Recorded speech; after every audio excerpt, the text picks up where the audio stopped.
Blah, blah, blah, blah, blah, blah.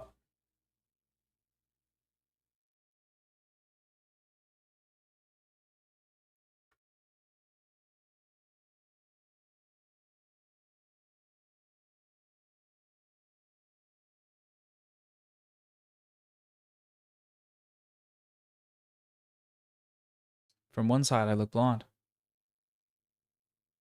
From the other, I am two wolves. There are two wolves inside of you. I'm not supposed to put pomade in my hair, but I really need to because I'm fully banged out. All right, here's what I need to do. I need to adjust the thumbnail. I need to wax my leg. Denims is coming on in 30 minutes. So here's what we're gonna do. We're gonna do that. We really do got a star-studded lineup today, folks. We got freaking all sorts of good folks coming on.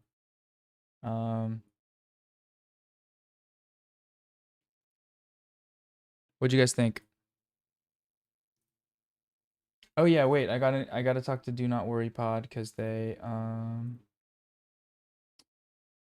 reached out on Instagram. I just think I need to keep this stream going.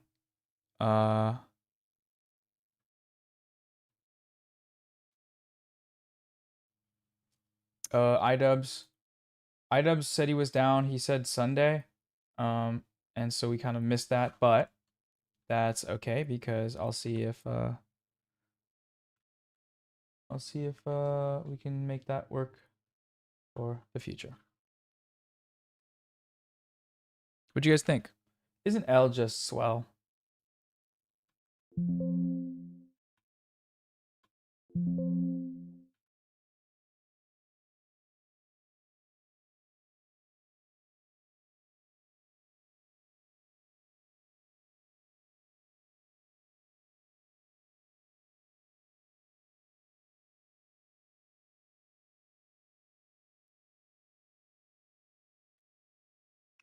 Fantano. I mean, if he's down, I don't know what I would talk about with Fantano. Be too intimidated by the long-standing internet career of success. Okay, what do we got? We got Denims coming on. So random. FD Signifier, CJ the X.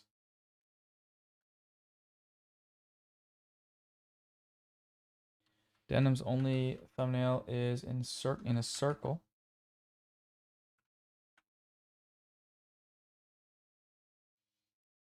We're gonna do that.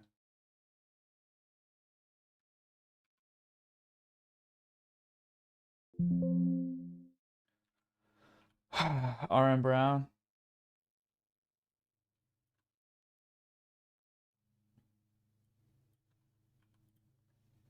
It's disgusting and probably illegal.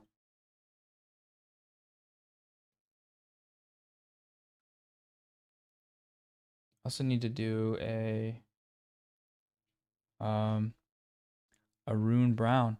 Who is in the chat? Arun Brown? DJ the X.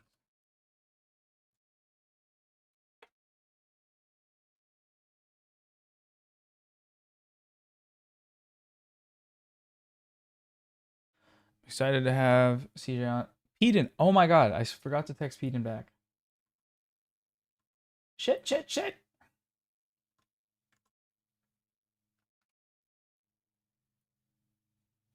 Don't worry, I'm not frozen. I'm normal, actually.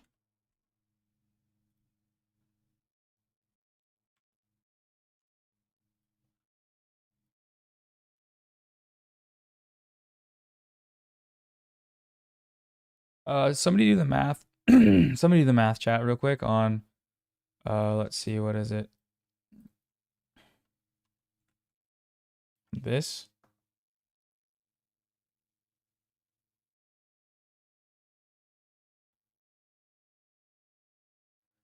Shall we spin the wheel as well?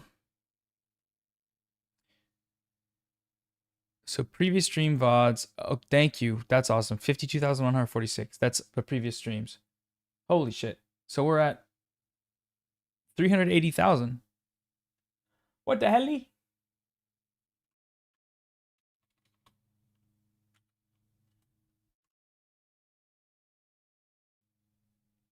Am I missing someone? No, I'm not, because we just talked to. That's crazy, man. You guys are doing amazing. Pin the donation. Correct, correct.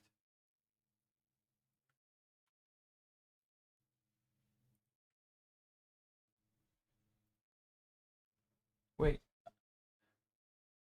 I just accidentally removed someone's message. I undid it. I do look like that character Todoroki from My Hero Academia. Is that it?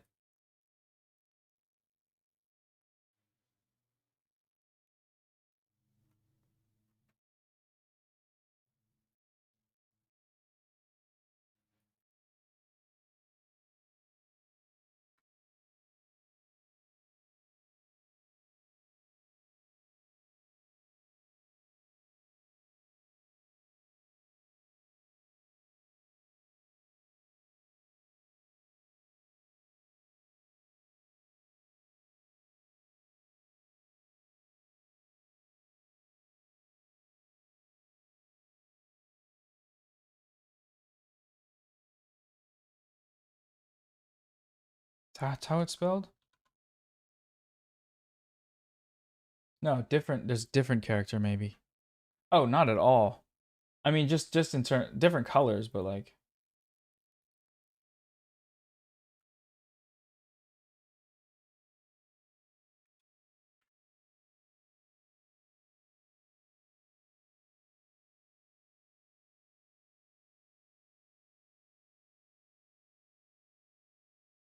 I think there's probably somebody better.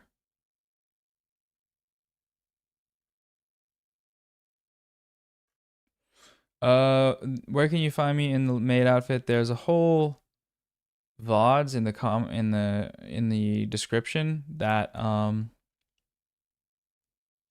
what is it? What is it? What is it? What is it? What is it? What is it? What is it? Oh, I forgot to pin this. Did I? No.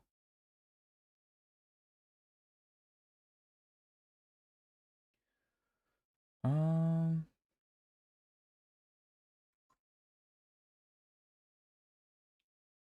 what is this? Sorry. Okay. Donate, donate, donate, donate, donate, donate.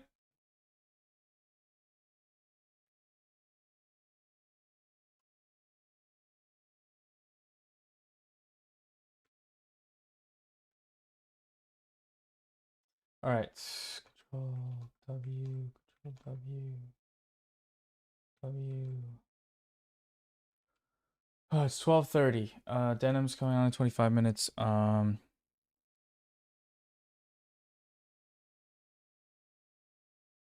Who in this place do I know that I can make a mod? Not that I don't trust all my chatters as amazing people, but Justine, are you down? I'm making you a mod, and you can undo this or not use the power, or ask me to undo it if you want. But I think you earned the mod spot.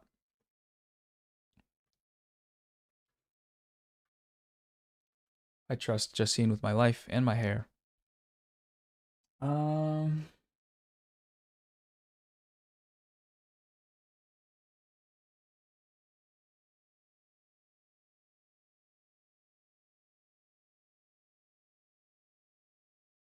W Justine, I should make BadEmpanada mod.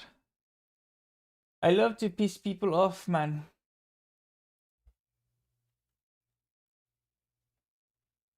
I gotta go to the bathroom. I'm gonna go get a bowl.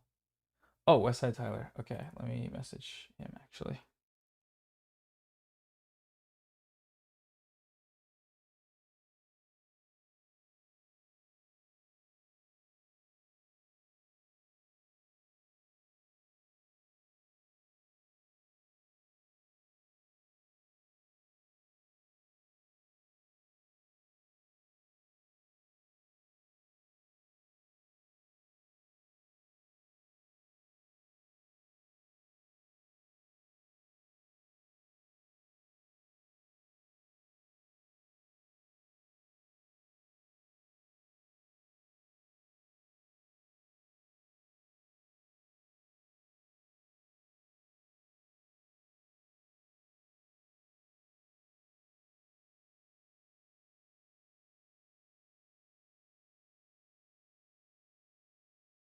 Da, da, da, da, da, da, da, da, da, da. Wait, can I set up the best thing ever?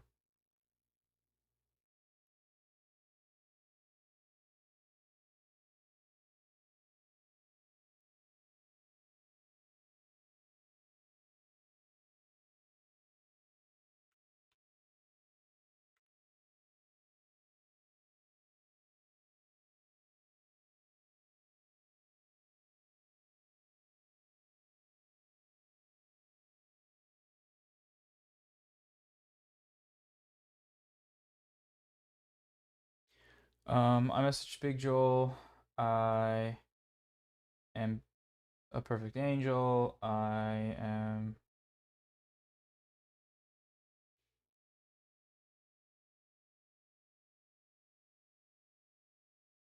We got Big Joel tomorrow for an hour at some point.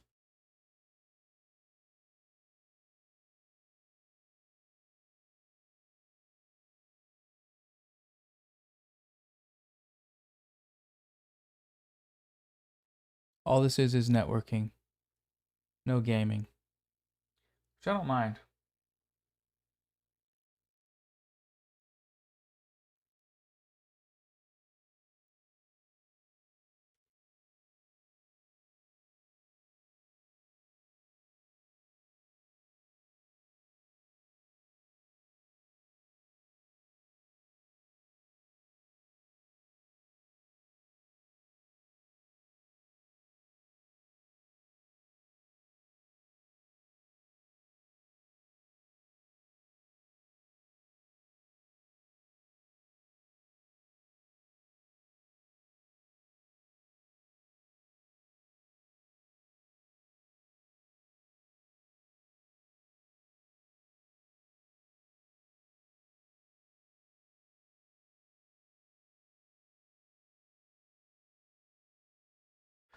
Oh, I gotta add the. Okay, thank you for the reminder about the donation button. I will do that now.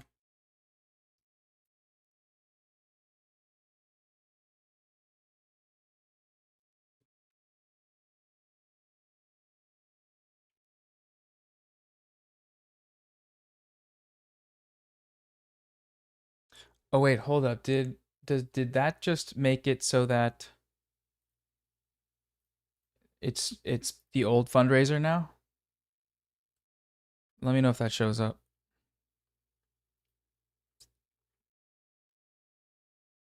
Ooh, 2805. Nice. I think that's a different one. Hold on.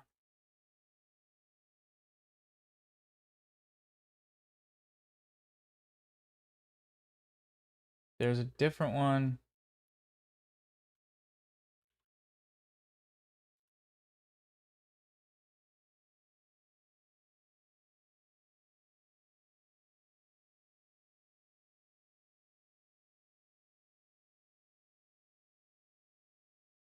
Okay, the 12,000 one is now there. So when you donate, it goes right there. Love to see it. Hell yeah.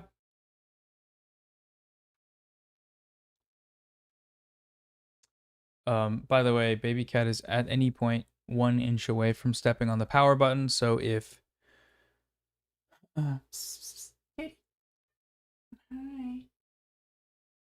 She's sitting on the computer fan, so it's nice and warm. Hello. So pretty. Who was there when she was sleeping on my belly this morning? That was my favorite.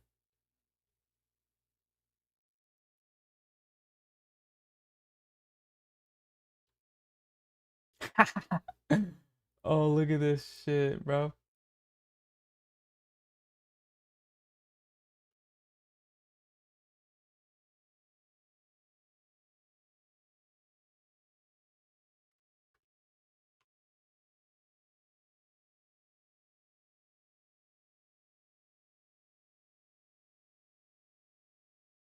Our asses were sleepy.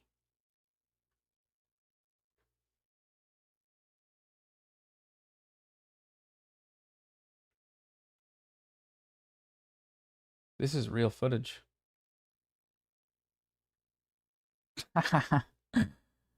Wow.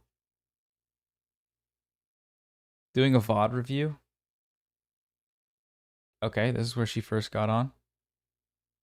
Huge, huge, huge. She did a sniff, she did a squeeze, she did a baking. Got some baking bread. Some movement. We had movement. More baking, more breading. Amazing, amazing, amazing. And we settled. We settled right there. I think I moved the blanket because I was like, you got to see this, how cute this is. And then what happened here? Oh, she does that. She gets real jumpy. The closet is, I don't know, don't worry about it. She gets real jumpy randomly. And then she sits right down.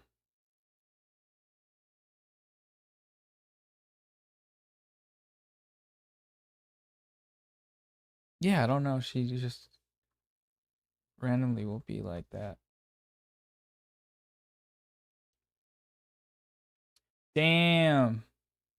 That's adorable. All right. Let's see.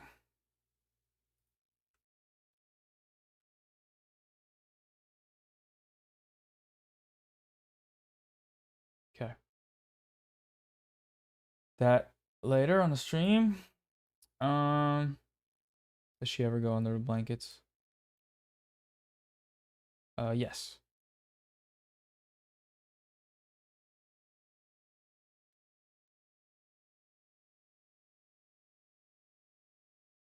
Boom, boom. I'm gonna be right back.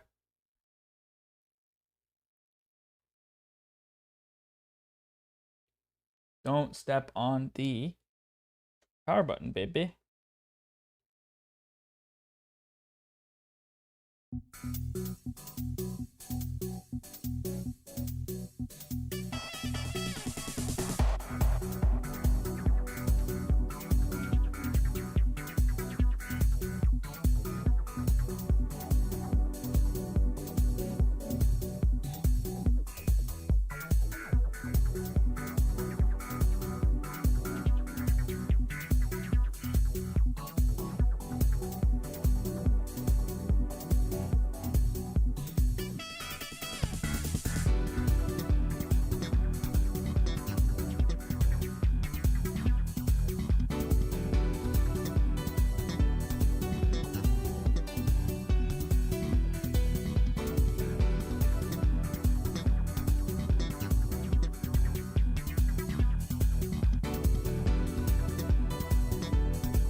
Ah. Jump scare. Oh, I'm kind of chilly. I think I'm gonna put my sweatshirt on. Un momento.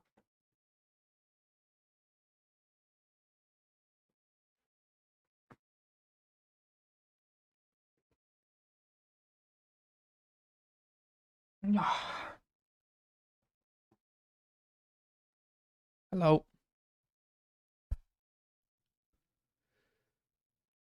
Oh.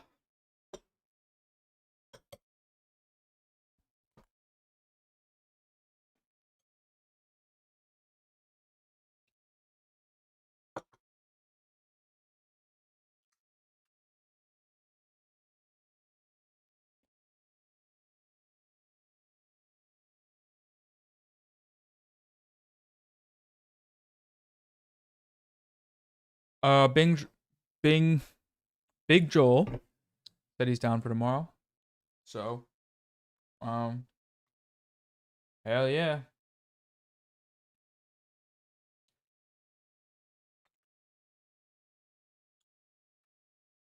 Not sure what time yet.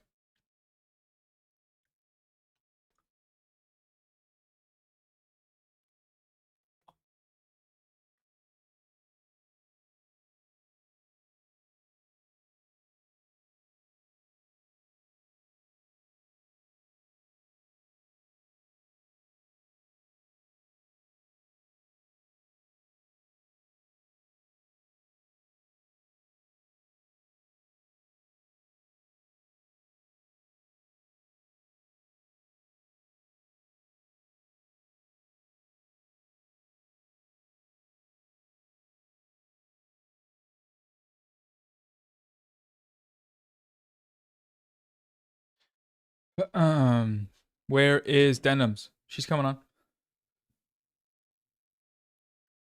I actually don't. I don't know how we're gonna get. Where is she gonna? She's gonna join.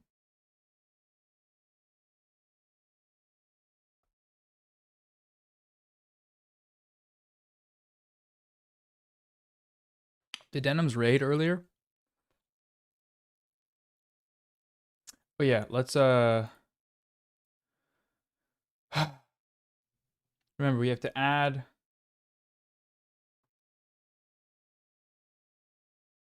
this together.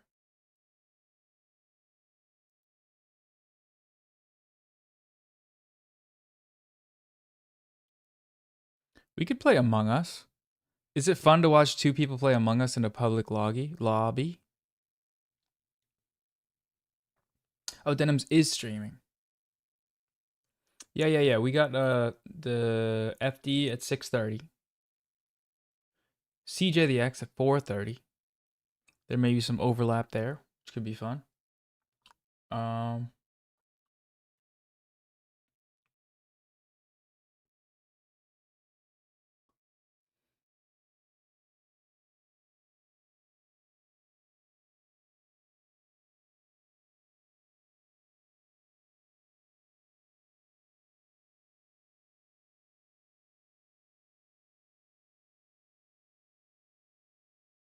Dude, I'm filling each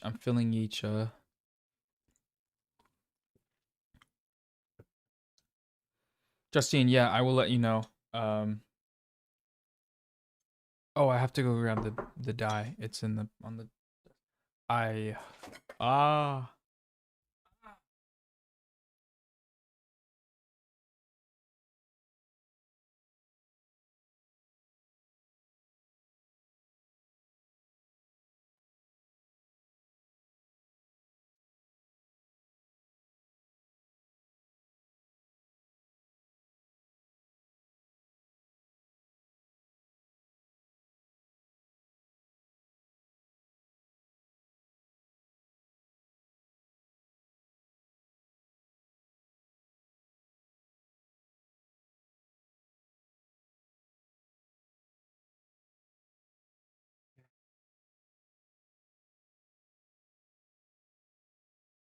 donate.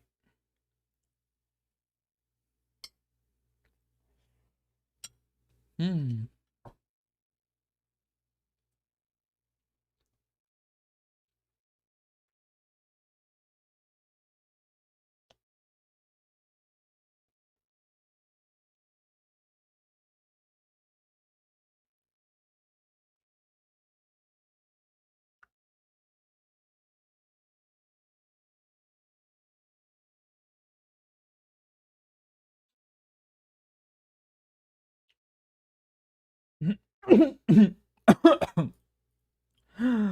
Oh my god. What? What?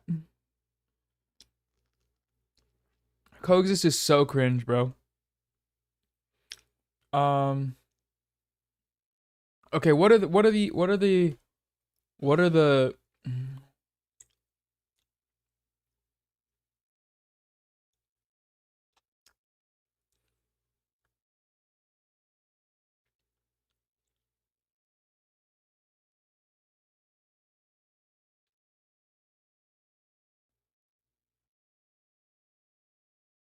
Among Us tattoo?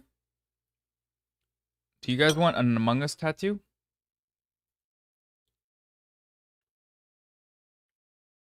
Yeah, Coexist tattoo is crazy. I still like hate Sabra. I think that's kind of funny. Um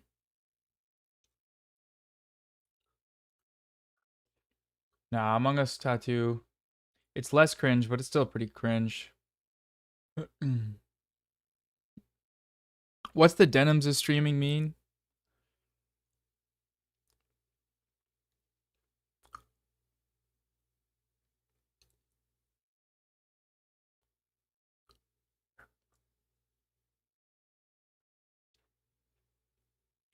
Um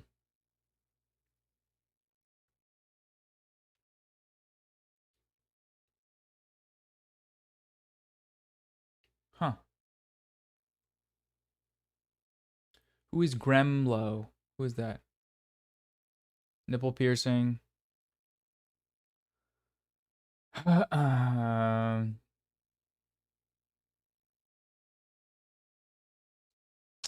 don't get the joke. It's just who plays that soundbite? Oh, people from Denims chat are in here. So Denims plays that, I'm guessing. Oh, Justine, am I allowed to put pomade in my hair and then wash it out before I do the other dye? Thoughts? Chat? Using shampoo and conditioner? Also, by the way, when I went to hold on. When I went to wash the bleach out of my hair, I forgot my apartment complex turned the cold water off today. There's no cold water. So it's pure hot, like pure scathing hot water, scalding hot water. Thankfully, this place, the water's not like max hot temperature, but holy shit, it was. I forgot to mention that. That was insane. I had to I had to move in for a second, move out. That's why it took so long. I was gone for like 15 minutes. And eventually I did just turn around and lean forward like I normally do in the shower when I'm cleaning my hair. It's supposed to be cold water? Hi, kitty. Hi, baby. You're supposed to wash with cold water?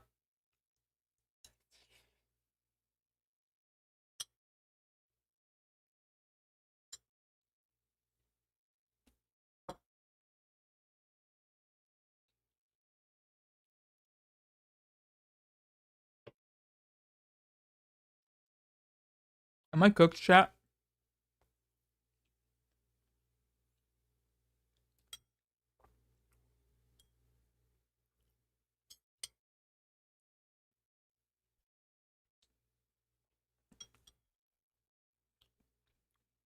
Chicken and rice and lamb from I don't know the restaurant. My friend brought it over. It's bomb. It's the same place I got my breakfast, the Mediterranean salad.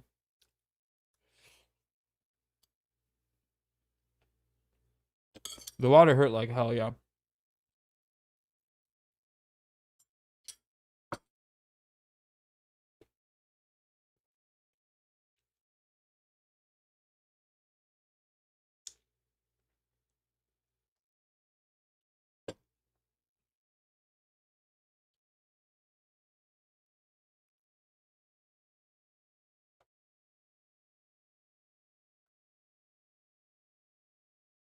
You look evil. Look how she's perched, bro. Peep the perch. It's 1 p.m. for me.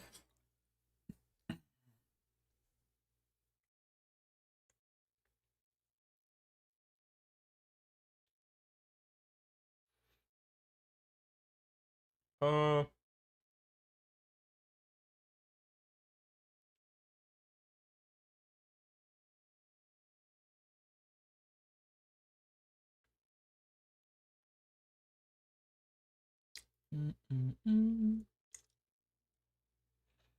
Oh, Denims isn't late. I think I'm late to call her. I need to just set up the screens.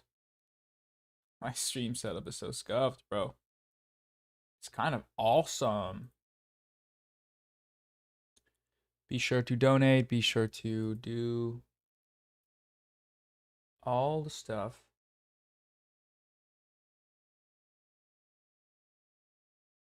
Stop saying Denims is streaming. Unless she is streaming. She got off at noon, right?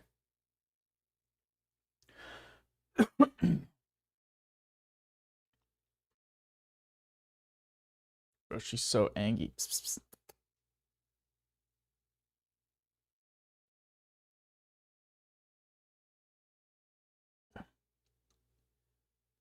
Important stuff going on here. I need to turn it back to me though, because that's my cam for Discord. Oh, so yeah, I'm thinking we're back.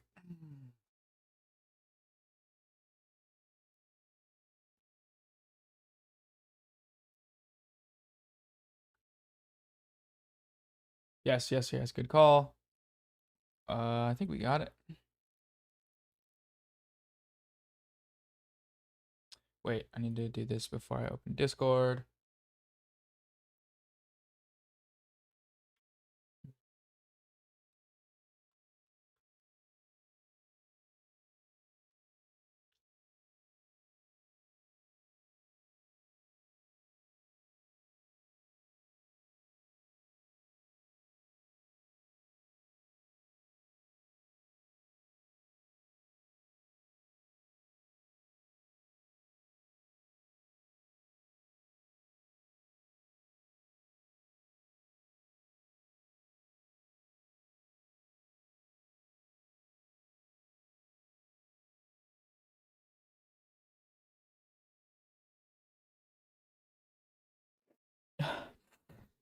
This time don't get nervous. Who was I nervous before? No, I've talked to them. I've hung out with Denims a few times. When I lived in LA. Gross. She was one of the first influence internet people that I hung out with. I can't be eating while I'm talking to someone. Hold on. Okay.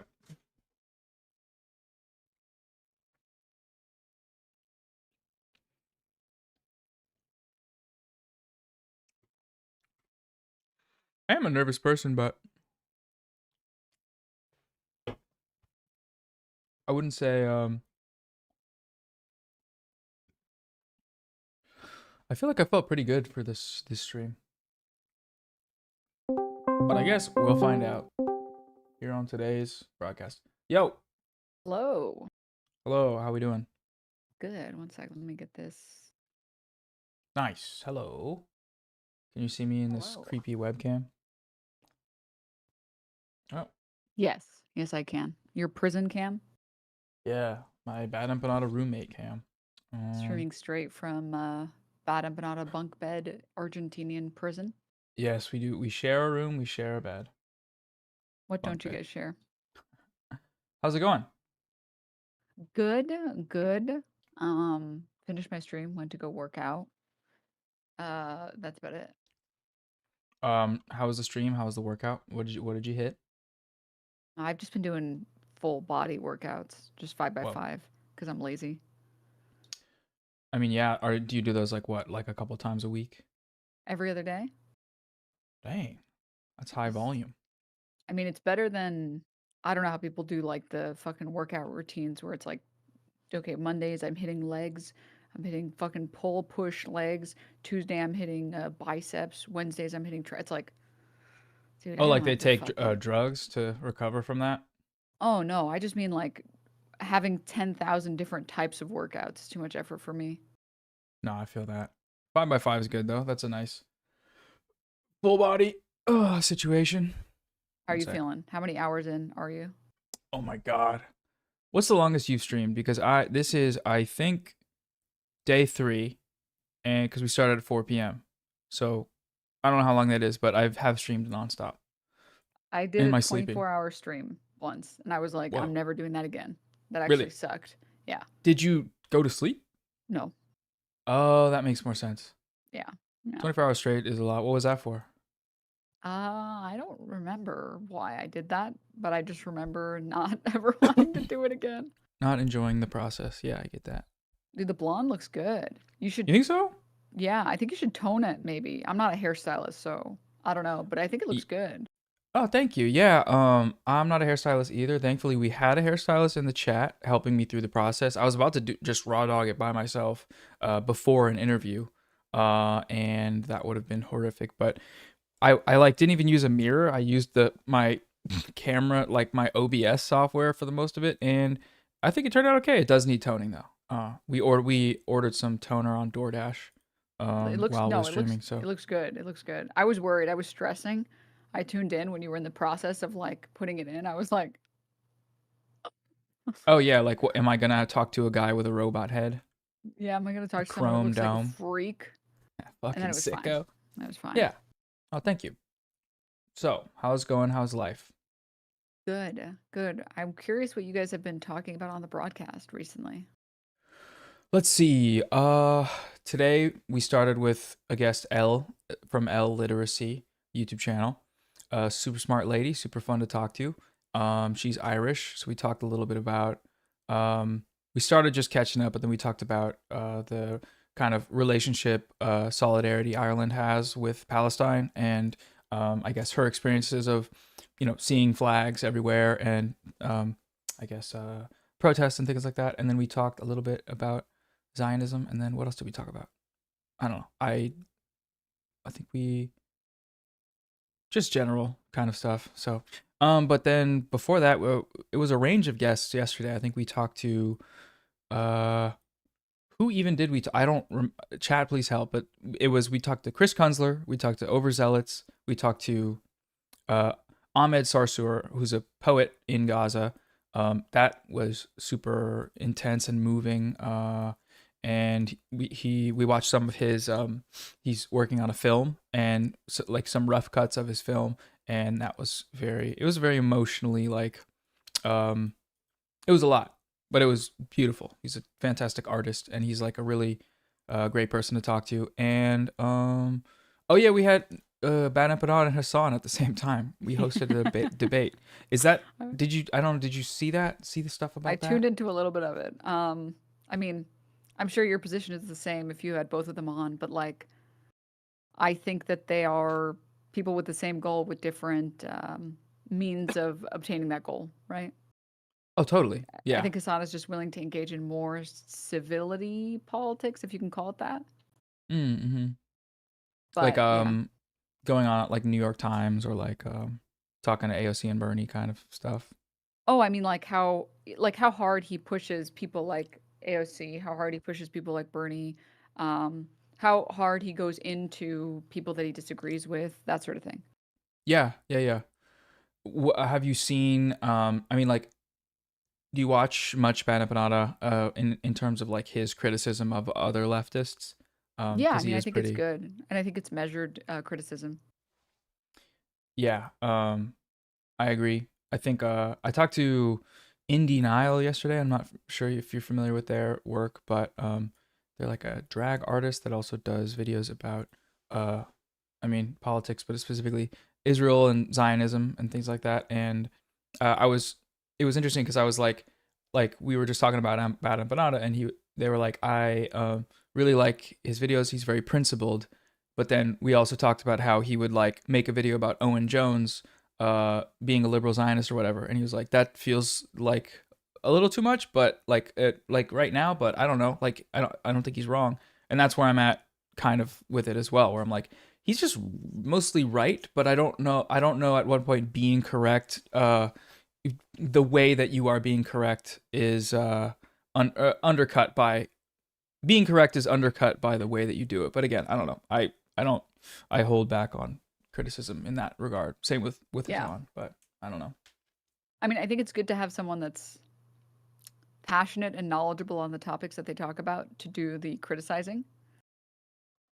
And I think that all of the criticism that I've seen him levy at other people has been pretty salient, which I appreciate. I mean, anything that isn't just like, I don't mind infighting when it's actually valid criticism. I don't appreciate when it's like just like slop leftist infighting, if that makes sense. Oh, for sure. What's Yeah. the what comes to your mind when it comes to um big time slop infighting? If you want to talk about it, you don't have to. I don't even want to utter the names. I don't want to curse this They who shall broadcast. not be named. They who shall not be named. But I think that there, for a very long period of time, were a lot of like left-leaning creators that just it just constantly it's fighting over stupid shit. It's fighting over things that don't matter at all. It's not fighting on like methods that might be more valuable. It's like just garbage. Yeah. Oh, But 100%. sorry, one Um second. There's like a bit of I think cat fur in my eyes. no, you're good. Got to do it. Um yeah, I guess it's been a while since I've like seen that sort of thing. I've just been seeing a lot of like a kind of unanimous focus on Zionists and liberal Zionists, which I think is great because everyone's doing it from different angles. But also, times in the past, like I don't know, when I was making videos about Vosh, it's like what is the purpose a lot of times of uh like what are we accomplishing with this kind of stuff? Even though looking back, I was correct. Even though I was did not go about it in the right way, I think like that sort of thing. I remember my dad was asking about like what I was doing, and I sent him the video I made, and he was kind of just like, "What the like? I have no idea what any of this means, and I have no idea how it relates to the real world." And I was like, "True, that's actually bad. That's a really bad thing, and it's a problem." And I don't know. Do you does that thought cross your mind in terms of like what we're doing here versus how it connects to the real world and real world politics? I mean, yeah, I think I encourage the farming of people like Ethan Klein. I think it's good. I think it's good to talk about people like Ethan Klein or even people like Mutahar or whatever, who they have massive normie audiences, some of which are less normie now. And they use it to like say the most inane garbage. Oh my God, dude. I like lost my shit watching Mutahar say like, I just, like we just need to sing Kumbaya and like Israel and Palestine should just be friends. Like, that's all I want. It's like, dude, you are so fucking far. Oh my God. You're so detached from reality and what the cause of this conflict is. Like, you've lost the plot completely. And I think pointing that out and being like, dude, if you, why not stick to your principle, your initial principle of like, okay, well, I don't want to talk about this because you guys are going to criticize me. And then what, you fold immediately because you want to talk about it in the worst way possible. Like, I don't know. I think the way that you've handled it has been good. Like, you should farm these people and use them as an opportunity to talk about the things that matter. Oh yeah, yeah, 100%. Um, oh my God, the I remember specifically the phrase he used was, uh, like, um, Jews and Muslims have been fighting for so long, and he's seen it when he was younger. But he said they just need to grow up. I think he used those words, grow up, and I was like, okay. The Uh, guy who's been on Palestinians just YouTube for need a to decade is grow up. telling us to grow up. Um, yeah. Oh, that as well. Yeah. I mean, like, baby gamer man, right? But like, Palestinians need to just grow up to stop getting genocided. It's like, Yeah, just yeah, I just think actually anyone that says this should be, well, I just, I get in trouble on Twitter for saying how I feel about that, but at the same time, you're right that like, I don't know, do you feel like when it comes to like the real world and these audiences of people, because you're talking about it as like slop tube, and I think slop gets kind of obfuscated as like we focus on the right wing slop tubers, but we've all kind of partaken in slop in terms of like, red pill react videos or whatever, where it's like, yeah, we might be trying to put a political message in it, but a lot of times it's a little bit of slop, and that's okay. Like, there's nothing inherently wrong with it. But when you start bringing, real politics into it, especially, you know, running cover for a genocide, like liberal Zionists or just openly Zionist politics, then that becomes, a certain type of slop that's an issue. Um, I with love Mutar slop, though, dude. I love slop tube. I love all the just like you're a garbage videos that trough are enjoyer. totally, yeah, garbage videos that mean absolutely nothing. Just like funnel them straight into my feed. That's fine with me. The problem is like the slop tubers who like all they do is cover this stuff and then they're like, actually, I am an intellectual genius and I'm going to cover all of these topics, even though I've never studied any of them or read anything about them or even know anything about any of these regions. Okay, great. Yeah, prefacing a video with "I'm a dumb big idiot baby, but here's what I think about a really serious, grave, important topic." Yeah, man, don't do that. Just listen to the first thing you said and act accordingly, and then everyone will be okay. The World of Warcraft viewers or the people that I don't know what Asmongold or what these guys even talk about, like they want boobs to be bigger. They'll all go do that in their corner and have fun and make a bunch of money and like sing kumbaya or whatever. But then I don't know. I guess it's like um, the Hassan Dunk industrial complex has emboldened a lot of people to just in the last whole saga with like Ethan and with all the videos that got made about like Rashid Al Haddad, the guy who went on the Houthi terrorist apparently allegedly that went on his stream.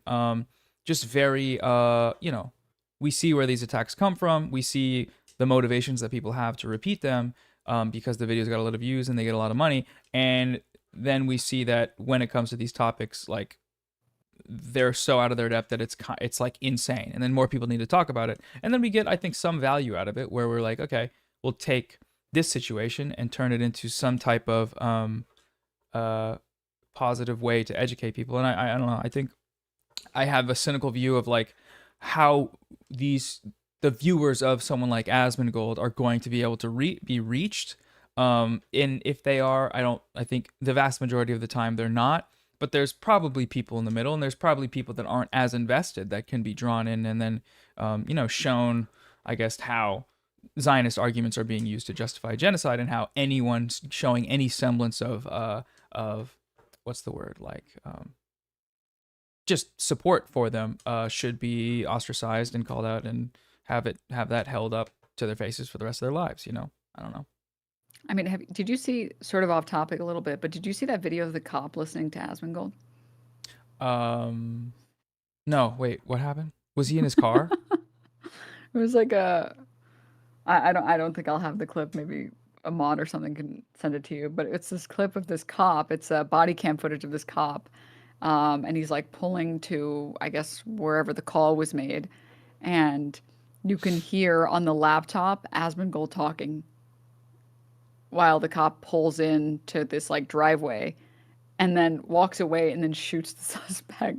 Oh And my it's like god. within Like like actually that happened? it's like a 15 or like 20-second clip, and it's one of the craziest clips I've ever seen in my life. Okay. Yeah, somebody link me that cuz what the fuck? That's insane. And I Like it's guess like, dude, I what we live in a crazy world right now where like you can just you can just spend no time at all researching something and just talk about it however you'd like. And if other people are entertained, because I think a lot of people think that it's other people are convinced by the arguments, or that there are a bunch of fascists that are convinced, or they're already predisposed to being convinced. But I think it's just genuinely, I think it's a bunch of people just being entertained. Like they don't care what this person says. They all they care is that they're entertained. You want to turn on your Twitch stream, you want to watch your YouTube video, and you want to be entertained. And like that's the average, I would say, apolitical and American. hmm. Do you feel like that I totally agree. Especially on YouTube, especially like Asmongold, the amount of views he gets is I like a testament to the appealing to the average American sentiment where he's just watching something reacting to something and the views come from, the like occasional interjection or whatever it is. But do you feel like ever the that same sort of logic applies in our ecosystem to like left or liberal or more left creators in terms of like I don't know old narratives that I've kind of grown to be critical of about BreadTube and about left content being something that means anything more than consumption. Um, Weighing that against the fact that like political education is obviously there's value in that. Do you see any similarities in that? Um, I might be misunderstanding your question, but if I'm not, I mean, I think like the starting point for most creators, this is just my opinion. The starting point for most creators should be that you are there to make something entertaining and hopefully make the world um, a little better. If you can help progress leftist values, that's good. Or any like humanist values, just putting people first, that's good. Um, but I think you can also engage in things that produce real change, and you should focus on being entertaining while being um, pseudo radical. Like I think people in the YouTube commentary space have a lot more power than people like maybe me and you, like the Curtis Connors or like the Danny Gonzalez's of the world. Most people are not going to get significantly engaged in politics like ever in their life. They just don't want to, so they're just not going to. And I think those people have a lot more power than we do, even though they take themselves way less seriously, or maybe because they take themselves way less seriously. So, like, they present themselves as normal people who want to make entertaining content for the masses, which they do. And they are also leftists who can signal leftist values to their audiences Mm. without necessarily getting any of them politically involved or engaged, right? Like the fact that all those, so many YouTubers came together for Creators for Palestine, and that was an easy way for them to signal to their audiences, hey, this is the being against genocide is the correct side to be on. That they don't need to necessarily engage with all of the political discourse. I think that that's very valuable. And none of those people necessarily feel like they're doing any significant outreach. So I'm not sure if that answered your question or not. Yeah, so you're meaning more focused like broad appeal, mass appeal, packaging and like entertainment focused with um while presenting these values at least nominally like mass audience capture kind of like a mass movement of people requires a large audience and so the more widespread your reach on the internet can be then the more like people you are bringing to that place and it's like I kind mean, of I like think that's a what makes. numbers focus. I think that's what makes Asmongold popular, right? He doesn't force anyone to learn anything valuable. He's providing you entertainment, and he's signifying to you, well, if you're entertained by me, you should also hold my values, and here are my values, Hmm. which pushes Yeah. people to the right. Yeah, And I that think makes if we could sense. do that more effectively on the left, I think everyone would be better off. I mean, I don't understand how you can. Here's the Asmongold clip. Someone in chat linked it. If you were Okay. interested. Yeah, yeah. Are you able to screen share it or Oh yeah, should I would you want me click to? and play?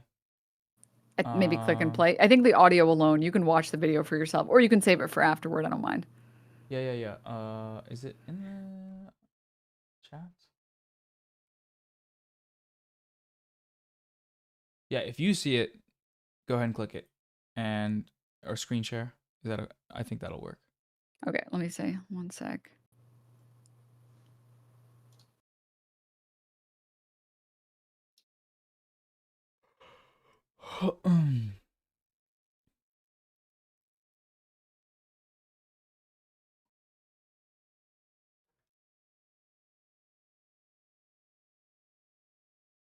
Okay.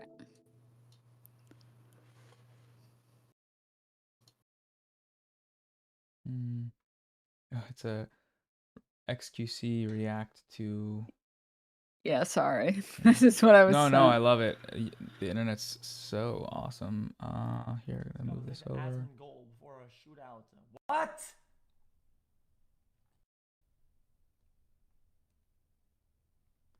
What?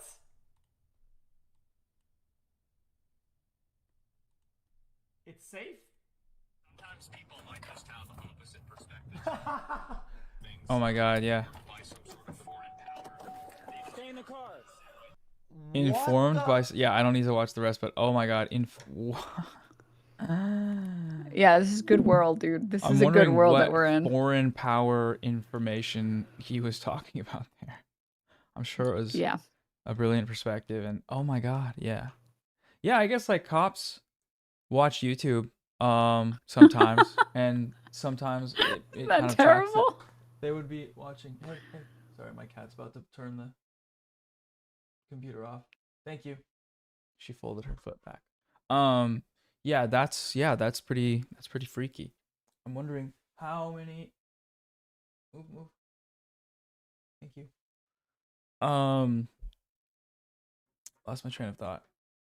Yeah, I guess so. You mean like um through like a parasocial kind of thing, people attach to creators and like enjoy creators' reactions or whatever, and then from there they get pushed right based on the politics of the creator. My thing with that is like I don't know how explicit that is in terms of people's like active engagement with politics, where it's like they might be pushed right wing ideologically, but what's like the tangible like material result to that? Is it, you know, voting? Is it protesting? Is it forming political coalitions? I mean, maybe the first two, probably just the first one, but I think mostly it's like being kind of sus in class or like saying shit to your arguing with your parents about, you know, black people or saying, you know, being a little out of pocket and being a little conservative, but you know, the actual meaningful engagement in the same way that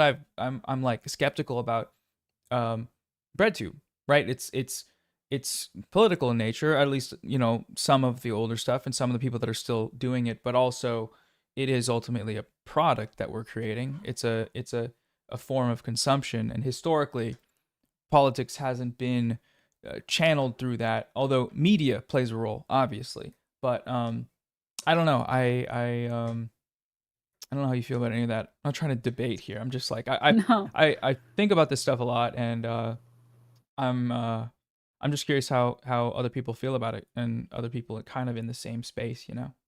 Well, I think it's like the 4chanification of politics online where you might watch something that's entertaining to you as like a joke and then maybe make the joke yourself because you're just joking, and then some other people make the joke around you and it's fine because everyone else is joking, and then suddenly you seriously believe some of the things that you're joking about, right? Like, uh, at what point do we get lost in the sauce here? So like someone like Kanye making a song titled Heil Hitler. Like what level of gone are we where people are bumping this and recording themselves bumping it, and then thinking that it's cool to like Sig Heil. Like even if people don't know what they're engaging with, they're still engaging with it in ways that are negative, that support a negative culture, right? So even if you don't know exactly why you should think or agree with whatever conservative political or non-political commentator says, you still are being pushed in that direction, right? So like Asmongold's fans, like how many of them do you think might have been center-leaning or relatively apolitical just because like they don't have to be political, and then now are considering, yeah, maybe I would vote Trump. Maybe Trump as a third term would be funny, just like as a meme. It's like that still has like real negative ramifications in the real world, right? Oh, totally. Yeah, 100%. It's like that middle ground audience capture. Um, yeah, like the Kanye song. That shit is fucking insane. The first time I saw that clip, I was like, this cannot. Like, I know Kanye's saying out of pocket shit, but like, it's so brazen. It's like funny, even though it's extremely anti-Semitic. It's just like I don't even know how this could be possible, and how people are singing along in their cars. And obviously, there's clips of like literal Nazis hailing Hitler to this song because they are Nazis and the song is aligned with their values. But it's also, yeah, it's like in the quest to do shock jock 4chan shit. Who are you influencing and normalizing the rhetoric to? And it's a lot of people. It's a lot of people to desensitize them to shit that's I don't know. Yeah. But then when it comes to like, yeah, people like Asmongold, I forget where I was going with that thought. I just remember seeing that clip was so. I love the beat. I like the beat to the song. I'm like, somebody could have made I something still really haven't good with listened to it. this I don't wanna. I don't wanna listen to in it. protest. You don't wanna. You're worried you're gonna like it. No, Yeah. I just don't want to. I just, dude, I haven't listened to anything Kanye has put out in like a decade. I can't. I can't, dude. It's too much of a mess, and I don't want to get invested and then look into it and then start. Yeah, I can't. It's just too much of a shit show. I feel so bad, dude. Old Kanye West fans are the most depressed people on the planet. Can you imagine? You just want to like listen to this guy's music and then he just decides I'm just gonna be a fucking crazy person because don't want to take my medication that tells me I'm not allowed to do this. I'm not allowed to go on and praise Hitler. Like, Yeah. I love Kanye's music, his old music, and it's a bummer. It's for sure a bummer. you Um know. I the art from the artist separation only goes so far. When he's still making music where he literally hails Hitler, it's like, yeah, we got to figure out a way to we got to make another gym playlist that doesn't rely on this person's music. But yeah. Yeah. Have you unrelated? Have you seen Andor? I've seen season 1. I'm waiting on season 2 because I'm trying to watch it with some friends, but yeah, I've seen season 1. What do Then you no think? comment. I don't want to spoil Oh, anything. there's spoilers. Okay, yeah. I mean, I I don't watched. want Okay, I lied. I've watched 3 episodes of season 2, but I tried to convince myself that I haven't because I want to watch them with my friends. Please don't tell them this, and try and act like everything's a surprise. But I'm aware of certain themes that are pertinent to today's current events, such as genocide, right? But I don't know beyond those first 3. So I will just say I'm pleasantly surprised by I've just finished episode 11, so I have one more to go. Episode 11 was good. Episode 11 was good. I I have my opinions on how the show has progressed, but I was just curious if you had watched it and what your opinions were. But if you haven't seen all of it, I don't want to yeah, comment. I don't want to spoil. I don't want to do anything. I season want you 1 to is come like up to with your me own a opinions. top. Oh, Oh, sorry. it's It's like a amazing. top 5 show. Like, it's incredible. Definitely the best thing Star Wars has made, and definitely, I don't know, one of the like it's about. It was like influenced or um, what's the word? Like, inspired by the story of Stalin and the sort of criminal acts to usurp to form like a rebellion and a revolution, like the train robberies or whatever, just going wild. And I'm assuming Disney was not informed of that as a motivation by the writers, but post hoc, I don't know if it's the same writers that did season 2, but the actual political elements are really they're radical in a lot of ways. And that's another, like, I don't know how far beyond consumption something like a show with like clear anti-capitalist, anti-imperialist, anti-prison industrial complex themes goes in terms of shifting perceptions, but surely there's value in it, I think, especially when millions and millions of people are watching this show that it is shoehorning in the basic moral principle that a powerful empire trying to squash a rebellion will never succeed in that, because people will always fight for their own liberation and their own justice, and the empire will get complacent. I sound like a fucking Star Wars nerd, but it's like it's true. Like it's always been partly the theme of Star Wars, and but yeah, like the relationship between art and politics, I guess, is I don't know. I think it can get a little Western centric, and I just want my treats and I need to moralize my consumption. But at the same time, that shit was a banger, and it's helped me kind of get in people's ear about politics, in terms of like, you see how what he said there about he was able to sneak into the Death Star to get the plans because it's so big and they're so big and so arrogant that they don't even Yeah. care if they breach their security, because they have the resources to usually outlast that. And they're like, yeah. And I'm like, curious. I'll talk to you about this further later. And so I don't know, that's kind of cool.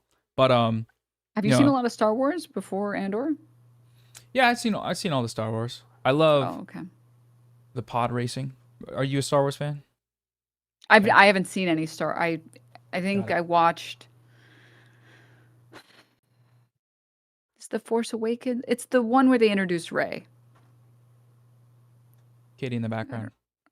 Yeah, he's hanging out. Well, they're Wormy? actually. Well, they're actually my two cats You are have two. actually communicating. I don't think I ever met Wormy. Come on. This angle's crazy. I feel like a Sneeko video. Aw. Adorable. They're so They're tall. communicating. They're so tall. Check this I'm trying shit to out. move the camera, but it wouldn't move. Oh my You can god. see this, right? He's trying to turn off the computer. Don't let him. Yeah. Don't let him. Getting very close. She is. Her paw is there. Yeah. But no, I haven't. yeah. I haven't seen a lot of Star Wars. But I will say, having seen one Star Wars movie that I felt very neutrally about, Andor season 1 was like, that was amazing piece of media. Just like so fucking good. Like a little bit slow, a little bit of a slow beginning, but besides that, so Oh my god. I Is know that normal? yeah, That it it's shakes normal. like It's that? normal. They just it wobbles a lot. It's okay. It's okay. Oh It's my not gosh. falling or That's anything. awesome. Yeah. But where do you think the disconnect is for people that can watch that and be like, oh my god, yeah, the rebellion, yeah, woo, the rebellion. I hate the Empire. The Empire is so evil. And then they like look at the real world and they're like, I can't believe you haven't condemned Hamas. Why aren't you? I'm sorry, you're talking about Palestinian children being killed. You're basically endorsing Hamas. Have you in this entire stream you've done where you've tried to uplift Palestinian voices, did you condemn Hamas even once? Like, Yeah. where do you think the disconnect is for people like that, where like they can consume this media that is so blatantly anti-imperial or anti-imperialism, and then like in the real world they're incapable of like translating this? Yeah, I think a lot of people are pretty stupid. And I think also a lot of people, I think stupid, like just being kind of dumb, I think is a big part of it. But also, there's a certain separation, I feel like, between sitting down to watch a movie and feeling like engaged with a piece of art, versus the amount of propaganda that we have are being fed in our entire lives, and are needing someone to just, I guess, at the end of the film explain. So they're on the rebellion planet. They're doing because of the Vietnam War, and the empire is us. It's you, the American empire. and they're trying to stomp out these people because they have the power and the other people don't, and they have, you know, material interests in mind. I think it might be better, more along the lines of political activism, if they explain that at the end of the video, but that's not how artists Yeah. tend to do it. And I don't know. I think it's just I think there's like a lot of, you know, ingrained beliefs in growing up in America, especially like I guess post 9/11, about terrorism and you know, spreading freedom and democracy or whatever else that hold a lot of sway in people's minds. And yeah, I don't know how the disconnect happens though. I guess because how do you think it happens?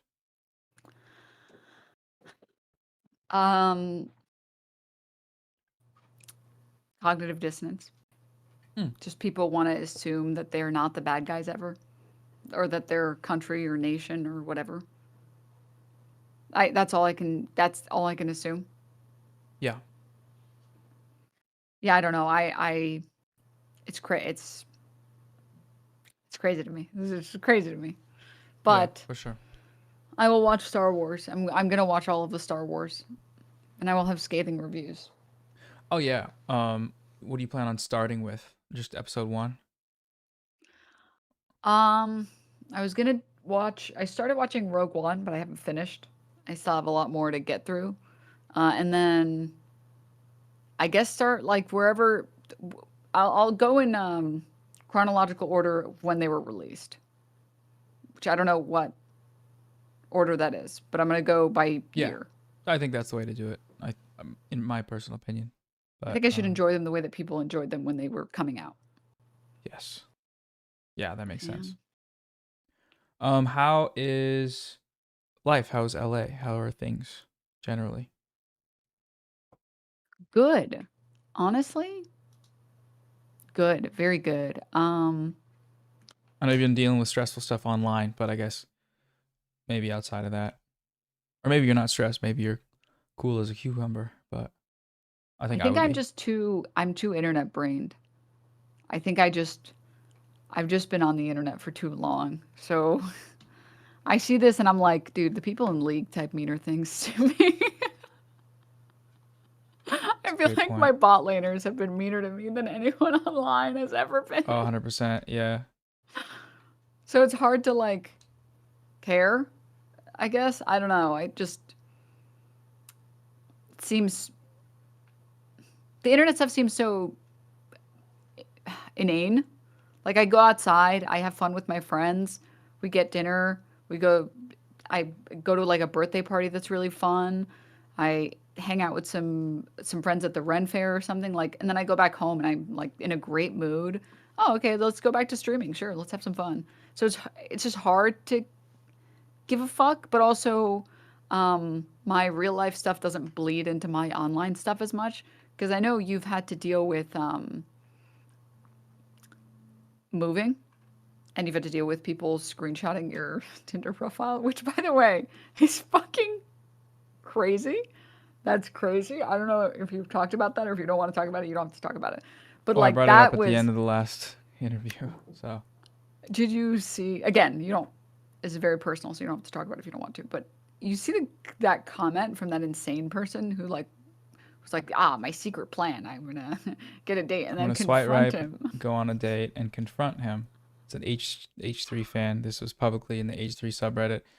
The post itself with my dating app profile had like over 1,000 upvotes, and the comments were all like, "Get his ass," or like, "What a slime ball," you know, whatever shit that's like, yeah, I don't know. It was a very surreal thing because that was the first time I've talked about, you know, I have a second channel where I talk more openly about kind of my life, and I'm always pretty like discerning in terms of like the details that I will reveal. I'll talk like pretty vaguely. I won't use names, but this is the first time where I felt genuinely like my privacy has been pretty violated in a very uncomfortable way that actually affects me in terms of like who will I meet or will I see that is just insane because they are an Ethan Klein fan, and the only people still left in that community are like insane parasocial Zionists or some combination of that.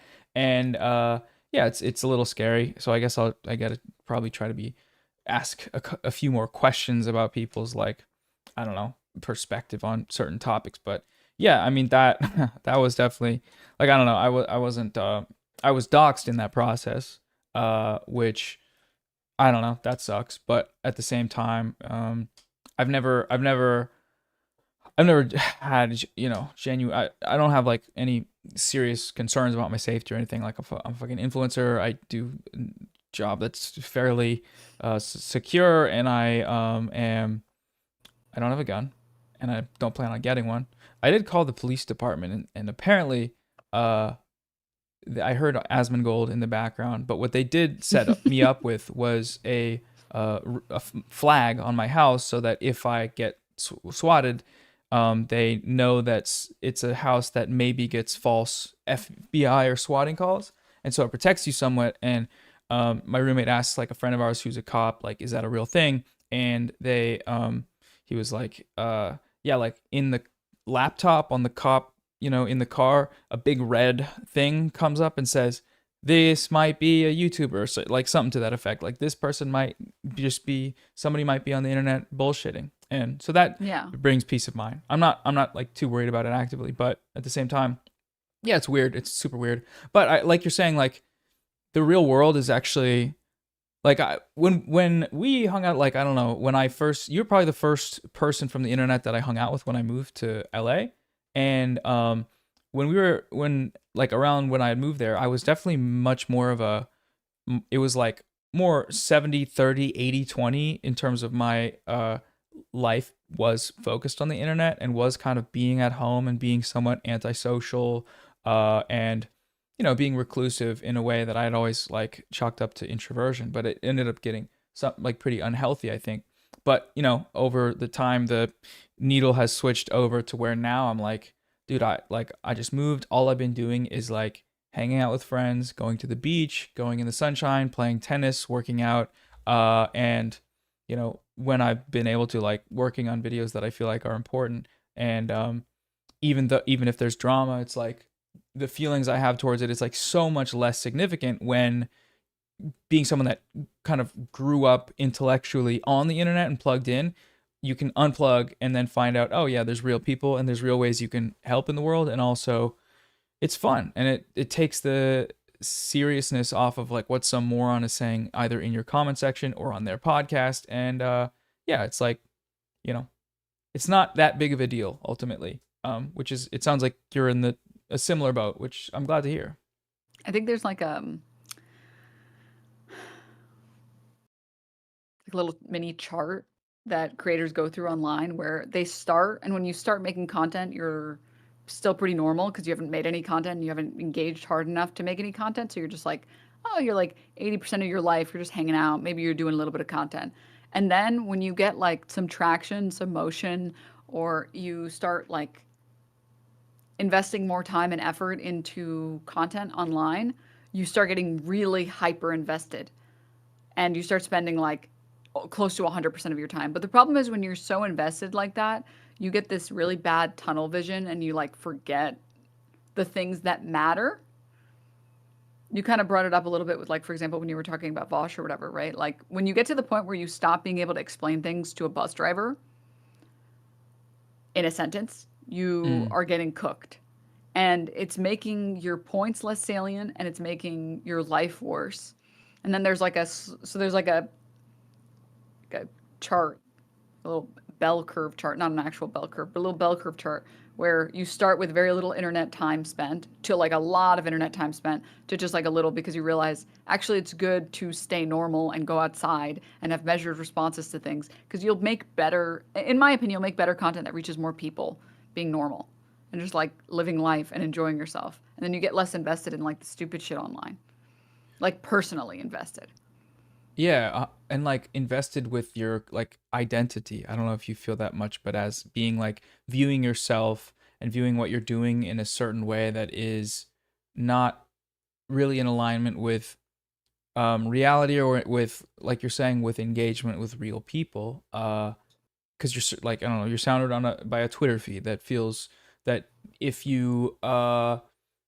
a microaggression comes up on an Instagram story, they will drone strike your house or whatever. Like the feelings are a little bit on the side of being things that don't happen in real life, and you'll buy, like, I don't know, initially buying into that because you're plugged in, and buying into the fact that, oh, you need to be someone that is correct about this thing, and you need to be speaking the language of the people on the internet that are speaking insanely. It doesn't like work. And eventually, yeah, I mean, I guess you reach a breaking point where you can decide to just slowly be normal about it, or you can allow it to like consume you. And that, a lot of people, creators, don't like survive that process in terms of their online careers, and that's totally fine, because that's, if they're not meant to continue doing it, then they're not meant to continue doing it. But yeah, I mean, it's just recognizing that process, but it takes a while. And I don't know, it can be miserable in the intermediary points.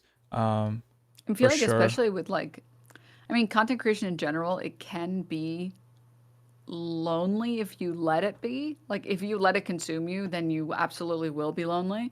But I think I got kind of lucky that for as long as I can remember, since like I was a teenager, I've liked other people's company, and I've made an active effort, or I've tried to make an active effort to go talk to people and hang out with people. And it keeps you so well adjusted, like incredibly well adjusted. And I think it's especially with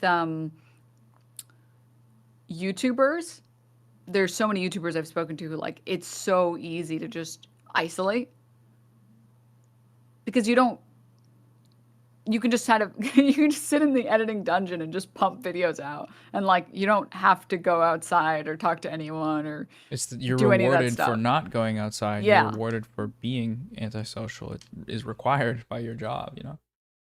So I mean, I I've been lucky, I think, that I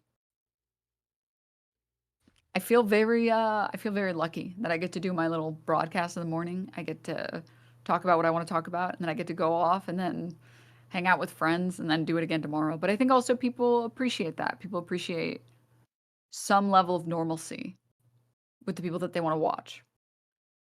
Yeah, I feel like a lot of the creators I really respect and admire, and in how they operate, were normal, well-adjusted, working, social people before they started content, or they actually like went through. Wait, hold on, my camera froze. They went through life, and did not come to relevance and form their perspective and ideas based on what people on the internet were uh, reacting to what they said. Um, and it makes for, yeah, just a much more human experience. That also, if I, yeah, the bus driver test, I guess. Hold on. Sorry, my main They're camera cut good. out. When have you been spinning the wheel, by the way? Not enough. It was supposed to be every 5,000, and that became an issue when we blew this what's it called, fundraiser out of the water. So it would need to be, what is it? 200 is every 5,000 with 200 is like, what it it's over. I'm cooked. It's like at Oh least no, at keep going. least at least 40 spins. Yeah. And that would, I don't know if you saw the challenges, but there was some pretty tough ones if I were to need to do it 40 times.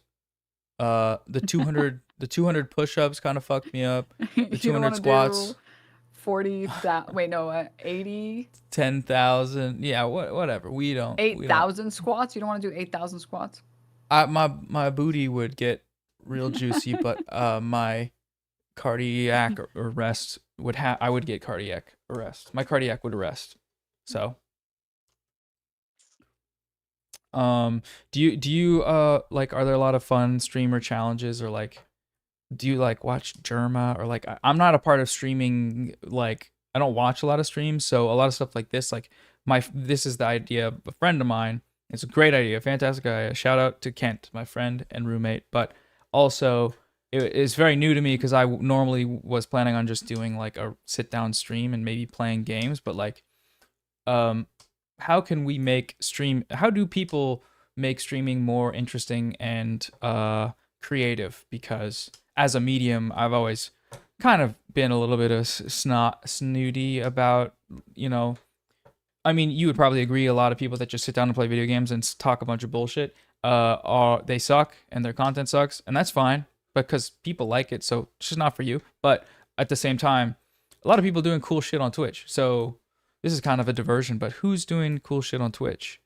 And I'm like the wrong person to ask. Don't tell anyone, but I'm not really a Twitch viewer. I'm a YouTube viewer. I'm a watch Twitch stream highlights on YouTube viewer. I tried and I've tried and I've tried. It just doesn't hit the same as YouTube does. There are very few things that I end up watching on Twitch live.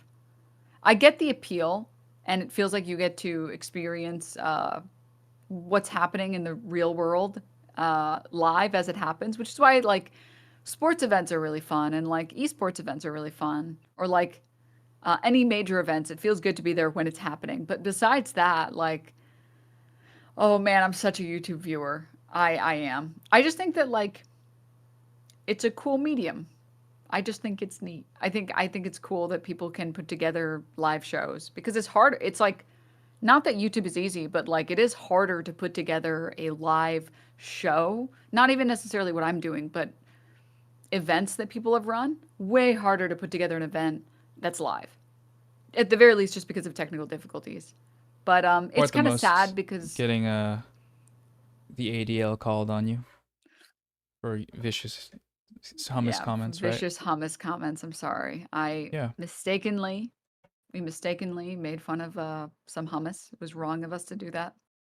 I can I condemn the hummus. I do. The funniest thing about that stupid fucking tier list is like me and Mike were at the bottom tier. Like, it was such a stupid. It was literally the dumbest tier list, and so many people were like faking outrage over it. Oh yeah, like I mean, you say that you and Mike from PA were at the bottom, but who knows if whether or not Ethan went out and got DNA testing for you guys and found some percentage of Ashkenazi and could just work it from there. Never mind the That's Jews true. that were in the top, top 3 tiers. Yeah, that whole thing. I mean, I talked to you and a few other people about that around when it happened, and I didn't end up making a video about it because I was like, I think this person that is this, you know, saying all these things, I don't think it's gonna go anywhere because I think this person is self-evidently insane, but also I think this person might just be acting insane and might actually deep down be like kind of maybe empathetic, and there maybe is a like a not a human, there's maybe like some type of humanity down there that can be salvaged. And I ended up holding off on making that video. I mean, when did we talk about this? Like October of last year or something? Hey. But then I didn't make it because of that, and then it turns out that actually I should have, because that narrative escalated to the point where you guys got banned, and that's crazy because Yeah. Asmongold got banned for less time Yeah. for saying genocide's Yeah. good For or saying whatever he said. actually it's okay. It's okay for this to happen. I do not care.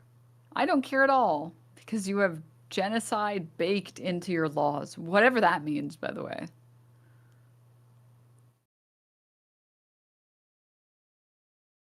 Can you see me look at? Sorry, one moment. Your cat is in the same location my cat is in. I love you, kitty, but I need to. Yeah. Ow. I love her so much, but I have to be mean.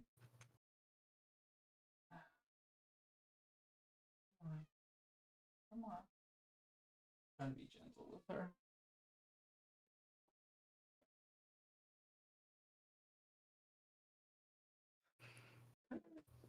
Okay. All right. Wow, Wormy's so flexible. Or is that Wormy? This is Mayor Cat. Oh my god. He's That's just hanging amazing. out. Totally totally chill. Have they ever turned off your computer? Oh, yes. Oh, so esteemed. Well, I know you have other guests. I have some other stuff to take care of, but I hope you hit 400K. I saw in chat that you guys are really, really close to 400K. I don't know how far off, Yeah, but we're at 332 and plus. I fucked up and did a bunch of different fundraisers, so we have to use a calculator every time. But that's good because it's a lot. But yeah, you heading out then? yes. But thank you for having me. I Yeah. appreciate the conversation. I appreciate being on. I wish you the best of luck. Keep going. When are you finishing up?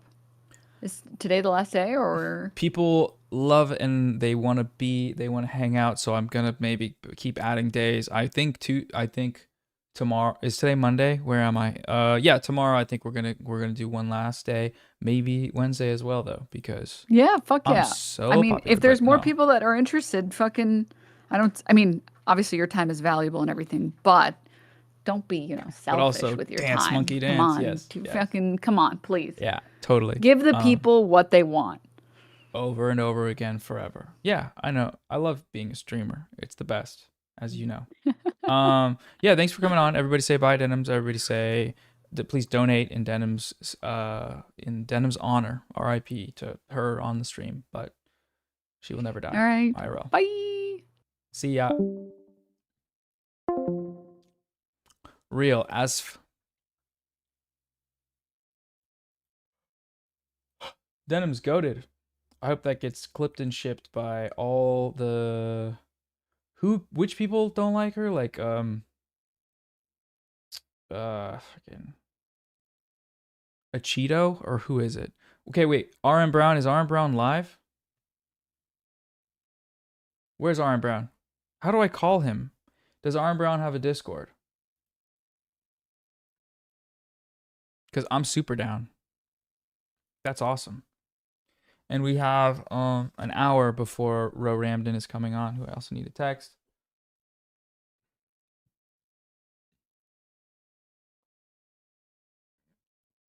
Where did RM Brown? Oh shit. Oh yeah, what up? Okay. Cool. Let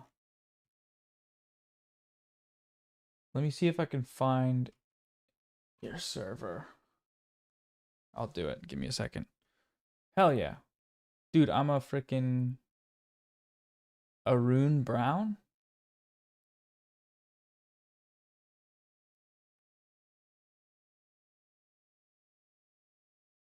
Mark Lamont Hill? Imagine.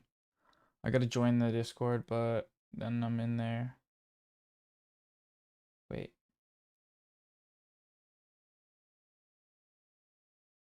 Denim's cats are so cute. Wait, are we at... Dude, we're at 400K. What do I have to do now? Booga Blega? Oh wait, bleach hair needs to be checked. I guess it's not checked because I didn't finish the half the side. Yeah, it's not checked because I need to still finish half of it. Dude, why am I having so much trouble getting into the Discord?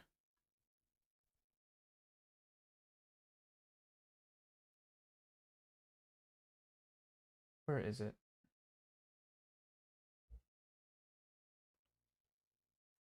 LeDrom James?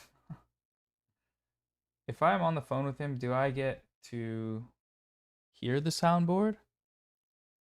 Yeah,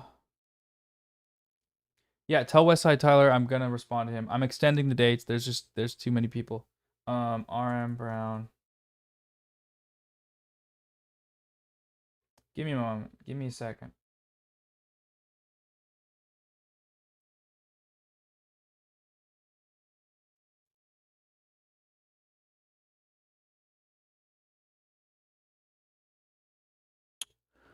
Ugopnik.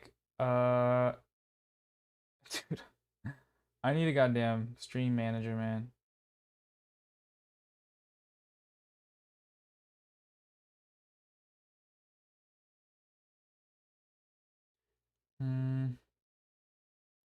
Okay, I found the link, I think.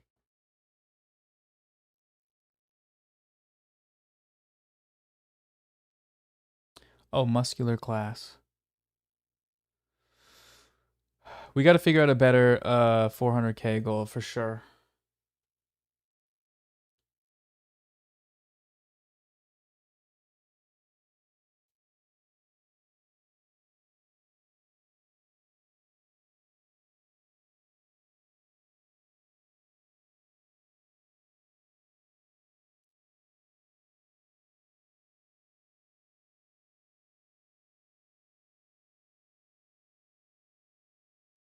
The Handala tattoo? No, that would be, I should do that. Those Indie Niles.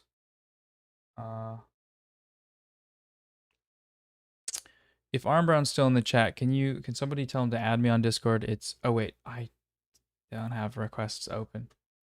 Okay, sorry.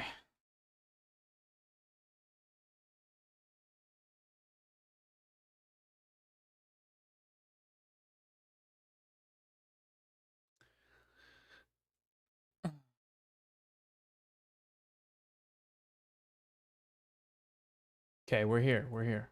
Uh,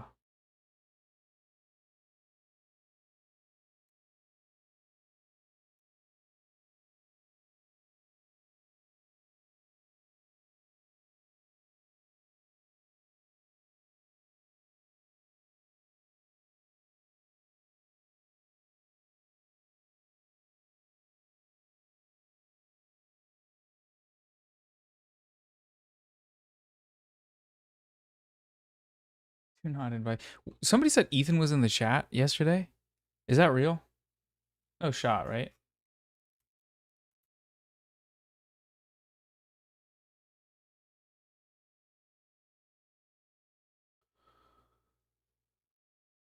Praise God. Elliot saying, I'm waiting to hear back from.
Is it Spoon?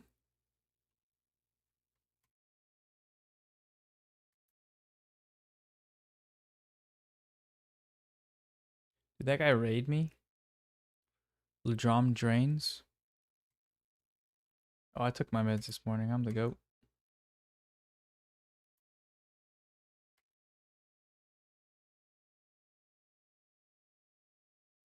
Oh, I didn't erase the past streams.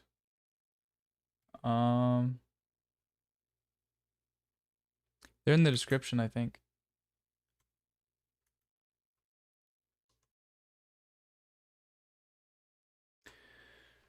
How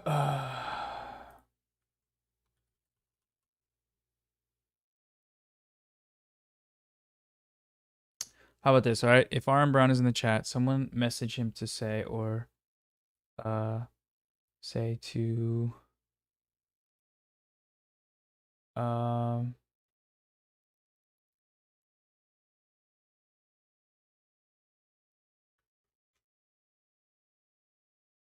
just to add me in 10 seconds when I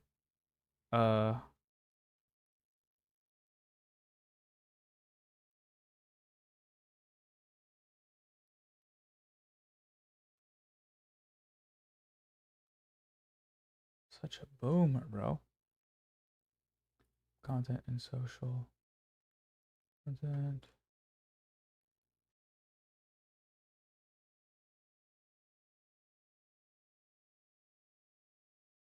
Okay. Now RM Brown, you can add me. My Discord is just my full name, Noah Sampson.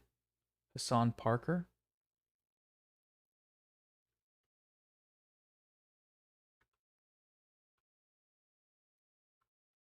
Cool.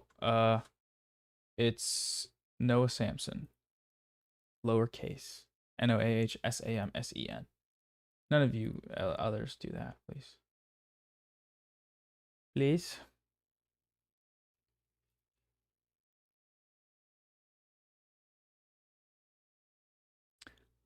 Ba, ba, ba, ba, ba, ba.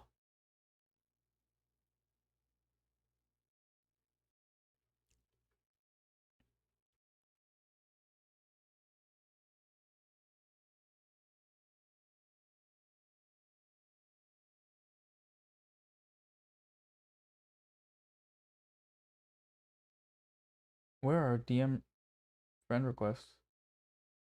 What am I looking for? Oh, I'm so sleepy.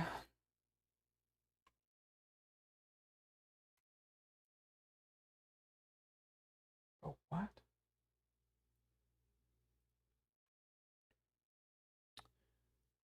How do I find friend requests? Pending all online. I'm only seeing my friends.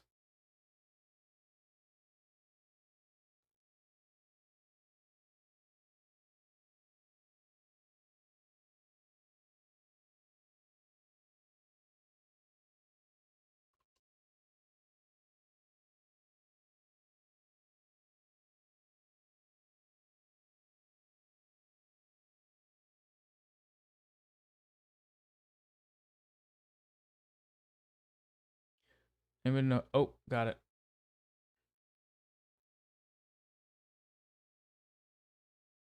Is that? Yes, I think I see. I think we're friends. Cool. Oh, there it is.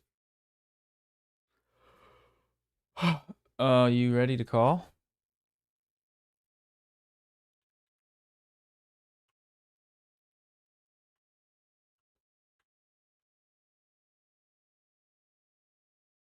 I should change the thumbnail real quick.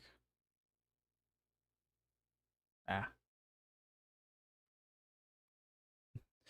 New York City is nothing without pizza.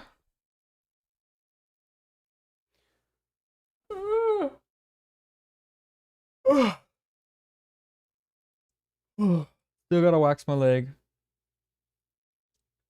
Sure, yeah.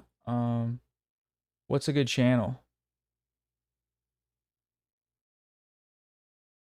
Blue Chew chat.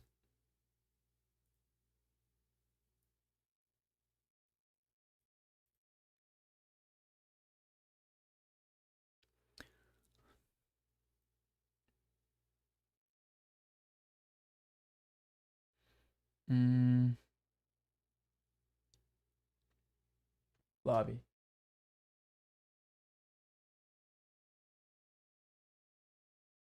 Verifying phone real quick. Oh, is he live right now?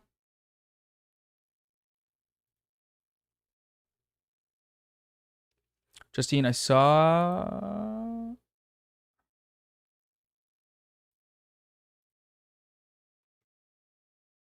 It's not letting me.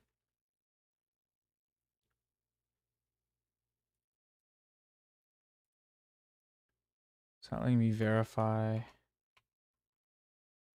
my account.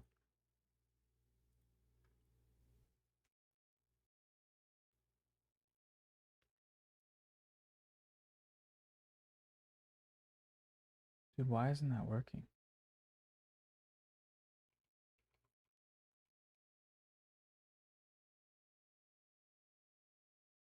Mm-hmm.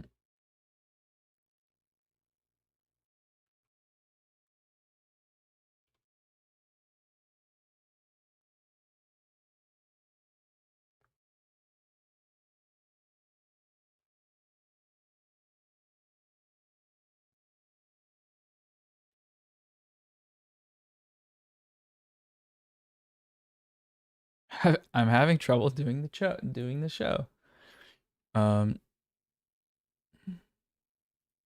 True. I still need to bleach the other side of my hair, but Justine, if you're in here, it's all good. We can finish this tomorrow possibly, or because there's a. Okay, is Arm Brown live right now? I have somebody coming on at 3, which I have Ramdin coming on at 3.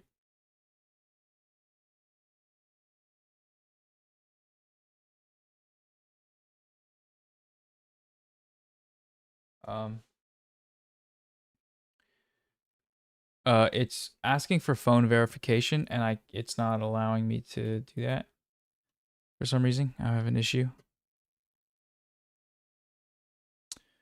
You are the legend. Yeah, when I click into Discord lobby, it's asking for phone verification, and I try, and it's not. There's some kind of error. And I've never seen that before. Like it's already associated with an account, but it's my account.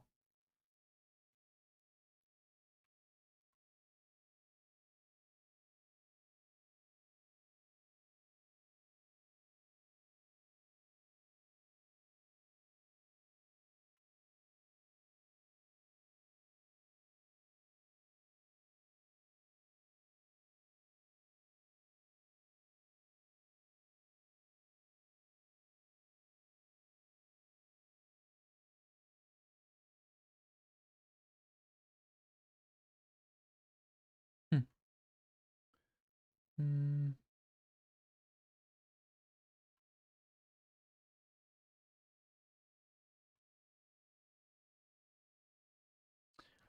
Uh.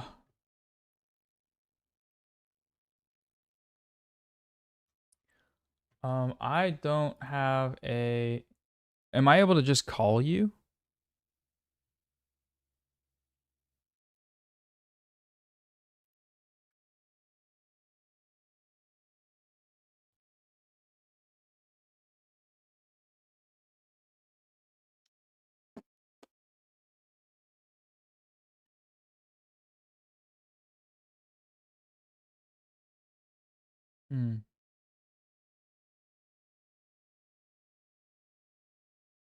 What's going on?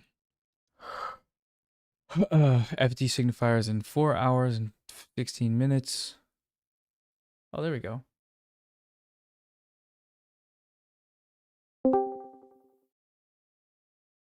Hello. Hey. What up? Hey, what's up? What's up, man? Did we do it? We figured it out? We made it happen. You're on a regular old-fashioned phone call like the good old day. Yeah. Dial-up. I heard the dial-up modem sounds when we connected. Yep. I don't even know what that is, but I agree with you and I believe you. I'm standing. Congratulations. I've been watching your stream. Congratulations. It's amazing how much you've done here. Crazy. I'm pretty blown away. People have been super supportive. I'm just staying live until the donations stop, but they keep coming, so I am still here. How many more days are you gonna do this? There's people keep wanting to come on, and I'm kind of like, I mean, yeah, fuck it. Like, so either tomorrow or Forever. tomorrow and yeah, forever. The permanent live. So yeah, I think maybe it'll end Wednesday. And I started on, when did I start? On Saturday? Saturday afternoon. So yeah. Holy moly. Do you have video, or are you just saying what's up? I don't know how to. Yeah, well, I didn't want to stay long because I know you got a bunch of more serious guests coming up, but just wanted to congratulate you. It's amazing. The stream's really good, very watchable. I did want to, I wanted to try to keep it positive, but I did want to confront you about something. I don't want to turn this into some. I don't want to turn this into some debate Or being drama. challenged. Yeah, yeah. It No, go never, for it. never, that stuff never goes anywhere. But I did want to confront you. I did see something. I didn't really look into this, and this is sort of like half. You know, it's I heard from someone else that they saw a video, but you were criticizing my swords. I heard you were saying things about my sword. You were criticizing that my swords were bad or something. My anime swords. I don't think that could have been. I think if that's true, I was clip I don't chimped. want any I don't want any drama. You know, I Look, just man. I Yeah, I no, think it's it's all. I just think it's But really those interesting that you come in here and start talking well, starting drama and saying you're not, being an oxymoron kind of those guy. those swords are for self defense. Mm, First of all, you know, I got because I'm a public figure. There's a lot of people. I live on a compound in West Virginia, and yes.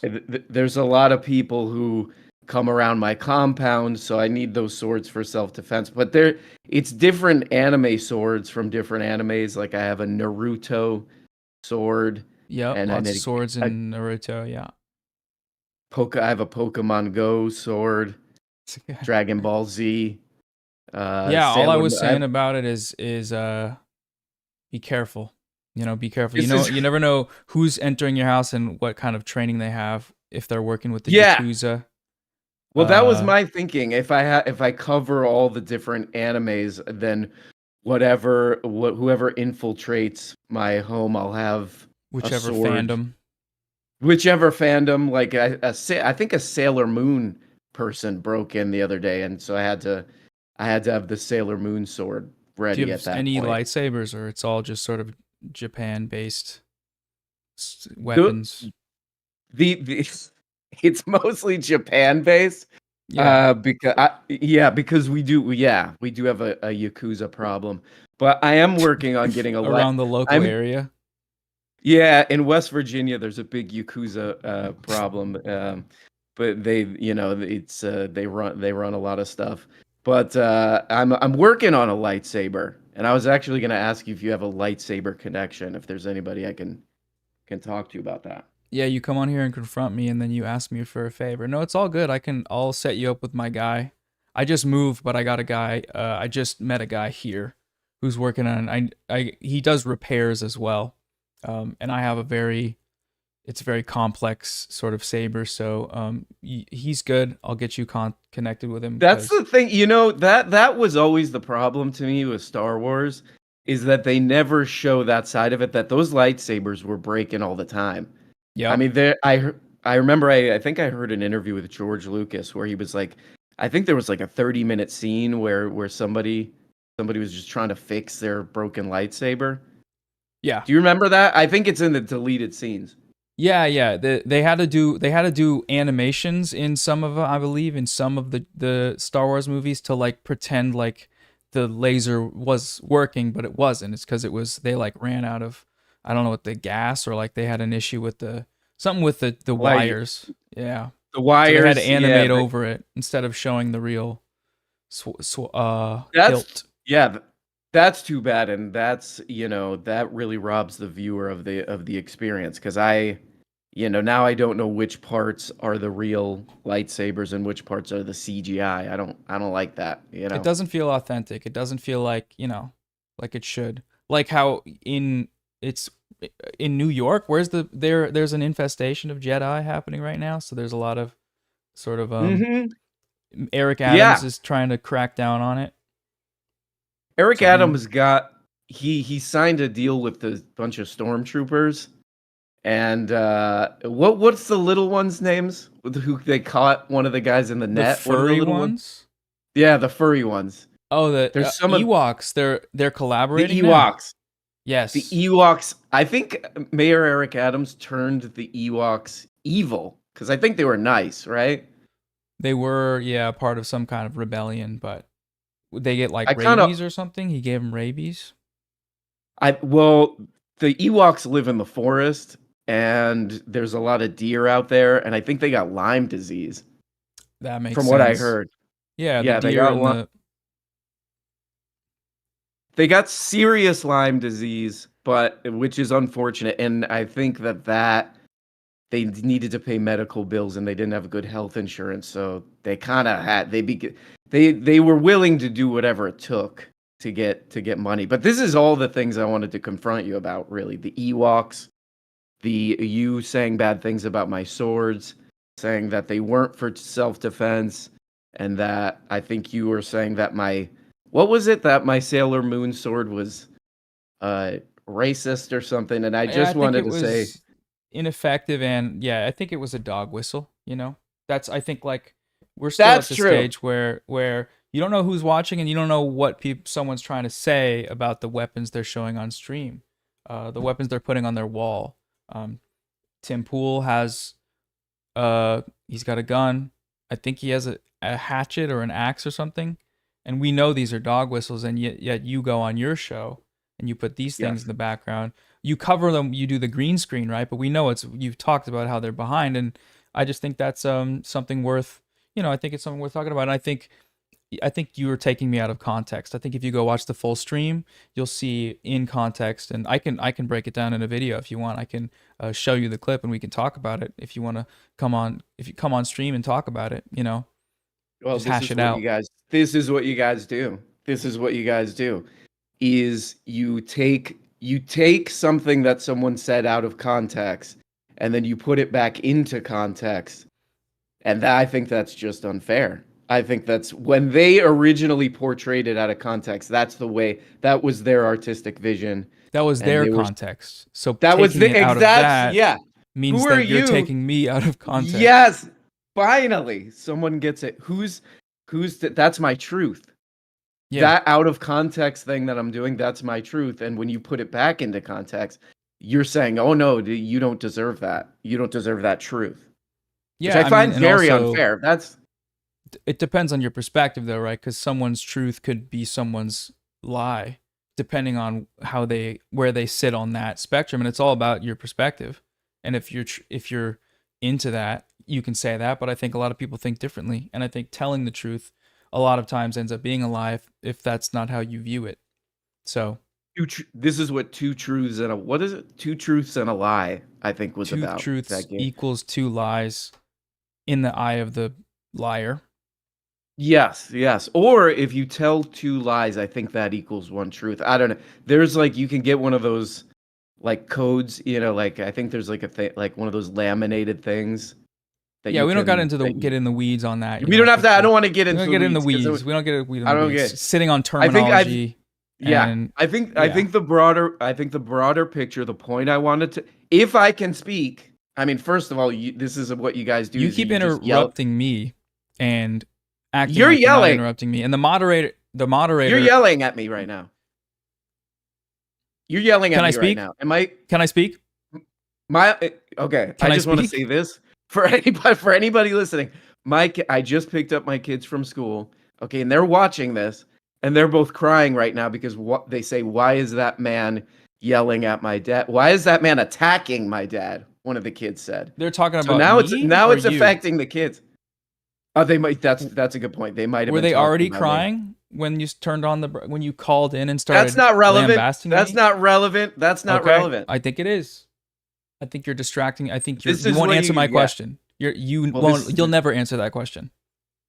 This is what you guys do, man. This is what you do. This is what you guys do.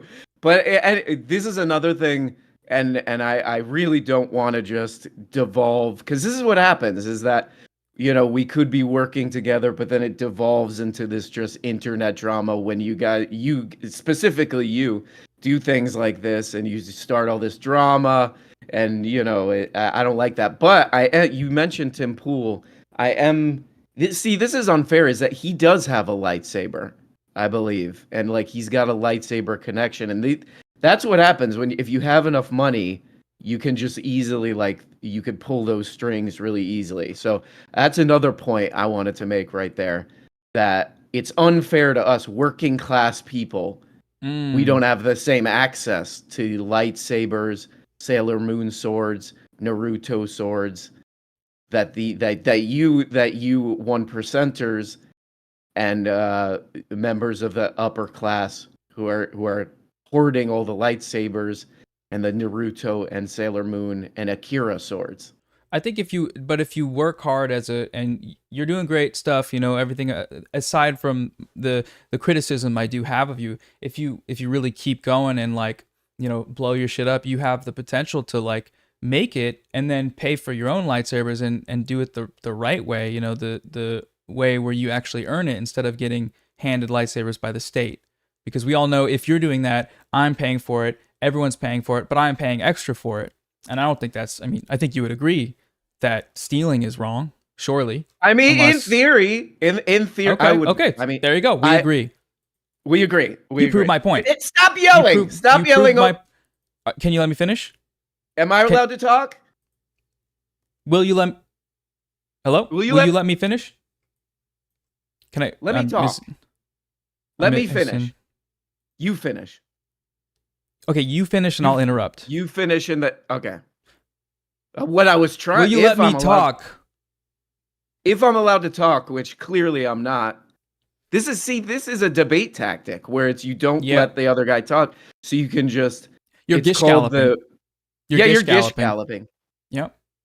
You're horse You're galloping. gish galloping, man. This is sad. Honestly, this is sad for you, man. And I know people are clipping this. Oh, and of course. Right to the personal attacks, right to the ad hominem. I just uploaded I basically live streamed. I didn't even edit. I just kind of uploaded a screen capture of this, and I titled it "The Downfall of Noah Samson." Of course. So, you're just now it's jumping in with documented. everybody else. Yeah, you put my face in the thumbnail and This you'll is get what your you guys lightsaber, do. man. You dogpile. You'll get your lightsaber, man. You'll earn your lightsaber off of my name, and that's fine. I'm used to it. Blood in the water. It's blood in the water. You see somebody there, you having a hard time, and you jump all over them. This is what At you least guys you're being do. honest now. At least you're being honest, man. Oh yeah, I was talking about myself there. But hey, this is the other thing. Is your bootstraps argument on lightsabers and Sailor Moon swords and Naruto swords? Mhm. Look, if that were the way Don't frame worked, it like that. Don't use. I never said bootstraps. I You never used said the it, word you said it. bootstraps. No. You did. You're putting Play words it in my back. mouth. You're putting words in my mouth. Chat, really quick. Chat, clip it and pull it up, and we'll watch it together. We'll sit and watch it. What's your producer's name? Greg? What's the Glem. guy's name? Is Tell Glem. Glem. Tell Glem to pull up that clip, because anyone can see for themselves. You Yes, said it speaks for if you itself. pull yourself, you said literally, if you pull yourselves up by your bootstraps, you could get a Naruto. Now you're just lying. or Now you're Sailor- you're changing You're putting reality. words in my mouth. You're putting man. words in my mouth, and you're altering reality. Congratulations, this is incredible. Oh my god! I've never seen this happen my on stream. Oh my god! You really I are a hope magician. everyone. You really are a Jedi, man. I don't know why you're worried about them. You should be worried about yourself, man. The Yeah, hypocrisy. The hypocrisy. hypocrisy. It's insane. It's insane what you're doing right now. I can't believe it. But what I was gonna say is, I worked hard my whole life to try to get one of these swords, one of these anime swords, and the problem is that these big timers like Tim Pool and Noah Samson, who I consider to be very pretty much the same kind of thing, they capture the political system and then they put in regulation. What's his name? Ezra Klein writes about this. He puts in regulation to prevent hello, normal people, from accessing Naruto swords and Sailor Moon swords. Hello. That's what I would say if I were in your position too, and I get why that happened. Because I didn't work hard enough. My cat keeps kicking my sabers, of which I have Get him. many. What's that cat's name? My cat? Yeah. Ewok. Oh, Yeah, that's I'm big pretty into good. Star What Wars. is this? Is it really Ewok? No, her name's Baby Cat. Oh, baby cat. Oh, okay. What's Yeah. is this a generally good cat? Any behavioral problems or anything? No, she's pretty good. She just had tapeworms, but we got rid of those with the power of modern that's great. medicine. Yeah, so she's good. Did you ever watch that show, The Cat Whisperer guy? You remember that guy? Yeah. I remember YouTube clips of him. Very low. Jackson Galaxy, I think his name was. Oh but yeah, he was yeah. He was a cat behavioral expert by day, and then a rockabilly guitarist by night.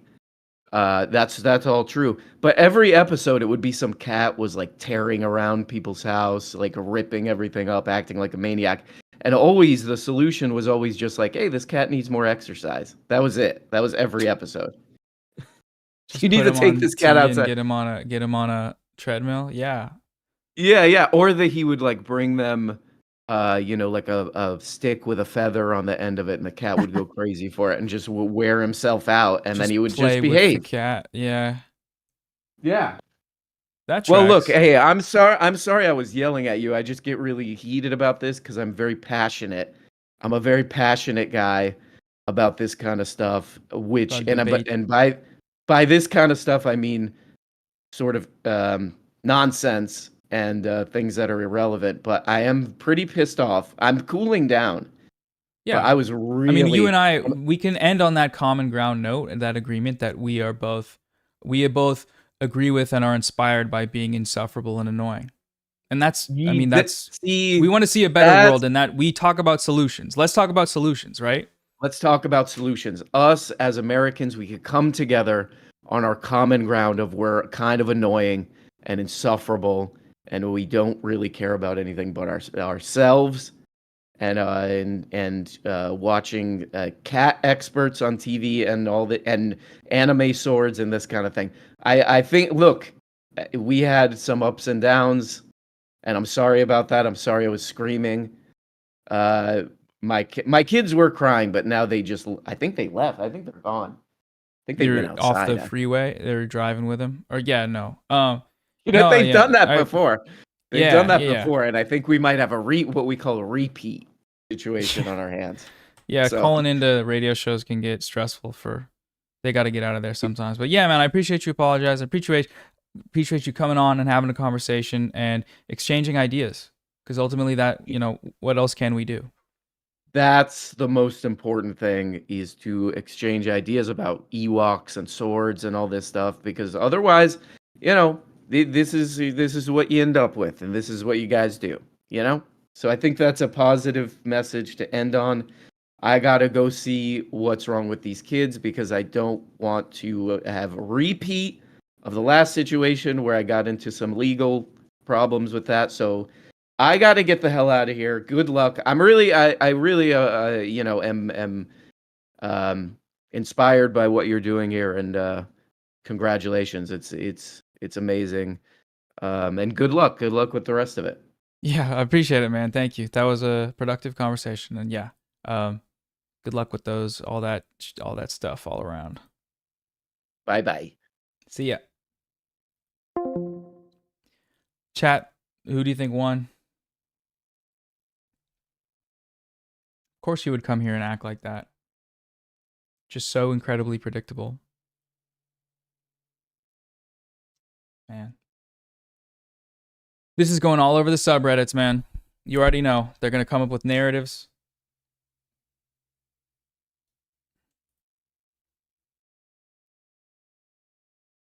I'm getting DMs now. Oh, that dude's so funny, man. Ah.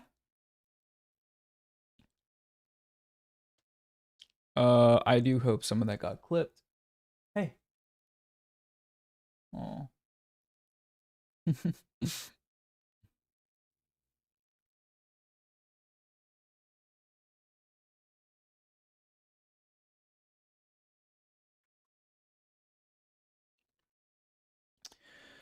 Yeah, guys, I might have gotten owned. I might have gotten my ass handed to me. This is cool though. I'll get to add post hoc.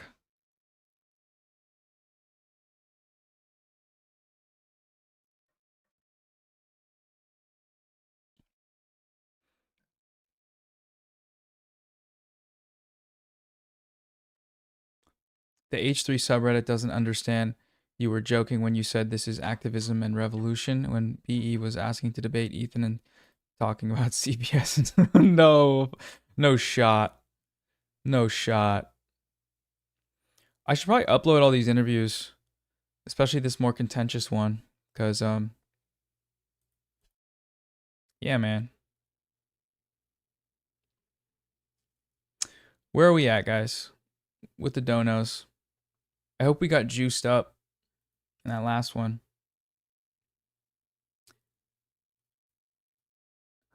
Hey, kitty. Yes, Strawman.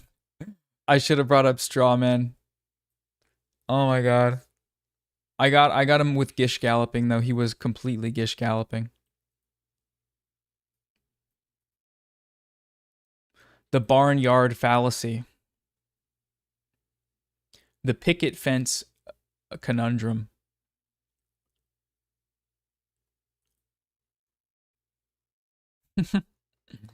Oh man. Too good, too good. The fallacious fallacy. You kept putting goalposts in his mouth. Exactly. I mean, that was my strategy from the start because I knew he wouldn't handle it.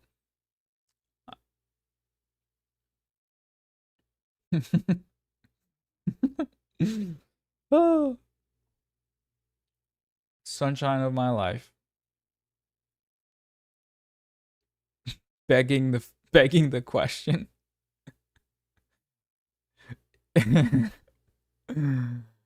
Oh man.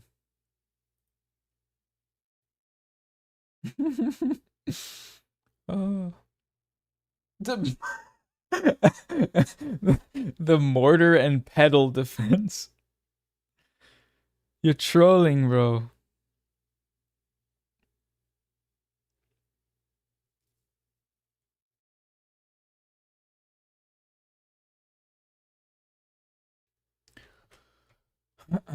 Maybe you should have had the people texting you chat GPT arguments the whole time. That's what we need is we need that guy to debate. They won't debate him. They won't bring him on and debating, but they need that guy to come on and debate all the serious political guys to show how little they know.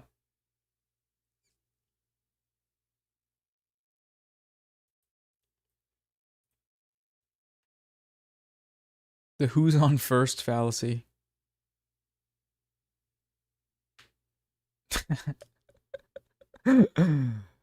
He didn't do the Noah thing. Yeah, that's another good one. Ah, missed the opportunity. Okay.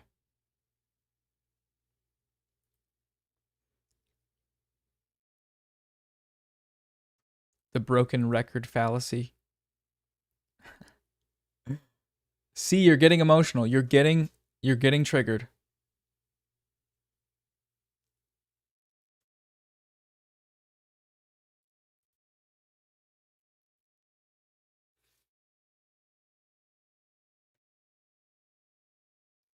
Okay, what we're gonna do here is I'm gonna text back Westside Tyler.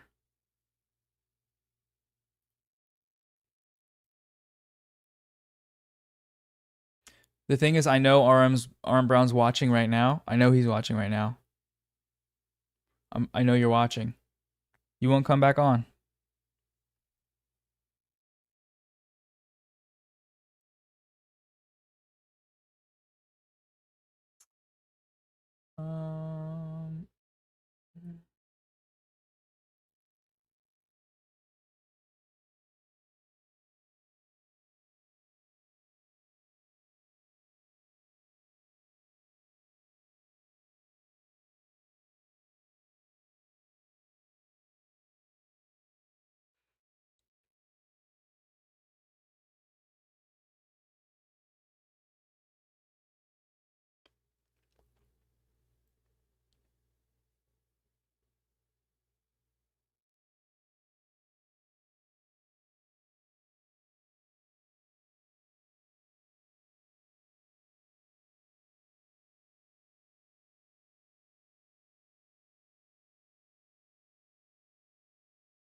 I scared him away. Yeah, I scared him away. This This is a certified hood classic.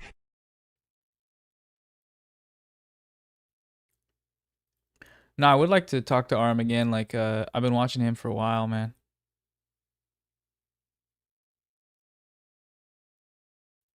I should drink water. Thanks for the reminder. Because I have this thing that lets me do sound effects, but I don't really ever use it. And he is the king of soundboard legend.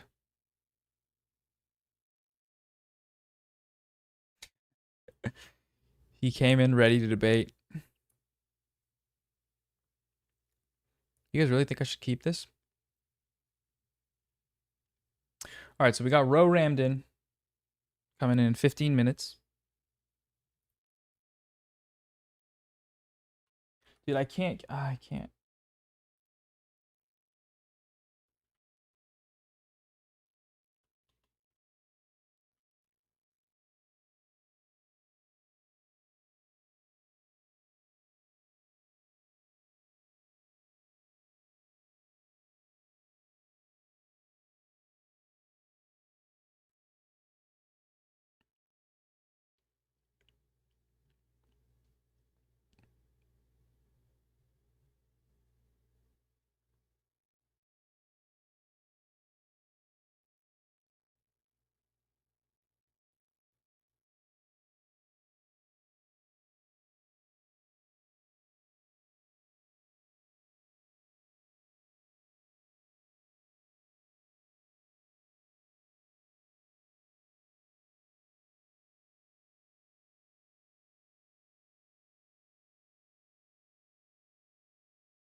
Yeah, VODs are in the description. I need to upload that Hasan BadEmpanada debate. I need to upload the me RM Brown debate.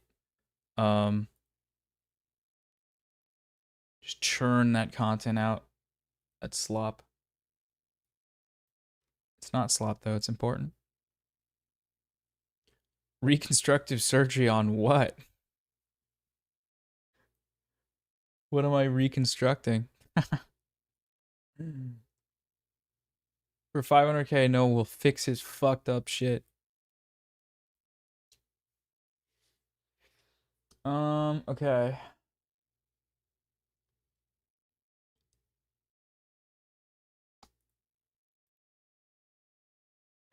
BadEmpanada uploaded it. Oh, no way. It's over. Yeah, everybody in the stream liked the stream.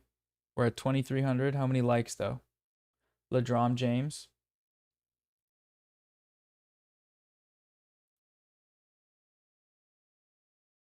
I bet you thought I would only go after Ethan Klein, Hassan. I don't have the continue giving weapons to Saudi Arabia, which that's the other side of this conversation that's so funny. That's awesome. 71 likes. Yeah, it's not okay, man. Okay. I probably should put the maid costume back on, actually, right?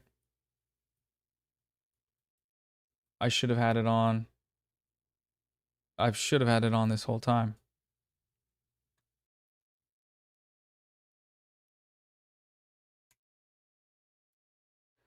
Yep, looks like that's what we're gonna do.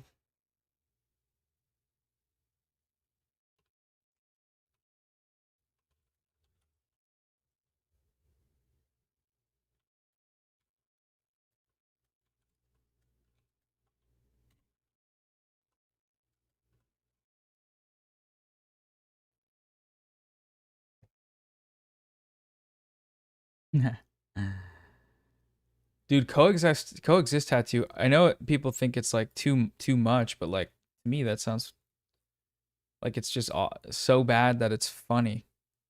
I've never seen that. I've never seen someone with that tattoo. Tramp stamp maybe would be good.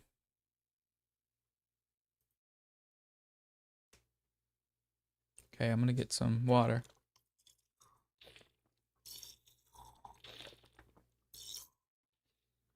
Yeah.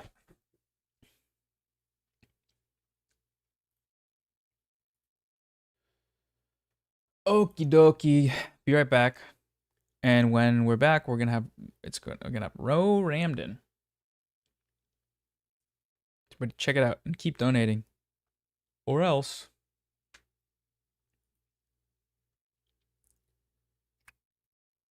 So what is the stream at donations wise?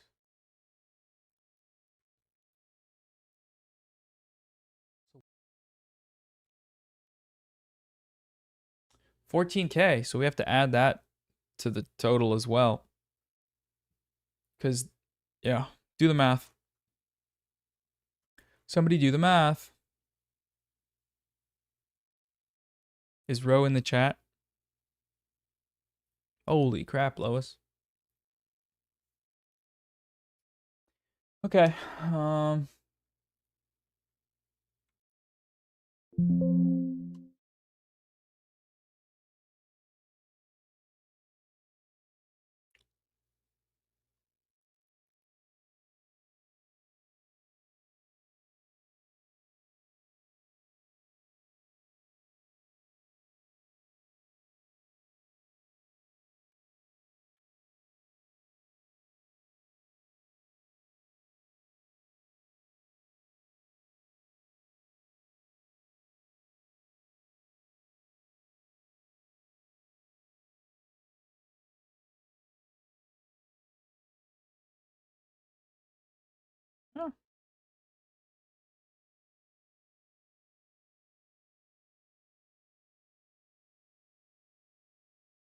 It's like over.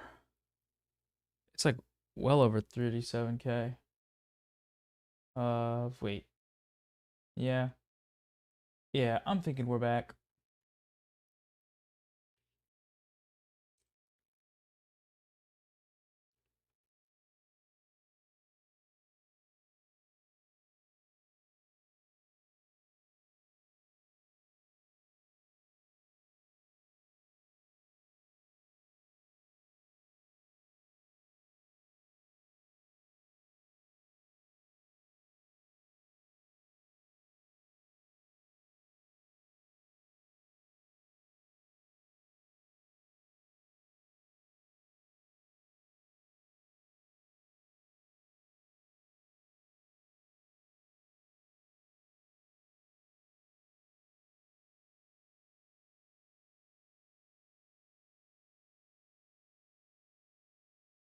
Oh, is coexist not a good? It's bad.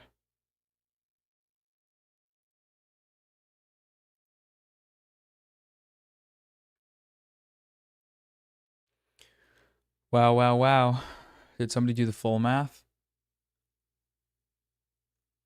Oh my god, 19K plus 12K plus 2800 plus 13K plus 3K plus 14K plus 336K. That's too much.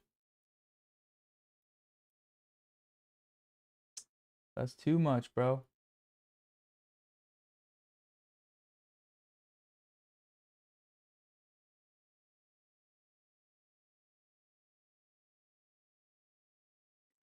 How do I do the live dashboard? Oh, there we go.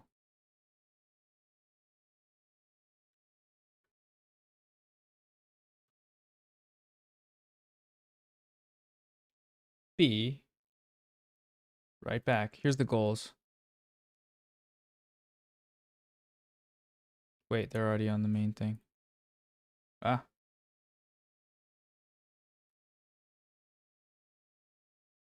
Nice.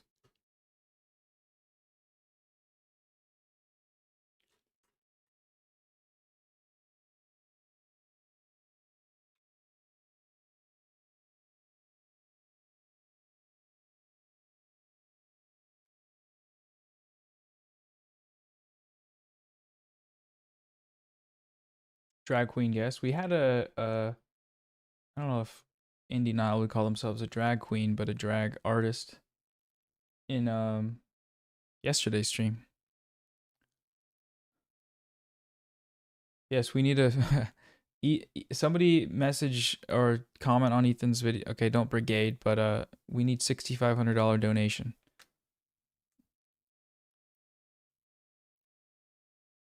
65,000 actually. Let's make that happen.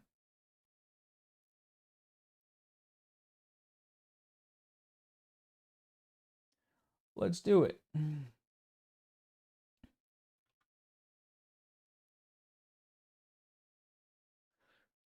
Oh. Oh. Oh.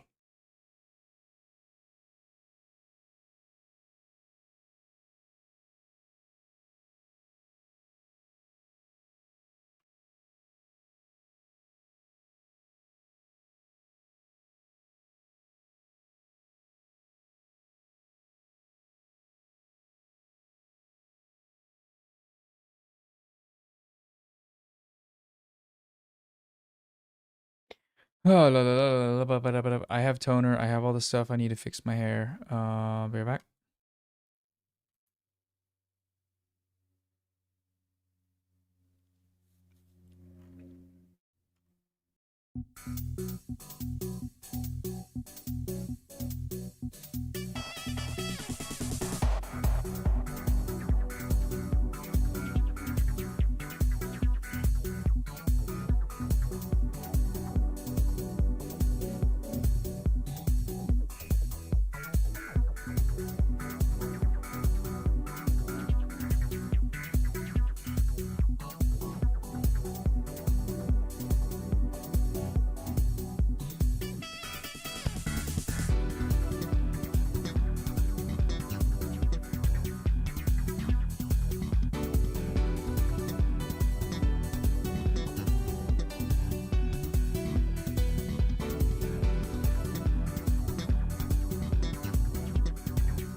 Hello. No mods, just me. I need mods. I need mods bad.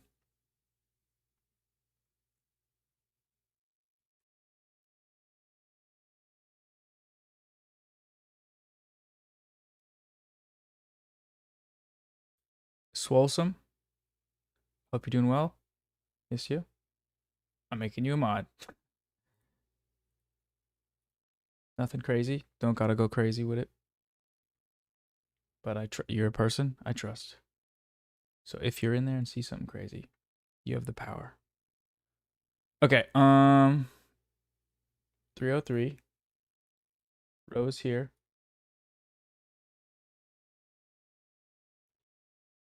What else we got? The issue is when the hairs cross over.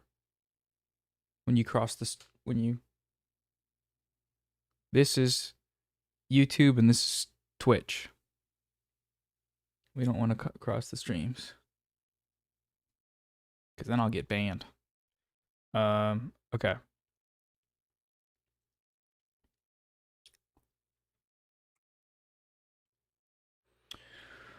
Total at something.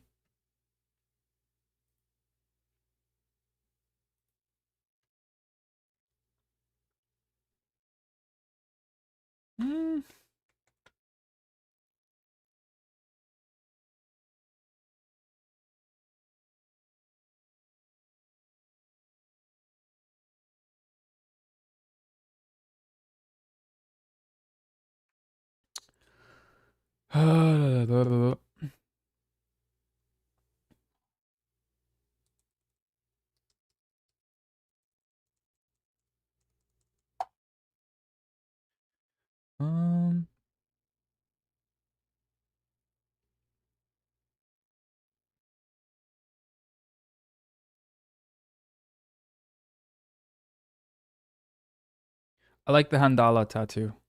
I don't know if I'm pronouncing that right. Hair looking like a PB&J. True. So true. Bada boom, bada boom. Hello. Hello. Are you there? Me? I'm here. Are you? Can you can't hear see me? you. I can hear you and see you now. Yes. Hi. Can you hear me? Amazing. Can you hear me and see me? I can hear you. I can see me or both, but I need to put you onto the stream. Okay. Thank you. Surprise. How's the stream going? Congrats on $330. That's crazy. $330. I mean, Yeah, I think we can get to self-funded, by the way. 331, 32 at least. Yeah, if you chip in. Some of that YouTube I'm not money. really in the position to or I guess do you have Famous, any rich, wealthy IRS? Do you have any YouTuber. IRS employees watching? Yeah, I have some contacts at the IRS. Yeah, no, I can't give any money right now then. That's okay. That's okay. But You will be a good person one day. Let thank me you. set you up I'm on the trying. stream. I'll try. I'll try. You're not Can people on hear me? around. Can people hear me yet? People should be able to hear you. Anybody chat? Can you hear Ramdin? I I don't hear have chat me open, so should I have chat in open? your headphones. You can Oh, if you you want. hear me. Okay. I hear you hear me. you. You talking to me or you talking to you? Me hear you. Or You me hear talking to me. you? You talking to you? Who is where? Okay, yeah, just making sure. Okay. Me is me. I am me. How are you? I'm good. How are you? I'm I good. miss you. It's been a while. I missed you too. When was the last time we saw each other? Was it earlier this year or is it last year? It must have been start of this year. I came up. Yeah, that sounds right. We played wait, my camera died. We played that was in the winter basketball, but Yeah. there was another Yeah. That was fun. That was really fun. that was super fun. With Tayo. That was great. Oh yeah, Tyra was in town. Absolutely. Yeah. One sec. Yeah, I guess every once in a while I hoop. I started playing basketball more after that. Oh really? Yeah. Hell yeah. 'Cause Not very your good at it, but I'd play roommate it and friend sometimes. Is big on ball. This big baller brand. Big baller brand? You remember that? No. Is that what You're is gonna have that to what it's explain. called, chat? It's like a Chat. LaMelo ball and LeVar ball, and it's like a family of their last name is Ball, or it was like a stage name, but they were like Shout out LaMelo Ball. He looks Basketball. like one of the inflatable car dealership guys out there. yeah, I forget which brother it is, but I believe it. Looks like you. Squidward tentacles. Anyways, what's been the vibe today on the stream? I don't even know what's happening. I've been like just going nonstop. Today we had, who did we have? Oh, Chat, do you who did need me we to have? like? You texted me. You said, well, you texted me two things. You said that you peed your pants and you're not going to tell the chat because you're a big boy. Okay, that was in Um, confidence, but yeah, Okay. Well, I don't know. I just kind of share stuff because you just want to dox people. I just like saying things. Well, I can say your address too. But what was the second thing? The second thing. Oh, you said that I should say. And I just want to make sure you want me to say this. I'll hurt myself if people don't donate more money. Is that what you want me to Yeah. say? Well, that's Okay. what you told me. I was just simply saying Well, I was you telling should you because present it. you said how do we expand on this? How do we get more ideas? And I was like, maybe we More could do like, effective oh, a ways. dunk tank, or like, do you have a dunk tank? Do you have a circus? Do you have a circus full of people? You sort of came around with the idea of like, well, you've had mental health troubles in the past, so I don't know. I sort of was piggybacking off of you, so I Yeah, don't know, like right. the impetus have of the slime. idea was with you. Slime. I have goop and slime. Could we do? Oh, okay. Could we brainstorm? If somebody donates, we can get slime. Yeah, just get covered in slime, as punishment. Fuck, I forgot. You to put said on you the had maid outfit. you had Hasan and hey, it's better without I the maid had- outfit. I'm gonna be honest. Whenever I go on a stream and somebody's wearing a maid outfit because they lost a bet, I'm like, gee, fuck this. Yeah, Get me you're not outta taking here, me man. seriously. This is not an academic conversation. Can you put now. on a suit? Can you put on a Brooks Brothers suit, please? I wish I had a book. Can you at least read the Brothers. Communist Manifesto once before I debate in front of 600 people in a full Yeah, auditorium? I'm not much of a reader. I'm more of a vibe guy. I watched a lot Okay. of debate streams, so I don't know if Yeah, you saw sort my of like- last. I was debating somebody last stream, and I was debating someone before that, and Well, I read the back. I hosted I a read debate. the back. Okay, I read the back covers of a lot of books, so you might want to Yeah, be careful around me because I kind of got the Yeah. real knowledge. you display them Mhm. prominently. I Oh, yeah, did. oh, yeah. I read. I still have 2 of your books that I'll send Oh, back which to you if you ones? want them. The Sure. Walter Rodney book and Mhm. I think the Lenin book. That was a cute little one. Like Oh it was yeah, really, yeah. really I know that nice. one. Was that I the, spilled the- a little bit of slime on it, but it's Okay. sick, and I need to send it back to you because it's great. Your but, slime, or you produced the slime, or did it? no, just goop that I had laying around. Okay, not your Yeah. goop.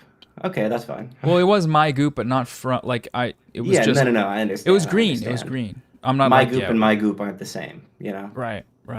there's no My confusion. little gooper. Um, What you let's- been doing? How are you? My life? What's I've been going on in good. your I haven't been doing anything too crazy. I gotta make a video in the next few days here. Don't know what the Mhm. topic is. Whatever. I'll just do the same that I usually do. Where it's difficult because I've been in this sort of recovery period. Here's what I realized. Do you want me to get into some loose armchair psychology on myself. Yeah, I mean, go for it if you're cool with that.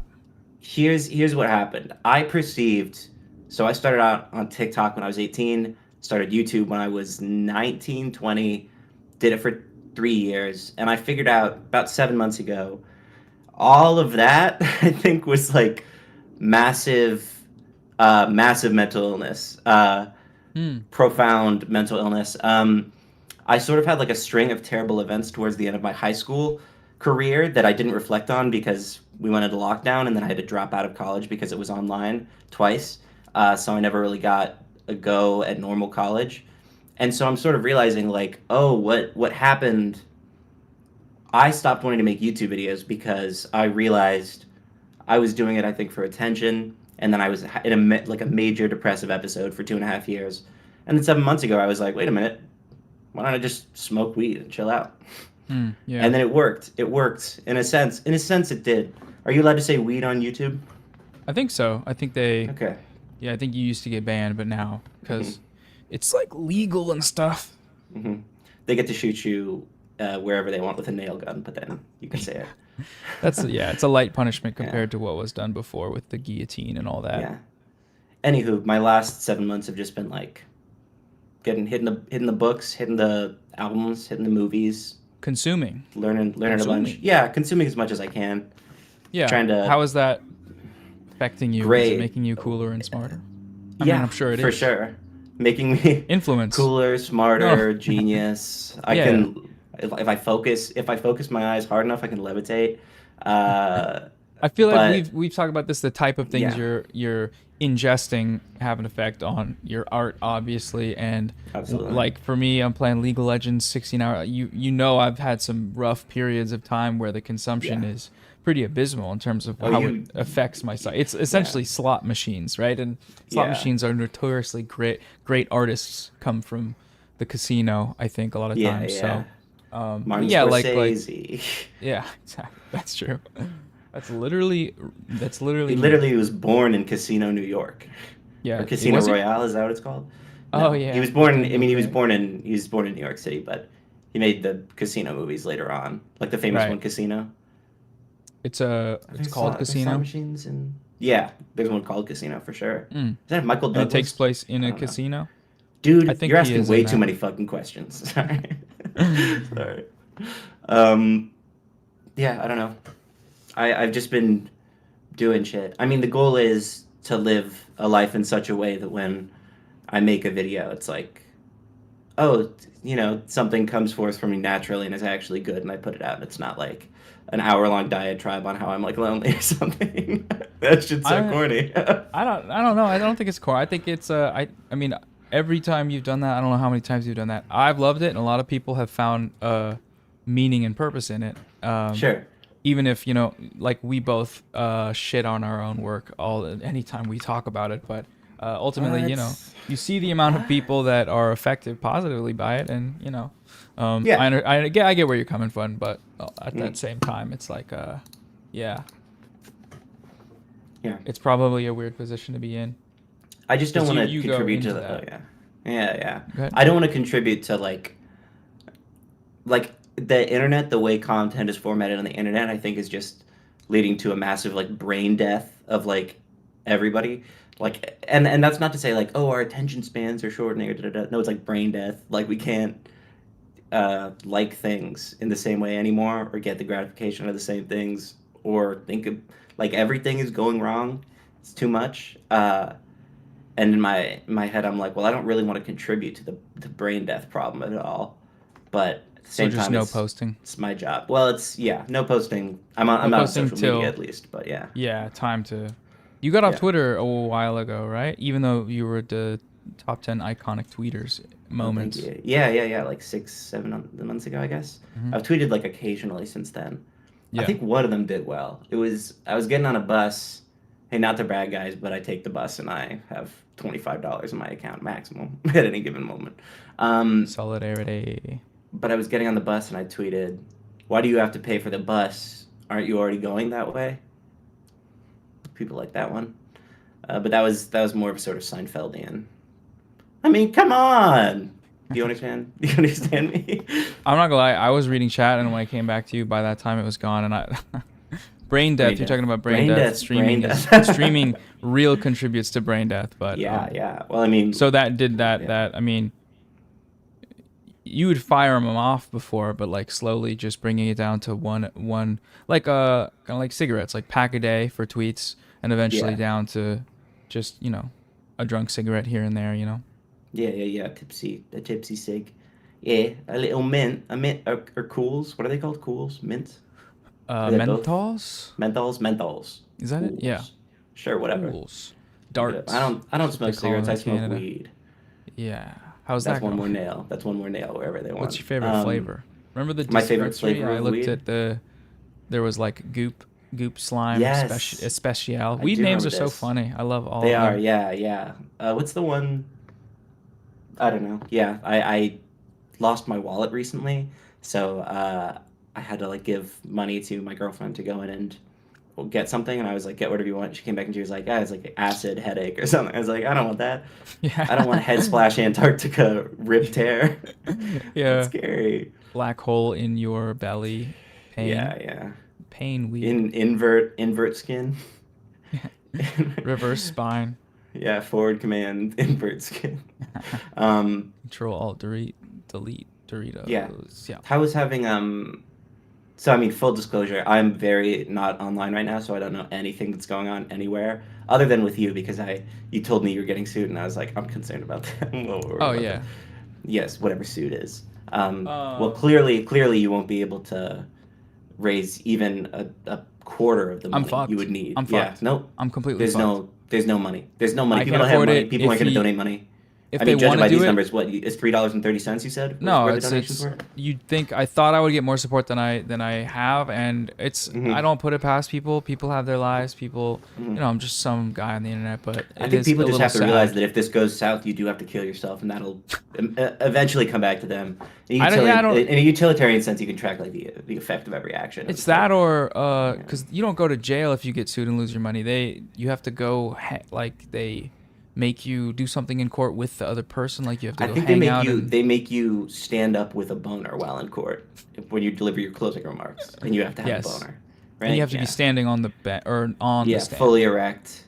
And Above you, the they'll stand. you Viagra, Cialis, whatever sort of enhancement things you need. You might have to go on They'll a steroid project diet. some They will move it if you have porn trouble getting behind you. hard. They will move the date. They will move the court date for you. I thought you meant they would move it.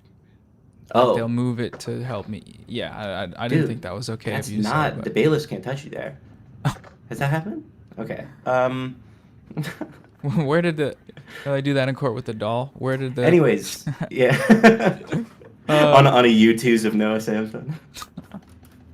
Okay, what were we talking about? Yeah, the lawsuit stuff Hassan, is just. Hassan and yeah. Oh, Hasan and BadEmpanada. Yeah, I was gonna ask what's that about? How's that?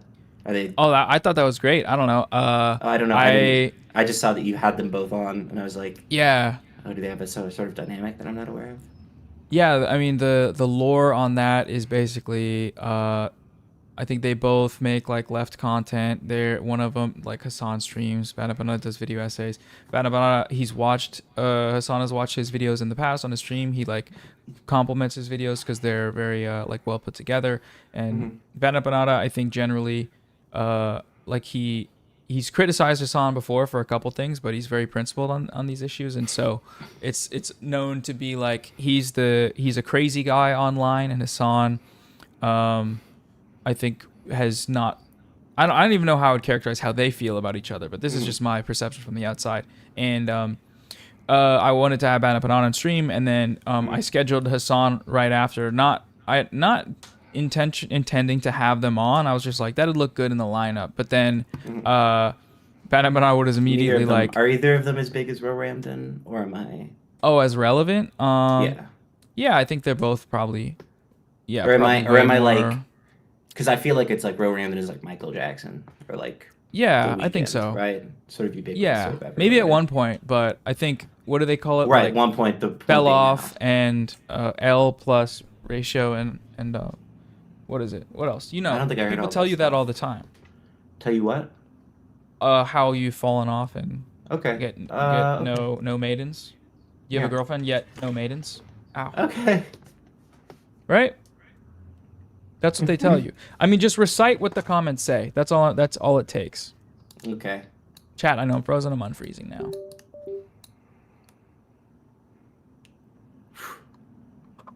Get a load of this guy. Get a load of this guy. Yeah. Is there anything in chat that I should be hearing? Have you seen anything that's relevant to us? They're just saying everything they normally say about you. Oh, what type of stuff? Don't read it. I'm not reading. I don't have it open. You don't need to tell me to read Yeah. it. What stuff are they saying? Well, it doesn't matter. It's not important. What's important is you and you being on my fundraiser stream. What do you mean by you it doesn't matter? What does that mean? helping out. I'm helping out. Sorry? I love helping out. Yeah, You yeah. said it doesn't matter. I just want to know. Can I hear? I want to hear. What they're saying. Yeah. My chat window just like keeps free. It keeps breaking. I don't think. What does it say on like the frozen? Like the frozen chat. Most of them are just being, it's just trolls. It's just trolls online. I prefer not to. A goblin does not concern himself with the opinions of trolls. Oh. Okay. Get it? Yeah, it's all good. But like, what type of so trolls? how's like What do they say? What type self-esteem? Your self-esteem has been pretty good. Going. It has been good. Up. It has been good. Up I'm emoji. I'm not angry at you or anything. I just Yeah. want to know what they're saying. I don't have chat open. I thought it would be nice to hear from you. I don't know what your community. They're trolls. What, people trolling me? Yeah, I mean, you know how people are on the internet. They say stuff they don't mean, and they say stuff when they Yeah. can What's get the away stuff with they it. don't mean? What are the people saying that they don't Well, mean? I don't like repeating stuff that people don't mean because it's like. Are you doesn't not mean allowed anything. to say what they wrote? Like, can you not say those words? Well, YouTube's rules are pretty strict when it comes to reading chat. If I recall, Tirrrb got banned from Twitch, but then they implemented that rule after significant lobbying from the ADL onto YouTube. So you can't read chat basically, especially not when they're saying out of pocket shit. But after that, then Tirrrb went to kick and then got banned again for selling Sherm to a minor on stream. Right.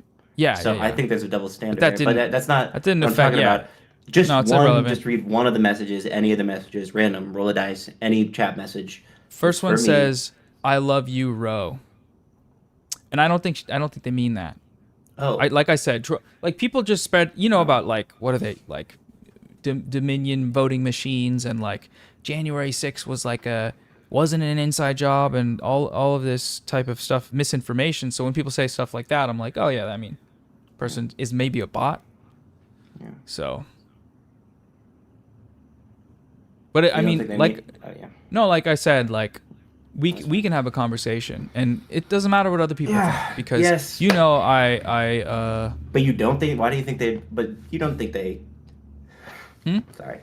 Nothing. Nothing. yeah, I see what's on. I see what I see a lot of stuff on the internet that You sound fucking hurts crazy. me. Can I say that? You sound out of your mind. I sound crazy. Yeah.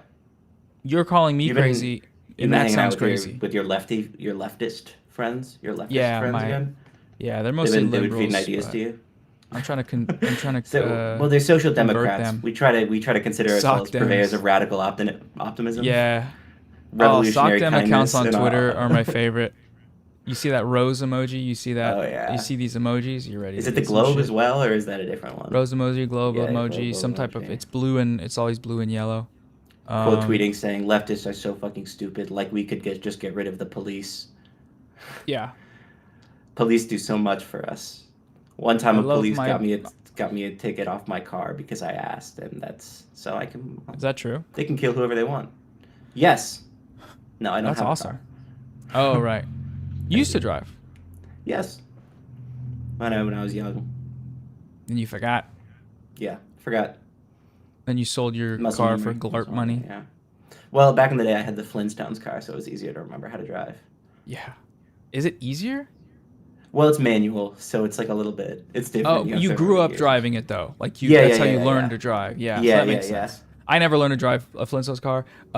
My dad learned how to do it, and he lived in San Francisco, and it's really hard to do a Flintstones car there. So he got really good at Did you it. ever have to do like the driving test where you had to like do like the back end parking into one slot of the old dinosaur's rib cage? Yes, but I had to. I think there was some stipulation in the state I grew up in that you had to use a pod racer from Star Wars: The Phantom Menace to learn how to drive, and so Right. it was And if you it don't, was and hard if you to don't have fit. Sebulba's pod racer, it's kind of a non-starter. Right? Well, Sebulba's pod racer, even though there was rumors that he was sabotaging other Can we pod not talk racers about that? things. Can we not talk about? Listen, I don't want to What? get into any sort of guys.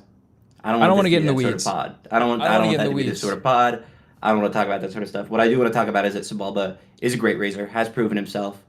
I don't think there's. I think we could speculate all we want, but Sebulba. To a certain extent, you can separate I don't the think. race from the racer. I want to say that I don't think Watto would like it. This podcast is a subsidiary of Watto.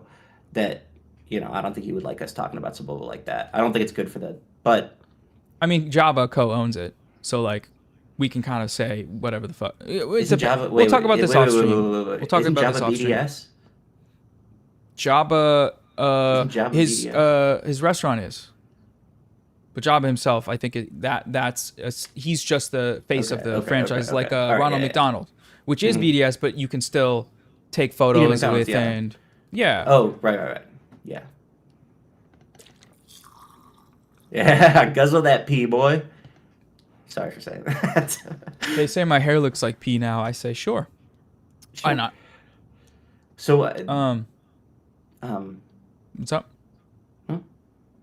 you hear something? Go ahead. My voice is gone from streaming so long. How many people are watching? 40 gore billion. Let me see. 40 Mostly billion. bots. Really? Bots? 2002. That's when I was born. A year later after I was born. I was born in 2001. But you got to appreciate how close it is. I don't know. How do you keep it? How do you keep your energy? How do you keep your stamina? How do you remain fertile or not fertile?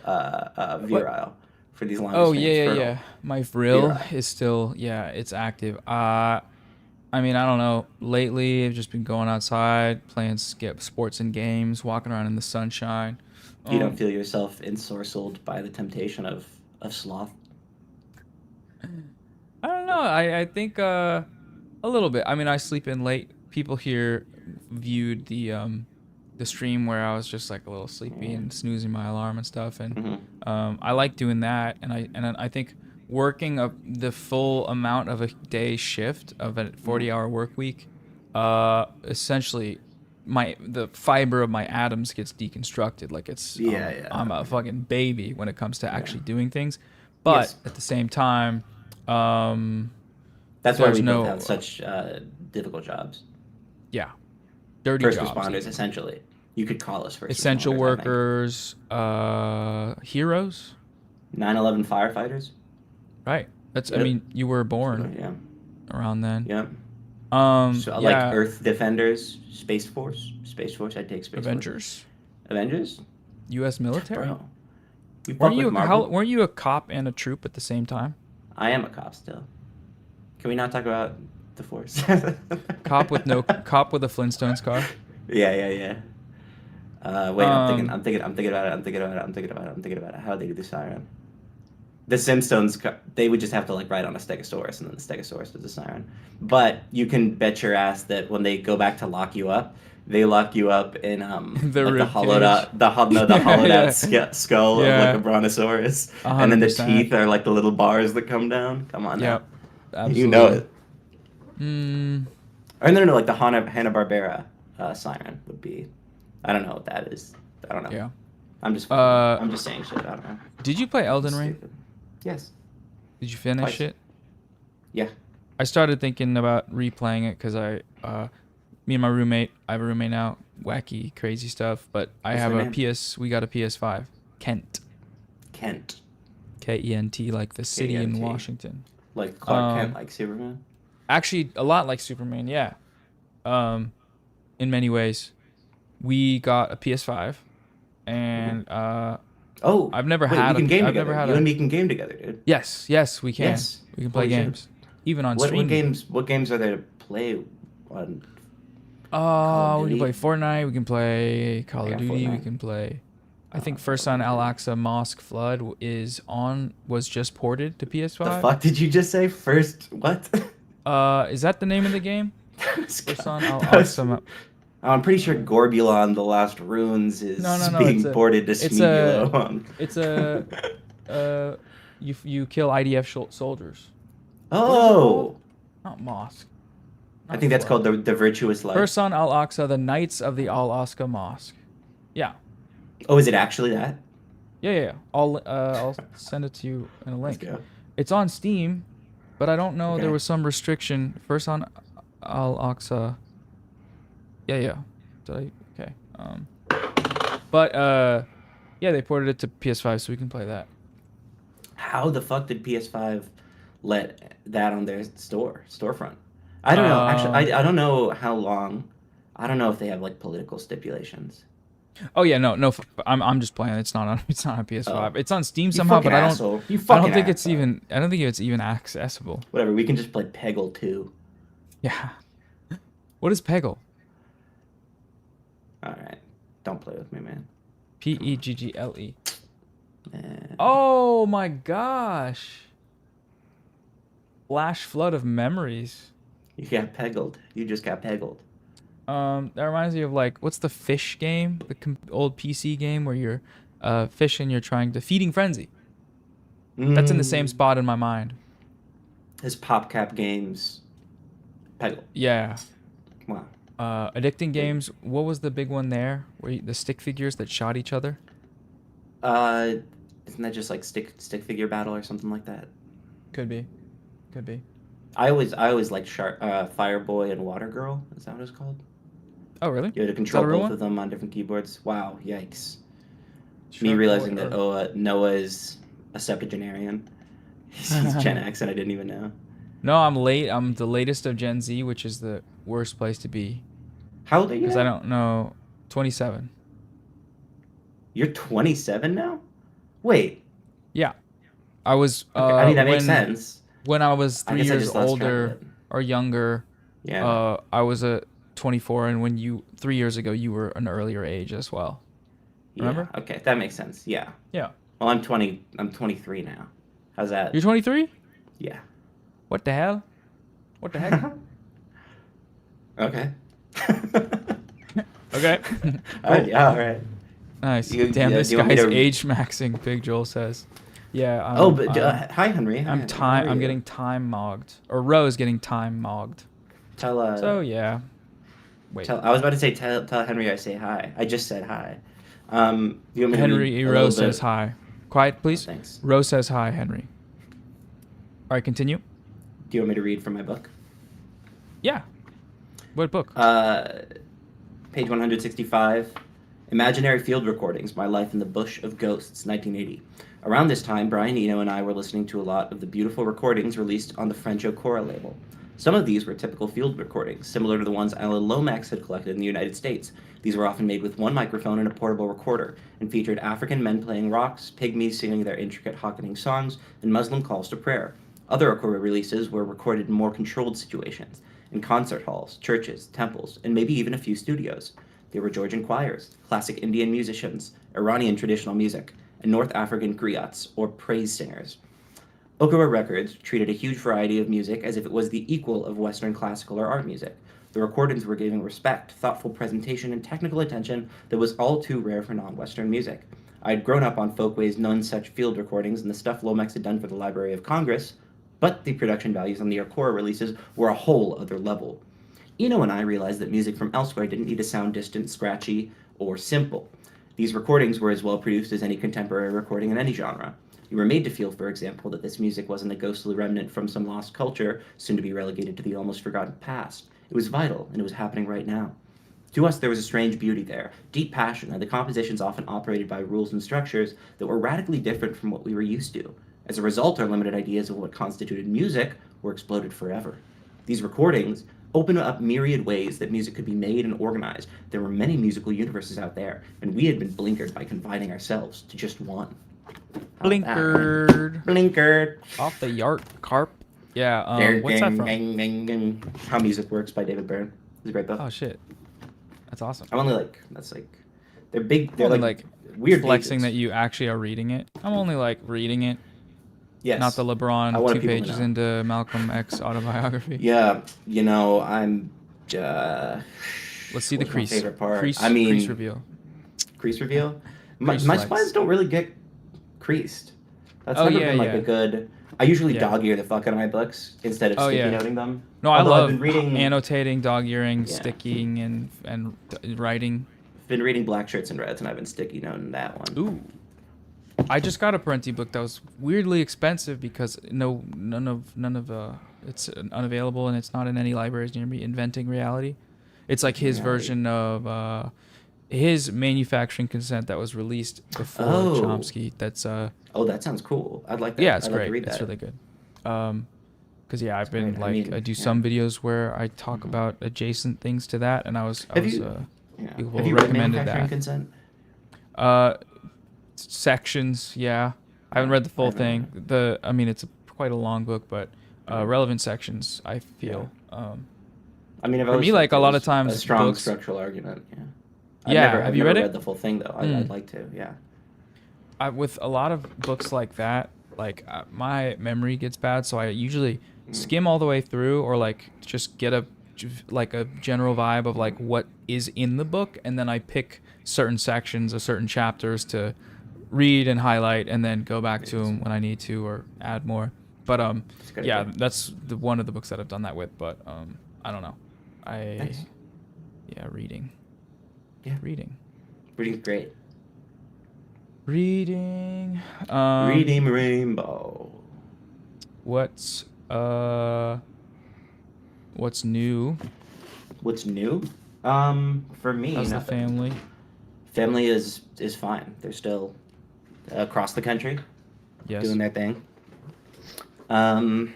What's new? You've been making I music, don't know. right? Or just listening? Listening to a lot of music and practicing a lot. Practicing guitar. A little bit of clarinet, but not that much. You want to play anything? And You don't have to. probably not. Nope. That's okay. That's putting you on the Sometime though. spot. Sometime. Crazy style. What else? I don't know. Not much is new. Not much is new. I've been still watching a shit ton of movies. Just really taking it all in. Trying to make sense of it all. This wild, fucking, crazy world. The universe is so big. No, universe is so so big, small. and we're so. Whoa! I was about to say that. We're all no, thinking it. shit. Everybody's been saying it. No, I thought I was. They're not willing to talk about it Because wokeness. of woke. Because of wokeness. Thank you. Because of woke. How do you Nobody feel smart. about the state of wokeness these days? Bro, I'm I think asking woke is. I about think it's. you. I think woke is losing the war. Woke is dead. Not woke Is is dying. dying. I think the affectations of like so like post-white co-opting of the word woke. You know, Mm-hmm. I think the pop cultural meaning of woke is just we're dead. It's dead in the water. Woke shit is over. Like we lost. That's okay though. I don't think that woke was ever like. I don't think that any of those ways of trying to like dogmatically approach like a broad, you know, like a word like leftist or a word like woke or a word like progressive. I just don't think those are very effective ways of like structuring people's minds around how to think around issues and how to go towards like a more progressive, you know, more left-leaning society. Yeah. Do you feel like yeah. you like kind of bought in any way? I know I did. Yeah. Not to like this kind of Sure. like I don't know, hyper individualized Yes. sometimes valid form of critical identity politics that I mean what I was talking about with I guess I keep referring back to this conversation I had yesterday with Chris Kunzler, this YouTube guy, or he's I guess started on TikTok, but really smart guy, but talking about how the way that rhetoric was set up to be focused on I guess standpoint epistemology to the point that it was immaterial or ahistorical is now being weaponized against marginalized communities by Zionists, by weaponizing Jewish identity as a form of inherent persecution. And I don't know, it's like, I feel like the process that happened, because I feel like I, in some sense, played a part of it, of like, I wasn't on Tumblr, but Tumblr politics, whatever politics came from that, of like hyper online, just stuff that's not how you have a conversation with people, getting moved into Twitter, and then me reading that and being like, oh yeah, that makes sense, I guess. I can't even think of examples right now, but I think you know what I'm talking about, the type of like rhetoric and ideas that get pushed where it has 100,000 likes, so I'm like, that's, I guess, true. I mean, I guess that makes sense, and I guess this is how I should think about it. And I guess that turned out to be an issue that scam. a scam, I guess. Woke is scam. Not even, yeah. I mean, not even. I don't know. Yeah, I guess. I don't know. Yeah, I guess. I don't know. I guess. Yeah. I guess we might have been talking about different things there, but I think. Well, no. I think you're saying think it's changed, basically. Not saying that it's changed. Maybe that I've changed. I think there are a lot of people who probably still think and feel the same way that they did. For me, it was the sort of pressure cooker environment of senior year of high school, like quarantined with my new stepdad and mom, and just like TikTok was the only thing I would do. And I was just like, I'll talk about what I think is important, which is like these politics. And then the further you get into it, I mean, I always sort of came at it from like this desire to like have a slightly subversive, like more nuanced view. And I don't think that, I would necessarily disagree with the majority of things that I have said on YouTube or on TikTok. Like, I still think they're probably like nice and insightful and whatnot. But I do think that just like I had this, or maybe I was drawn into this affectation of like, well, it's a lot of people are saying it, so I should engage with it. It should be a part of the conversation. Or a lot of people have collapsed on this one idea, so I need to respond to it, and I need to always have this in mind. And it's like, no, not really. You should just like come at the ideas however you come at them, and actually like the amount of time that you prioritize for different things does speak to like how you are weighing their value and importance. And if you just commit time to the things that you think are important and not the things that you think are dumb, you get great results from that. You don't have to like tussle as much with this, whatever you would want to call it, infighting or like, I guess very, very like strict like rhetoric analyses where people are trying to pick apart the exact methods of communication for certain ideas. I don't know. Hyper militance about things that are ultimately immaterial, but they feel like the most material thing ever when you're plugged into your phone 24/7. Completely living and breathing and ideologically tied, insofar as you're actually, there's any real ideology involved, to what some random people that are also as shut in as you are saying on the internet that everyone believes so strongly that, dogma or I guess things that who was I just fucking goddamn who was I just talking Denims? I was talking to Denims about she brought a good idea to me, which was the bus driver test, where if this is something you couldn't explain to a bus driver, you might be like, in like one sentence, then you might be acting wild, and like maybe like the bus driver, the bus boarding test. Whatever bus driver, understands you, or whatever their level of understanding is, doesn't matter. It's how many seconds you have when getting on the bus and paying for your fare, scanning your card. Could you get the idea across within like a 5-second period of like, hold on, let me hold the line for a second. Hold on, I gotta tweet a banger about how we're going this direction. Sorry, exactly. It's gone. But look, check this shit out, bro. Funny, right? Shoots you in the head instantly. I feel like fuck, I lost my train of thought. Oh yeah, I think sorry. Just one of the ways that's one of the, I think, most major ways that like that process of developing an aversion to like what now I perceive as like liberal identity politics and politics of like granting every standpoint in an immaterial way has been Palestine. Like post like Gaza, the genocide, right, where it becomes apparent very quickly that whatever language hyperfixation on language or how we talk about things, or I'm trying to think of an example. Just what happens on Twitter politics is so immaterial that, in comparison, that like, I don't know, it's like the moral compass kind of is then realigned in one direction, or the picture of what is imperative to try to, what kind of like suffering is imperative to try however you can to influence and fight against, becomes very clear, clear as day. And it then becomes clear that you might have been spending most of your time doing shit that doesn't matter, and feeling like it did, and really feeling like it did, and being around people that also felt the same way. And there's kind of like a, oh shit, was that this your man? That was me? Was this me doing this? But also having that recognition means you're There's going also like a somewhere. mass post-COVID psychosis going on, honestly. Yes, So absolutely. a lot of people, like, we really didn't.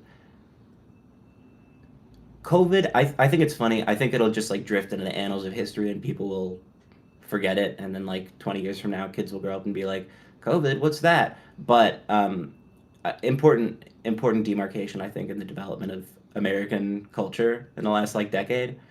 Post-COVID, a lot of shit got messed up. Well, economically, of course. Anyways, what I was going to say about the sort of political identity that you're referring to, or this idea of like describing your politics as your identity, and then ascribing to yourself all of these things you must be, it becomes very obsessive and fastidious, and you have to cultivate sort of this idea, and you sort of find yourself working in almost like this avant-garde, like subconscious, like media marketing sort of idea, where everything you say is triple or quadruple checked, and everything you read must be like double referenced with replies and stuff. You're operating like as though the world is happening on a subconscious level, that everybody must, or you're operating like you have to have infrared goggles on at all times so you can see infrared everywhere. And it's like, no, you don't. For me, I think the way that I see it, the neuroses or the sort of affliction stems from like a contradiction of condition. It would be that through social media, you're attempting to achieve something radical and social and connective, but of course you can't be social with anybody on social media, because socialization, to me, in the way that I'm using it at least, and there's probably more specific word I could use for this, socialization refers to like this, usually I want to say like physical gathering of like people who you're trading ideas with, and it's a whole sensory thing, it's a whole emotional thing, it's way more complicated than just like, are you messaging somebody, are you exchanging words with somebody else?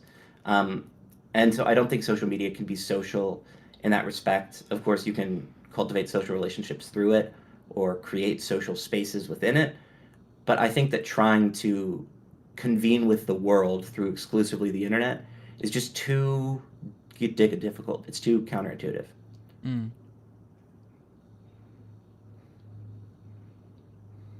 I don't know where else to go with that, but you were cooking. Thanks. You can keep cooking if you want. No, how's it? My Pat Metheny album just ended. Or no, it was a Lyle Mays album. That shit was crazy. Delightful. Oh, if you guys are it looking just for a ended? nice... Or just dropped? No, I just listened to it. Oh, I was okay. listening to it while we were talking. Anybody who wants a lovely sounding jazz guitar album, Street Dreams by Lyle Mays, folks. Come on now. Who among I always us, get right? introduced to Among Us reference. I always get introduced to really great music when we hang out. Oh, thanks. That's so nice. We can play Among Us. Do you want to play Among Us? I would, but we don't. We don't have 10 people. Is CJ That's coming true. on at 4:30?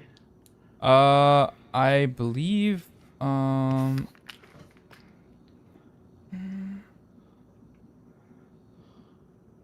between row and FT is what they is how they described it. So I think it can be 4:30, it can be 5. Fun. Well, I don't. Yeah, I have no preference. I'm here as long as you need me. Hell yeah. You've been gaming.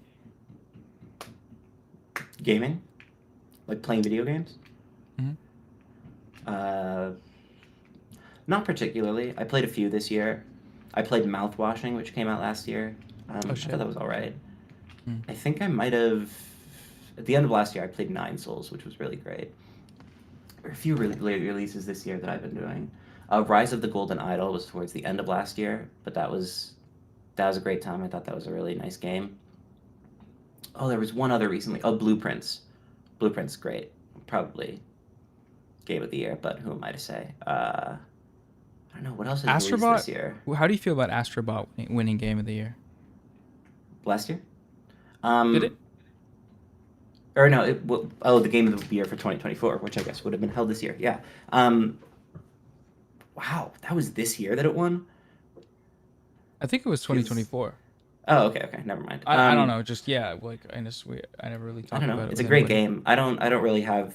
I mean, I would prefer, of course, if indie games won everything because I think the studio composite for like making video games. If I have one big concern about how like everything in the fucking world is done, it's that like studio systems just are dog ass, dog piss, fuck this. Yeah. Like people at this point, the technology is out there for not only game developers but musicians and filmmakers and designers and all this stuff to be doing this with a collective, with a tight knit group of people who you know how to move with and know how to work with.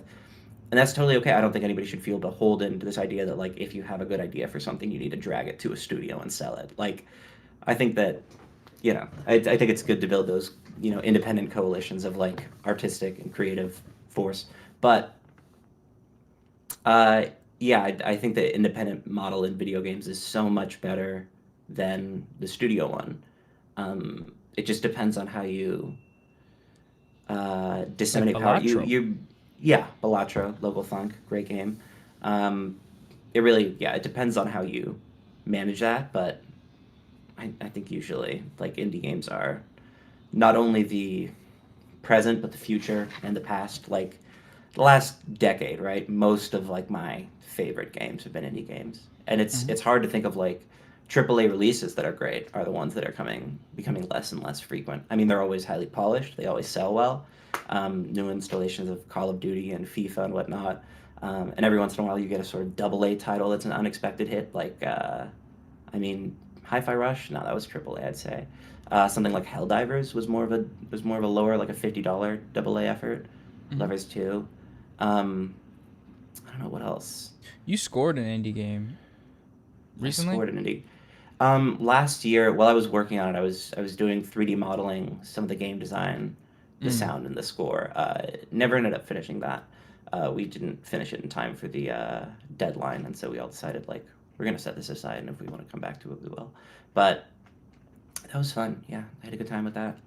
Yeah, it was a horror game. Horror game, yes. It was just a. You showed me the third person sound effects.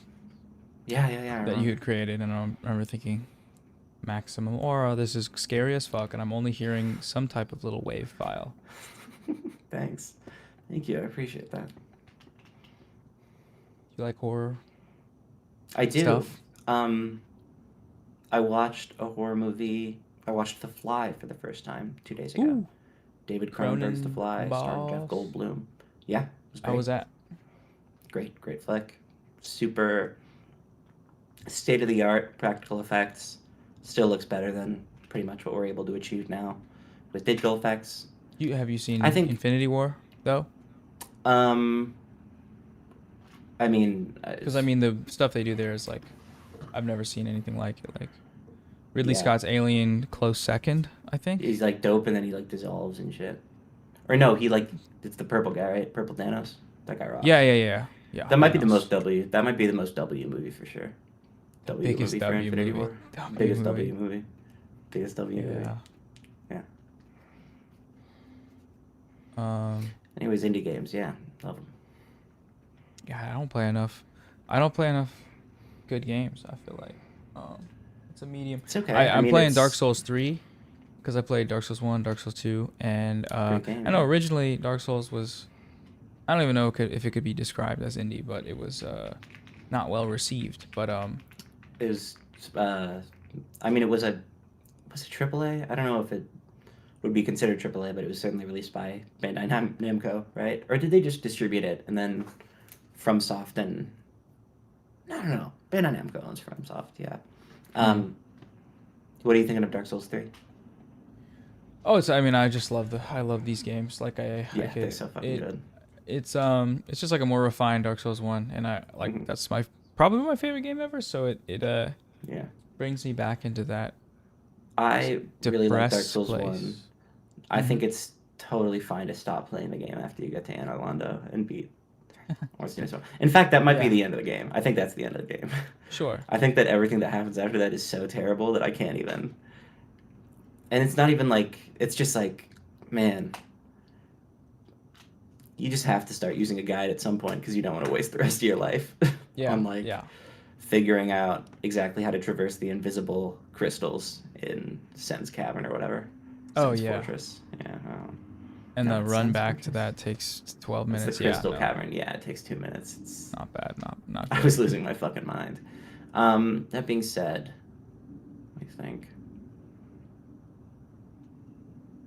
Have you played Sekiro? We just got a $500 donation. Holy shit. Thank I you. haven't. I don't. I'm scared because I feel like I'm not good. My reflexes are gone with my It's age, less- 27. It's less Just of a timing. reflex. And well, it's timing. It's also like rhythm. It's a flow. It's a flow state. You're aiming not to get into like this active state of response, like, oh, he does this, I do that. You're more so trying to like get the response into your bones and then just play. And it can be like way more thrilling, I think, than Dark Souls and Dark Souls 3, which is crazy because those games are quite thrilling in their wildest moments. How have you been reading much politically? Sorry, my phone is. Politically? I don't think so. No, not particularly. No. Just vibing. Yeah, I've been reading some stuff. I started Jack Kerouac's On the Road the other day. Ooh. I don't know. Reading some books about movies. Reading William Goldman's Adventures in the Screen Trade, which is interesting. I was listening to David Bordwell's book on Hollywood screenwriting. That was good too. Somebody in the chat says, still think the biggest L in H-Bomber Guy's video career is his stalwart defense of Dark Souls 2 teleporting mechanics. What was the teleporting mechanics? Does anyone remember? Also, sorry, I don't know. I don't stream, so I don't know. Oh, if does it just reading let you the go chat. from bonfire to bonfire? You can teleport to the bonfires. You can That do might that. be it. You can But do I that think in you Dark only. Souls. Okay, excuse me. You only unlock that after you fucking whatever, ash the first flame or whatever it is, stoke the Yeah. first flame, and then you get the light the bomb, whatever. That's But- true. That's what and I then loved even about said that though, you only first get one. certain ones. Yeah, I yeah, forgot yeah. about It's that. great. Yeah. Great moment. Yeah, I don't really care about what H-Bomber guys did about Dark Souls. Sorry, y'all. I don't really care. I love But that video he that's- did I about mean- it, but I get. I don't think I ever watched that one. I've just never been too keen on the Dark Souls 2 reclamation train. People were like, it sucks, and then they're like, it's actually good. And when people describe what's good about it, or like when people describe the biggest hangups, it's always like, wow, yeah, that's the thing that pisses me off the most about these games. I'll probably stay away then. Yeah. It's not. I just think Jar Jar Binks is a really nuanced character that like people. Well, didn't he was going to be understand a at the Sith time. Lord. You realize? Have you been on Reddit? You're playing. No. That's what they say. I was Well, like, I don't know. There's a Fandoms- Reddit theory with like 100,000 upvotes that's like it was originally going to be Darth Jar Jar, the Sith Lord. Oh. SpongeBob's Dog. C13B episode is the Yes. scariest thing in history. What is that video called? C31B. C31B, I think so. I don't know. What's that? Is that a YouTuber? It's like rope when they go to the future. Future reference.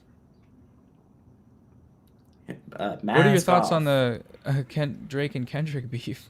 I'm talking to FD Signifier later, so I can tell him what you said. Drake is innocent, and I'm a pedophile. I mean, Free I'm him. not a. I'm. Wait. No. Oh no. I think Kendrick The is button. a meanie pants. Kendrick is a meanie pants. He's a We need to bully. hit the red. Donald Trump We needs need to hit the to red get button. this guy on Reddit. Yeah. Yeah. To protect Kendrick, to protect Drake, really, to give him citizenship, honorary citizenship for the United States. Mm. Because otherwise, well, you know. You know what you already know. Yep, I do. They say clip it. Clip that. Oh, clip the "I'm a pedophile" part. I didn't say that. Clip it again. I am a pedophile. Right there. Wait. What'd you say?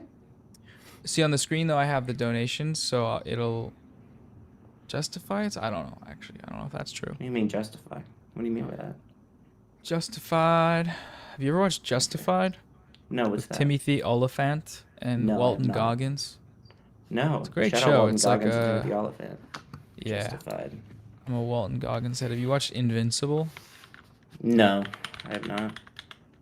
You're not into superhero stuff, huh? Really? Shout out Timothy Oliphant, man. I can't believe he looks like that all the time, every day of his life. Pretty handsome guy, I think. Yeah, well, handsome guy, and then also just like definitely like a movie villain. His whole Oh, life. for sure. Yeah. Yeah. No, he's the good guy in well, good isn't. He's like a cop. He's the He's a cool guy. guy. He's a guy He's in the thing. relatable. He's the guy that's very suave and sexy and handsome, but the whole thing is about shooting people, and whether or not that's it's in the Justified. name, right? So, Wow. I'm sorry, I'm so tired right now. I can't. I am No, you're unable to good. carry. So good. I'm not. I'm fine. Skibidi-bop.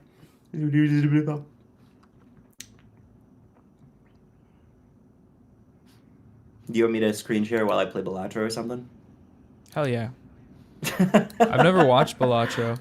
Oh yeah, buddy. Or I've watched from my roommate's phone, and I don't watch. I don't pay attention. I just You gotta watch. You're always on You your ever seen damn phone, Hereditary? huh? Yes. look. Check it out. Whoa. Have you ever seen her Reddit, Terry? Come on. Is that where my head gets blasted off by a telephone pole because I was le hero of the internet today? I give up. Hey, share this window. Here we go. Can you see my Balatro? Let's check it out. Oh. Can the stream see my Balatro? Yeah. I think I can set Let's it up. get it. Anybody in chat like Balatro? Anybody like this? Anybody get their rocks off to this type of sick shit? Gibbity Sort of awesome. this perverted stuff. You know, anybody in chat live in Seattle? You should go to Scarecrow Video on Wednesdays. They have a 2-for-1 deal. You can rent 2 DVDs for $5 for a week. I get so many great DVDs there. Hey, do not spill my weed. I was talking to myself. This week, well, there are 3 others over there, but Funny Girl, 7 Beauties, Fox and His Friends. You might say I've never heard of those movies. Neither have I. That's what makes it so exciting, right?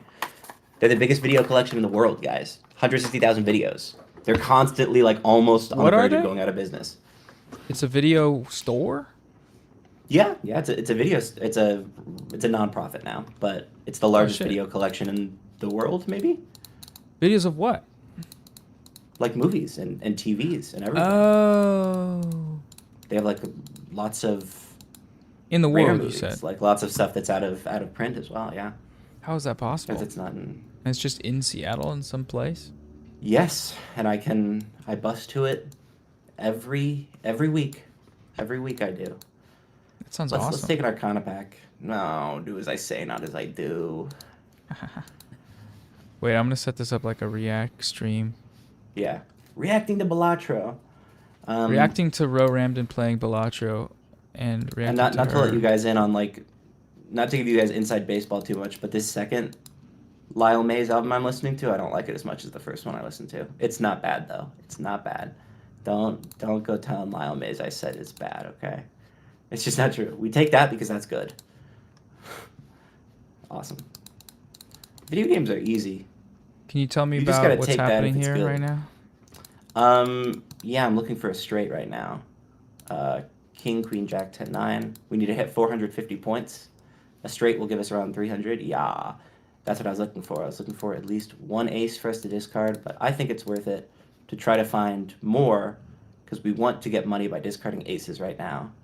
9, 10, Jack, Queen, 5. Aren't Do aces? I want to? What's I'm going to play one more. This might be the wrong. Can you move. explain this like I don't Once. care about it at all? Yeah. Well, you don't care about Or it, just do you? not like I'm completely new. Yes. So essentially, Balatro is a game about winning rounds by playing poker hands. I'll go to the run info right here. These are the hands you can play: straight, flush, 4 of a kind, full house, flush, straight, 3 of a kind, 2 pair, high card. All of these operate the same way once you're playing them. It's just the amount of cards that you're playing or the order you're playing them in, like in normal poker. And all of these cards can be scaled with planet cards that you can get in these packs or in the store. Every single the predication of the game is as in they're worth more points the longer yes. you play. So these numbers go up by a certain amount. On one side you have your chips, on the other you have your multiplier. The objective of the game is to scale these continuously with the blinds. There are 8 blinds, which you could consider as like sets or whatever. Like if each of these is a round, it makes up one set. You need to win all 3 to get through, and then if you win all 8, you get a win, and then you can choose to play endless mode if you want. The score scales really high, so it's not the easiest game, but that's because it's kind of a trickster game. It's like a game that's about tricking you, kind of. Oh, the game's trying to trick you, or you're trying to Not trick really. the game? The game is relying on the fact that like people just can't like actually make. Oh, I might be fucked actually. Let me think about this. What happened? Let me play this. Let me play this flush right out. Yeah. Oh, what? Wait, why wasn't that? Did I not play it? Was it one of those not a heart? Fuck. Noah, what the fuck, man? What the fuck? It's beautiful what's happening on the screen right now. Thanks. I don't remember what I was talking about. I gotta get something going here. Let me see. Let me play this flush. Toilet instrumentalist. What do you think of that? They're saying, what do you think of what I said? Ro, you're trolling SMH, but it's just a troll, I think, online. They don't mean what they say. Dude, can you not tell me about these trolls anymore? Because I don't know if you know this, but people online, they're real people, and you can hurt their feelings. Guys, am I fucked? 9, 10, Jack, Queen, King. She's a genius. Chat, do chatters deserve human rights? No. Why would you even suggest that? Good lord. That's sick. That's That's silly. a sick thing to say. Yeah. That's a fucking sick thing to say. I'm looking for. What, are you going to start a compliments. club where you're trying to give them human rights? You're hilarious. LOL. I mean, I'm just, I'm laughing my ass off, to be honest. Okay. We're going to use Fool to duplicate our Hermit. Don't worry about what tarot cards are. They give you powers, and I'm powerful. That's what you should know about them. Holy shit. This, oh, that's so, well, no, we need points. Let's not be fucking stupid. Right? Right, Noah? Hate stupid. Love smart. Hey. Anybody here tonight who's been struggling? No, don't talk about that. Jesus Christ. I don't want to hear about that. Anyone if that's the case. I ain't reading all that, bro. I'm not. do I'm it or really not. don't. Sorry to be too honest. No, Sorry to if be too Wokey. real. Sorry if Wokey doesn't like what I said. Wokey is so crazy. Wokey. I feel so slurristic. My Wokey. bad. Okay. I've been called Alright. a Wokey before in a YouTube video. I'm so sorry that you had to go through that. Yeah. I cried, then I died. Did they still let you be white afterwards? It's not okay. Okay, my bad. I was Yeah. just joking.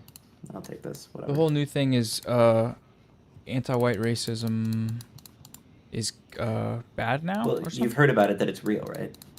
Yeah. I just never believed it until I experienced it myself. Well, it's not a fucking joke, Noah. Yeah. Why? Thank you, You for ever- standing in solidarity with me, but First of all, you're not white. You're a quarter Thai. I don't need these handouts and this. Wait. Also, are you a quarter Thai or are you an eighth Thai? A quarter. Okay. Good. Good for you. Yeah. Brave. You're brave. So they can't call me a cracker. Can't Wait. call me a cracker. They Well, they can't, can if can't they say want. that on YouTube. Can't say They what. can if they want, but it's just trolls. Like if my mom It's tells just me fucking clean my room, trolls. they're just trolls, man. It's just fucking trolls. You can ignore these people. You realize, like, it's just fucking trolls, guys. Can we not, like, guys? Can we not be super woke right now? It's just trolls. Don't validate the opinions of a troll.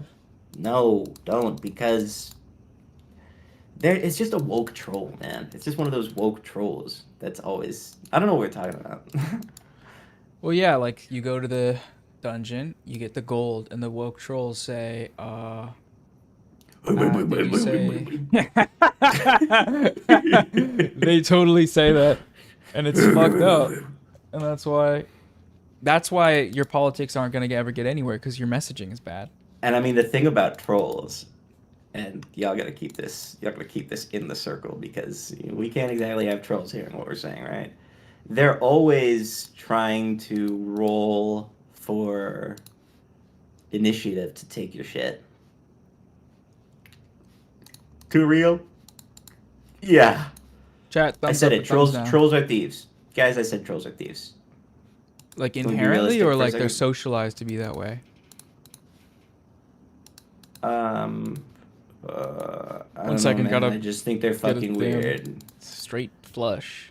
It's Poopy like, flush. yeah, give me like I don't know. Walkie like, slush. Are we just like talking about politics or something? Like I don't get it. Now I'm gonna play some stupid hands so that we can score some awesome points. Smart. You know what I mean, man? And by awesome points, I mean money, money, money. Oh, Skibbity awesome. Do they have ranked? Do they have money tournaments for Balatro?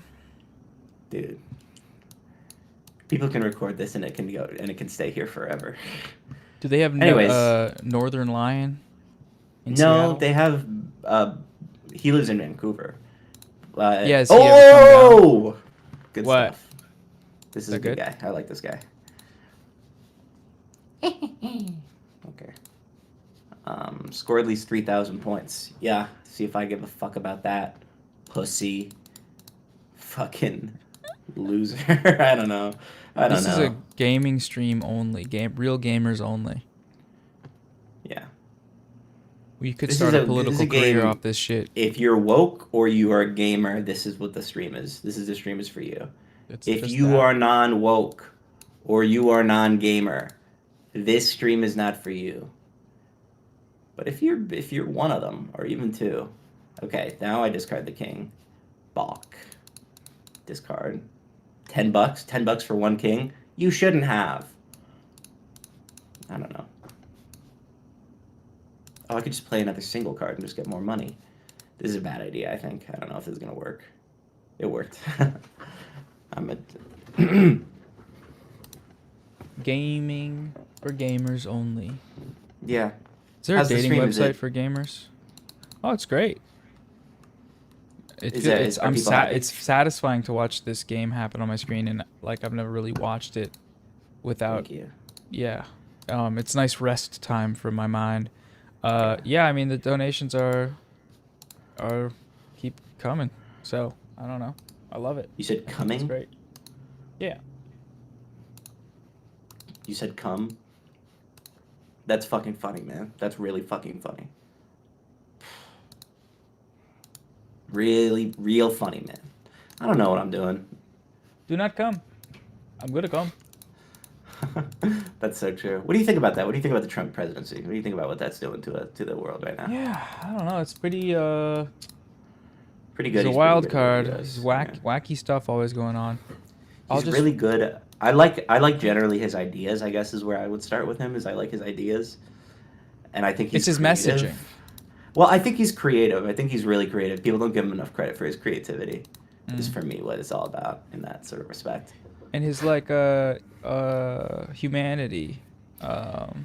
Yes. And his well, also smile. he's just like I feel like he's always been like a very tenacious soul, and I feel like he's always been like he loves hard, and I feel like people don't want to understand that, but it's like He was fuck the them. popular loner in high school, and nobody He was. nobody talked about it afterwards because they didn't I need mean, it's to. like It was you just say on this, like site. people joke about this shit, but it's like nah. He was. That was for real him. He was the type to pull up to the party, blast a blinker, pull up to the football game, throw this winning touchdown, then head home, take some solitary time, and then go back out and go to the store and get some type of food, and then just walk past the cute girls and they'd say, "Oh my gosh, it's him," and then he'd say, "Get away here, I'm sorry." Well, he would say, "I don't give enough." He would say, "I don't give enough because I'm focused on business. Focused on I'm business. standing I'm on focused business. money." I'm focused on business. Okay. I love too hard. I stam too soft. You what? Too soft? Stam on business. Oh. Yeah. Of course, man. Of course. Anonymous Dude, of just course. donated $100. I'm curious why YouTube. There's a lot of anonymous donations on YouTube. I'm curious why that happens. No, you're not gonna find out. I 'Cause love we're not too gonna tell you 'cause hard. we don't wanna tell you. Money, money, money, money, money, money, money. Money. Turn it to my chromosomes. You like Key Glock?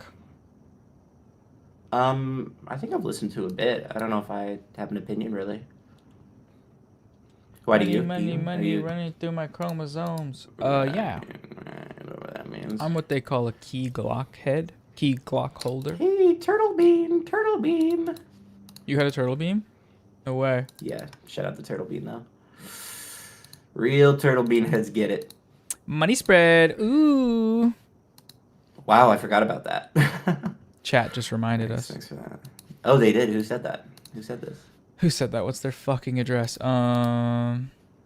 Sebastian is so cool. Former chatter of yours? I don't know. I don't know if I ever did. Did I have chatters? Did I ever stream? Did I do that? I'm with my homeboys. We make money together. Bleh. Have you heard of that film? Shout out Maid the Stallion, man. She's sexy and she got big boobs. Oof. Facts though. No, that's Lethal facts combo. though. You never see Woke that guys these on days. Twitter. Woke guys on Twitter be like, Yeah. Yeah.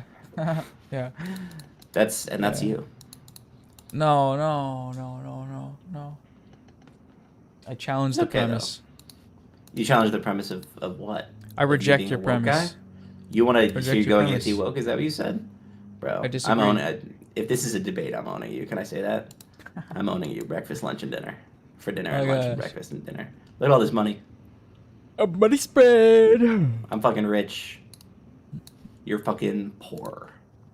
What's that from? No, that's a fucking Cody Co bit. No. Oh no. Not beating Bad the I am news. pedophile allegations. I am pedophile. Maybe if he like, just waits cadence long of Iron enough. Man.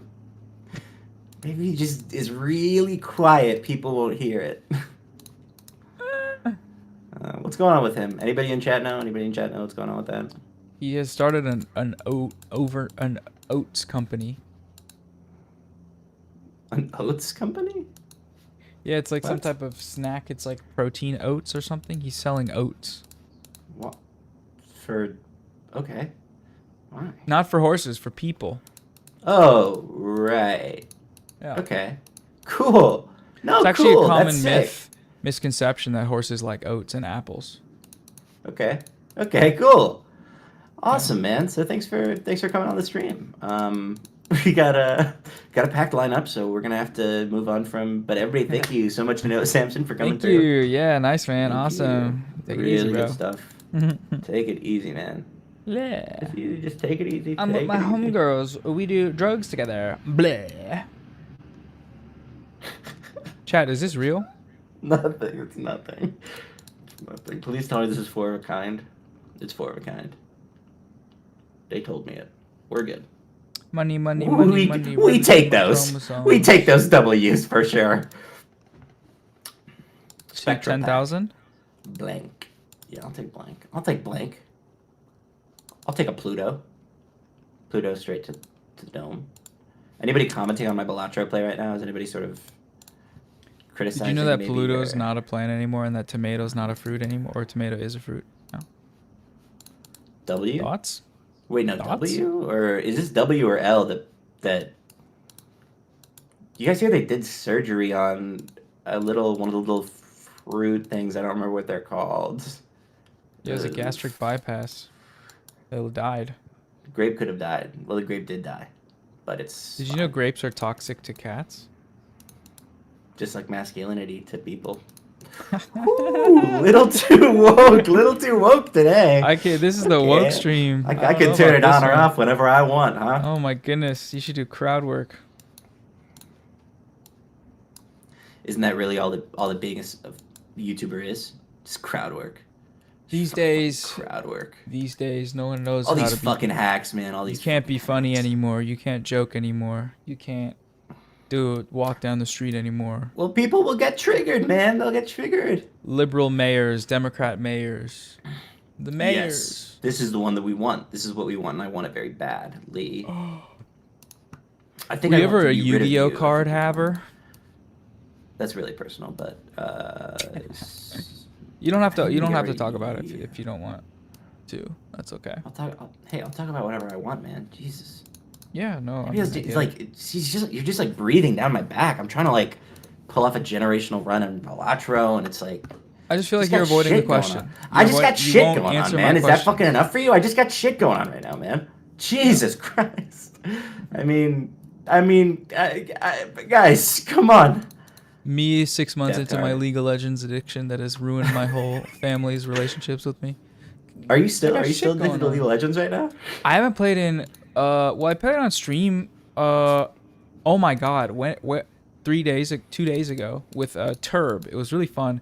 My computer was running at 40 FPS even though I have a 3090 Ti or something. But Okay. before that, I was not playing any of that shit. I've been good. Are there any more queens to discard? I don't think so. Well, I'm glad that you're off the stuff. Can't touch this stuff. Yeah, I could quit, or I did quit because I could quit whenever I want. Whenever you want, yeah. It's easy. Easy. All right, What's guys, the we're winning. latest We're winning this purchase fucking you thing. purchased that was impulsive and sucked? Do you do that? I'm so fucking broke. Like, not funny. Like, but that's a good question, though. Impulse purchase. What did I impulse purchase? I impulse purchased El Paso Elsewhere, which is a game. Only $20, but that's a lot for me sometimes. Yeah. Impulse purchase. Impulse Dr. as in Pepper. like you didn't really play it. Yes. Mm. I should have picked something that I knew I was going to play. I really want a purple seal. Thanks. Me you when okay I with go that? to the Purple Steel store and have the funds to purchase one. Just making fun of me. Making fun of like fucking YouTubers, making fun of wokeness. What's the point? I don't know what I'm talking about anymore. Yeah, I'm thinking we're freaking gaming. Imagine if there was a please let this fucking win. Imagine if there was a convention called FartCon. So just think about that for a second.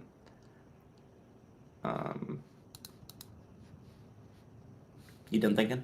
You'd be the headliner, right? Dude. You think what? You You'd think be just because I'm a trans woman of color, you can just like fuck? You'd be the guest. Shut the fuck up. You'd be the guest of honor. You'd be the farter in chief. You know what I'm saying? Yeah, really. Just because it's always funny to like masculinize trans women of color. Yikes, guys. Yikes. Okay, misogyny of girls don't poop. First of all, Girls don't poop or fart. your girl poops if you know what I mean. Wink. Yeah, she does. All right, I'm not afraid to say it. Okay, you're here. You're queer and you're proud of it. Let's go. Good job, brother. Do I do this? Do I do What if a this? shrimp had Do a this? hat on? Think about that. Dude. How would it do that? Or would it be allowed, or would it not? Would it be okay, or no? Can Holy cats shit, have we're getting a lot cats of can upvotes. have little a salami? Bro, somebody needs to tweet this or like make a joke or like a meme about it or something. A YouTube video. What's that thing? Lessons from meme culture. That's awesome. What is that? Today we were talking about the Rizzler and what that means for the political and economic state of the world. Memes culture. W. That's actually W. Guys, are we W today? Come on. Let's go, dude. For real? Are we fucking for real right now, guys? What the hell? So, thank you for the outpouring of success, man. Thank you. Really big, guys. Thank you. Thank you for it. Thanking you for it. So how did you sleep last night? You slept on stream? Yeah, I started on the air mattress in here, but then I for a few hours in moved to my bed because my cat. I've been sleeping on this air mattress and it scares her, and so she won't snug.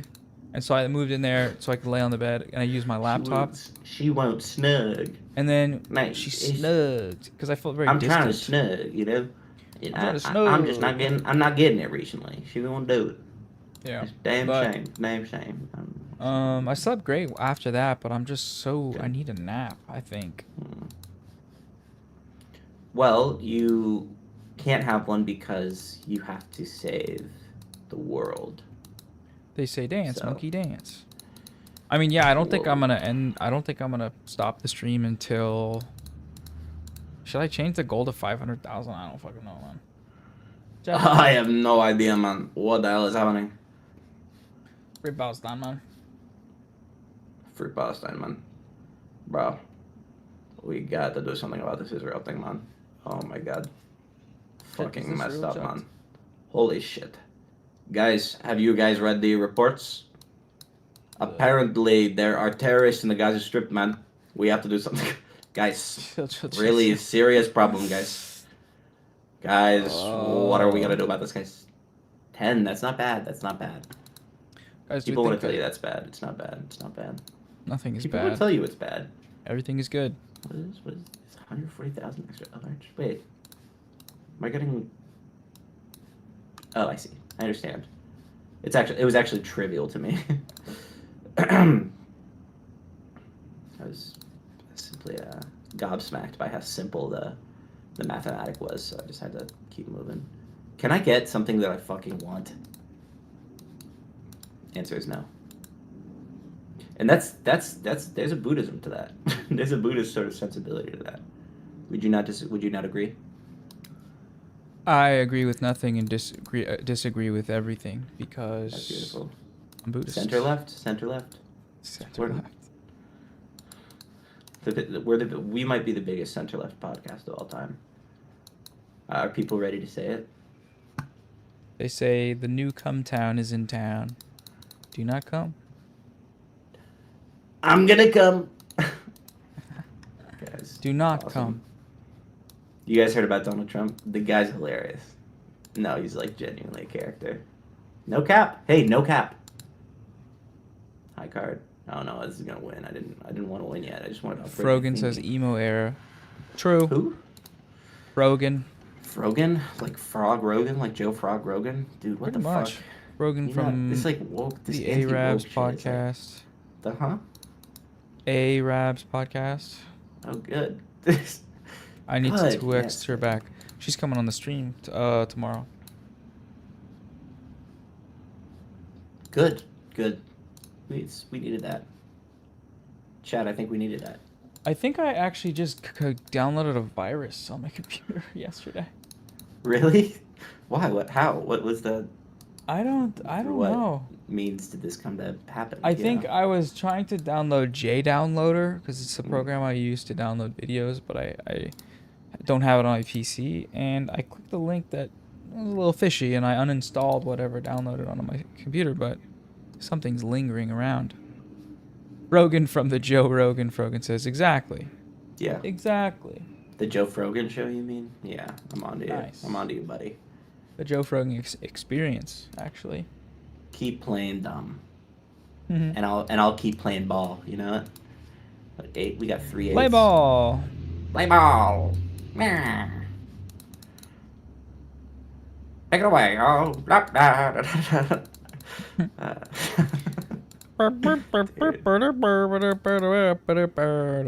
Different thing. I was doing a different thing. But Think that's about fine. it. Yours was okay as well. Those are in the same place in my mind. Very different, though. Very different. Super different. As different as it gets. You and me, wow. Do people not know that like we try to kill we've tried to kill each other before all the time? Yeah, We go they way don't- back with trying to kill each other. They never seen the Peter Griffin chicken version in Seattle. No. Do I need this or do I need this or do I need? What the fuck do I need, Blah, blah, man? blah, blah, I don't think I need you right now. I think it's fine. I think I can have you. But then what? I want gold. I want gold. I want gold. Redditor mentality. I want gold. Thank you. Reddit We mindset. have, okay, I mean, we have 10 kings. I can hold 8 cards in my hand, which means I can throw out at least 2 of them for the money. Let me be rid of you, sorry souls. Arr! Let me be rid of you, sorry souls. CJ the X is gonna come on probably in around a half hour. CJDX, is that like a YouTuber? Some type of sport. I'm more into sort of like science and reading and shit, so it's like I don't know. I'm just Science sort of like and deeper. nature. Dude. Does anybody get this reference? You know what I'm talking about? I don't know what you're talking about. Do you want to explain? Chat, somebody help me out. Science and nature. Science and nature. Okay. Can people still see my Belatra? Did you see Ethan was forced to retract his claims about Denims live on a show? Is that true? Is BadEmpanada spitting truth bravely in my chat? If that is, that's amazing. That's so funny. What's up, BadEmpanada? You making YouTube? You're on YouTube? Man, I know everything, man. I've been thinking about it. I think I know everything. What else could I know? One random Joker disabled every hand? Oh, brother. Who else is sick of that? That hullabaloo. This is like watching the building up of Constantinople. Istanbul, I think, is what it's called. Unless it's like there was a thing that was a song that I didn't hear about or something. Mr. Beastistan. Dude, that was pretty good. You should try shit like that more. I'm like One Punch Man. I'm like One Punch Man. Well, of course, winning is nothing. We have to go endless. That's what they say. That's what they say about games, is that winning means nothing, and you have to go endless, or else, let's be honest, people near you get hurt. It's true. I was sent a link. By who? BadEmpanada. Let's go. Clicking it. Downloading virus now. Wait, let me watch this shit. A correction. $30 incoming. I want Which to y'all know address about that. something from Denims. Y'all know nothing about that. I'm gonna chat. Do you guys want to watch this video? Chat. Chat. Guys. I'm gonna show chat this video. Please. Does that mean they won't see the Belatra for a bit? Yeah, unfortunately, Hey, money moves That's- are being that's rejected. fine. Money moves are being rejected. Yeesh. Harsh. Money moves are being retracted. Retracted. I understand. Money, that. money, money, money running Money, through money, my money, money, chromosomes. money. What's that? I want to address something from Denims' correction demand in her letter. The letter claims I falsely stated that Denims herself filed the Found out preceding this director CPS named report, Quentin or that Tarantino. Denims caused others I to think do he could so. change his The shit, letter guys, also for states real. on March 11th, I think acknowledged he's Denims had at least denounced directed him one herself movie or anyone in before. I her don't know which community movie. making contact with One CPS. sec. Let me be clear. Denims had I don't know why I muted you instead of just saying I'm playing a clip. One sec.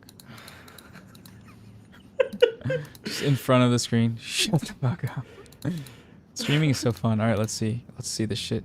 denounced her stated that Denims herself filed the preceding CPS report, or that Denims caused others to do so. The letter also states on March 11th, I acknowledged Denims had denounced herself or anyone in her community making contact with CPS. Let me be clear. I have never claimed that Denims called CPS. I have never implied that Denims called CPS. If my statements were interpreted as stating this, I want to correct the record and make it clear that I do not think, do not state, I do not believe that Denims called CPS. Obviously. Moronic, way. idiotic, stupid. Oh my god. Wait. Let me also address the point in the letter that I claim Denim caused... This is exactly how the lawyer that I talked to said that if I wanted to retract, he's just using legal language. This is awesome. What a fucking... Oh, no way. This is so amazing. I do not believe that Denims called CPS. Obviously. Moronic, idiotic, stupid. Let me also address the point in the letter that I claim Denim caused others to call CPS. I did not state... No! I do not believe... I'm gonna lose! Quiet. 1 sec. I'm being at you. I need to hear Ethan Klein voice his, Where'd it go? What the hell? Sorry, chat.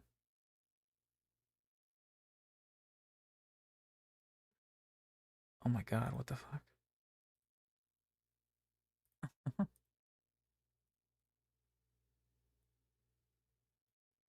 I want to address something. Let me also address the point in the letter that I claim Denim caused others to call CPS. I did not state, and I do not believe Denims made a direct call to action to her audience to contact CPS. Obviously, right? Never said that. Wow. Retraction.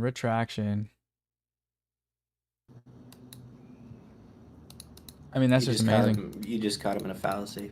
Just caught him in a bitch-made fallacy. Bitch, man. Let's go, man. That's actually dope. Holy shit, that's so funny. Denims got his ass to... Yeah, I mean, that's lawyer talk. That was written. He just read the letter. I'm not owned, you're owned. I don't know how, you know, if yeah, he's scared to get sued for what he said. That's just insurance. Wait.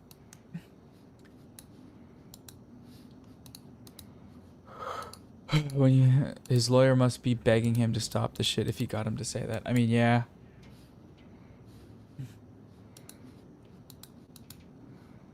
Going against his own material interests.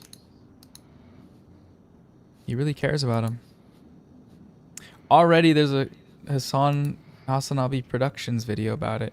They're quick to it. I don't even know, man. I don't care about Ethan Klein. Not right now. I'm too tired, but No, look, no. man, I the don't care millions about you him pay either. me This are is good. awesome, but this is boring now. Yeah. Is that what he said? As in the chat, BadEmpanada said. But that's, I mean, functionally what it means for him to... Oh. So embarrassing. Man, Ethan Klein is a fucking genius. Difficult. Smartest, most strongest Zionist. And I mean, that's the hardest part, right? Is that, like, he's such a genius. Where do you even go from that point? If you're already operating at that level of sort of intellect and brilliance. Is brilliance the right word? I think brilliance is the right word, right? I think so. Yeah. I need to figure out how to get this virus off my computer. I really That's gave not a myself bad a idea. virus live. Wow. Live on Fortnite TV.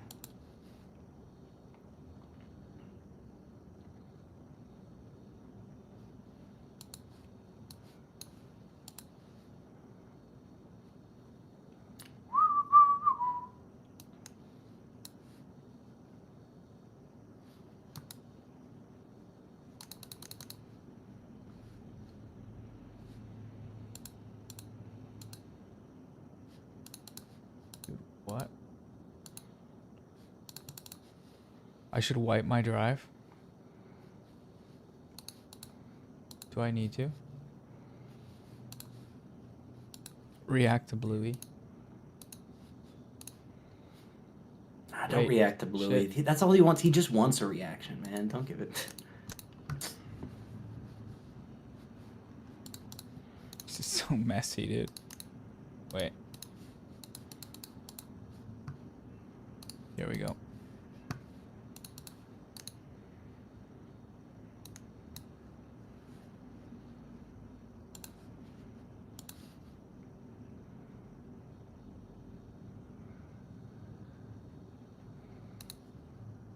AVG secure browser. What the hell?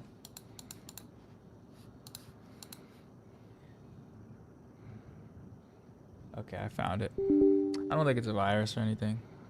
It's just Good. like some damn...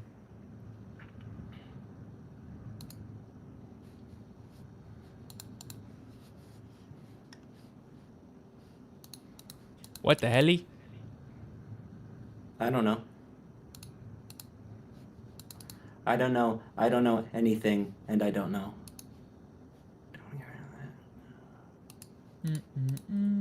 Fuck.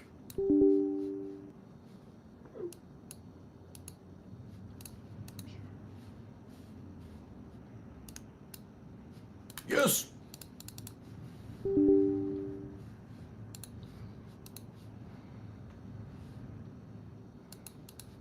Can people hear me? Yes. Right. Do you want me to meet you? No, it's you know, I'm saying incredibly intelligent things, so it's like you want to make sure that, you know, they're putting this on wax, if you know what I mean. Madam Tussauds. Let's go. Let's just say I'm gonna need 2 sows for the price of 1. Yeesh. You reap what you sow. Dude, you're on fire. Congratulations. Congratulations on I'm doing being crowd like work. one of the Same. just one of the dopest guys in the industry right now, bro. For real. No, for real. I mean that for real. Like Am your I on shit the is just come up? constantly dope, man. It's on, and honestly, Am you've I been the on the next come up. biggest creep tuber out of Slop City? Yep. We should call you Wizzy Sampson because you pee all the time. Wizzy.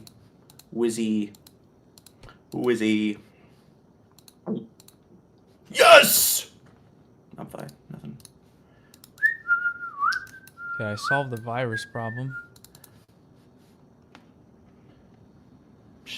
Donald Trump with coronavirus, you know? Yeah. W, You're man. doing- Great leader. Again, just great leader. I think that's one of the best traits of him would be his leadership, I think. And that's not crazy, dude. It's not ridiculous to say that. Smart guy. Good moves for the country. I mean, what's not to love? Aside from the obvious. Discarding queens. The ugliest guy I've ever seen just followed me on IG. I just let out the craziest blood-curdling scream. That's insane. That's pretty funny. I could imagine the scream too. That was really nice. That was a nice description of it. It's got me concerned. Got me concerned about your sanity. Oh Yeah, man, I'm about to make a down. lot of fucking money, bro. High card. You're so Don't rich. mind if They're I- about to. Look at this. Look at all this money. Look at all this money that's about to hit my account. Triple retrigger because of the mime. First of all, we're gonna get a high score. Of course, we're gonna get a high score. Can people see the game again? Yeah. Yeah. Is that you in the middle on top? Sorry, just a This quick. one mail-in rebate. Just No, quick no. reference. Oh, are you calling me a clown? It depends on how you define clown. You know everybody thinks you're a fucking freak, right? A fucking freak. We talk about it. We talk about it a lot, as much as we can, but we run out of time. You know. Talk about it. We think you are a weird freak. Thanks, man. Good Yeah, frog. thank you for the laughs, man. Big up. I'll make sure to In the like try to crowd retweet every your shit time. or something. Yeah, you know it is. Yeah, dude, I'll plug your shit, bro. I'll plug Little your shit, bro. bro. Type shit. SoundCloud No, I'll put you on, repost. little bro. Little brother, I'll put you on, Little little bro. brother. You little bitch. Little brother, it's okay, little brother. Don't call me that. That's a bad word. No, I'm A lot saying of it to a languages. hypothetical small rapper. Oh, okay, W. Why didn't you just say that? W, chat.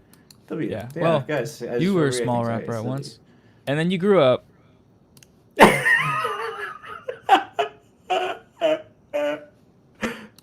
This guy, man. Someone should Always probably gets do me. something about this.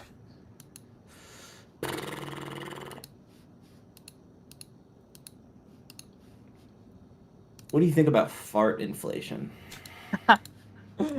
Okay, I'm gonna talk to you later. I need to go. I need Alright. to lay down for 12 minutes, and then I think I'm Good to having see you. CJ on. Good to see All you. right. Love you. Good Love luck you with too. gaming. I'll talk to you Well, soon. Yep. Bye bye. Oh my god, it's so over. No, I love it. I love it. I love Ro. CJ, I did message and they said they were down a little bit ago. But I'm gonna lie down. It might be about 10 minutes or more. Let me be clear.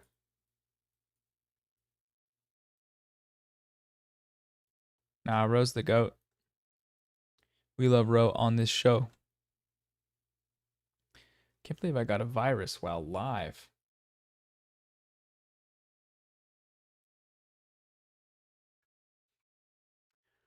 Oh my god.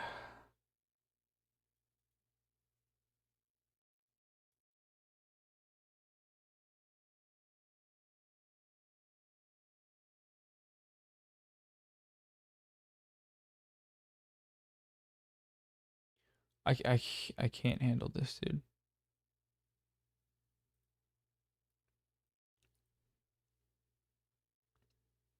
How did I get a virus? I at midnight tried to download JDownloader and I clicked the wrong link and it was one of those things where there was a bunch of ads saying download file, and I've never gotten that wrong. I've always known which one to click. Last night I was too sleepy. But I fixed it. And now none of your data is being harvested, only the people who were here before I fixed it.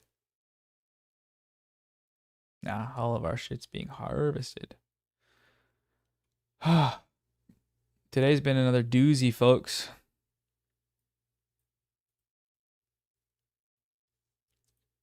We are still going strong. Thank you, Blue SR, for the kind words. Yeah, we're just trying to juice this thing.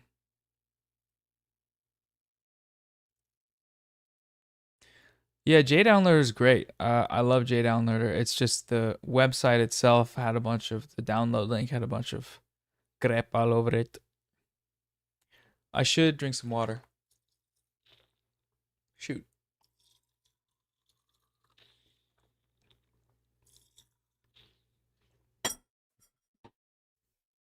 All right, we got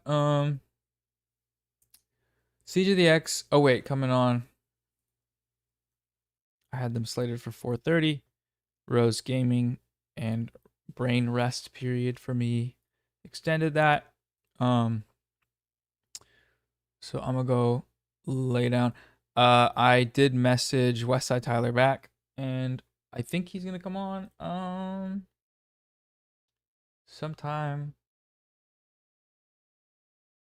tomorrow, I think.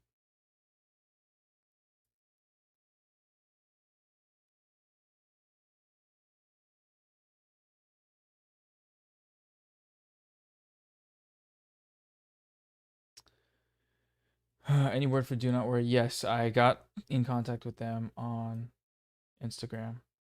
I need to after CJ and FD, I need to take a break to schedule out the rest of the stream, and at some point call it because this is getting too much. Would love to keep it going, but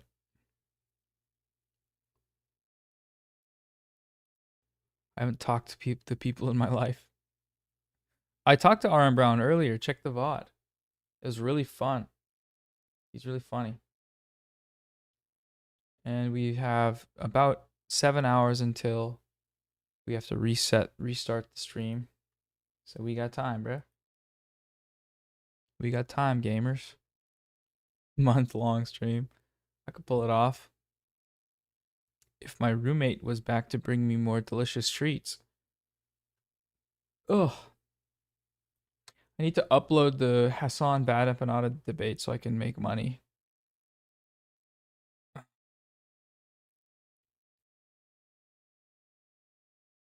That shit'll go freaking viral, bro. Okay.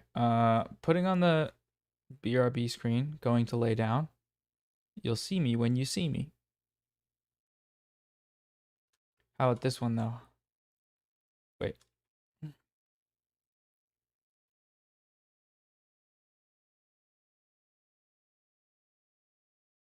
You guys should see these OBS scenes. They are atrocious.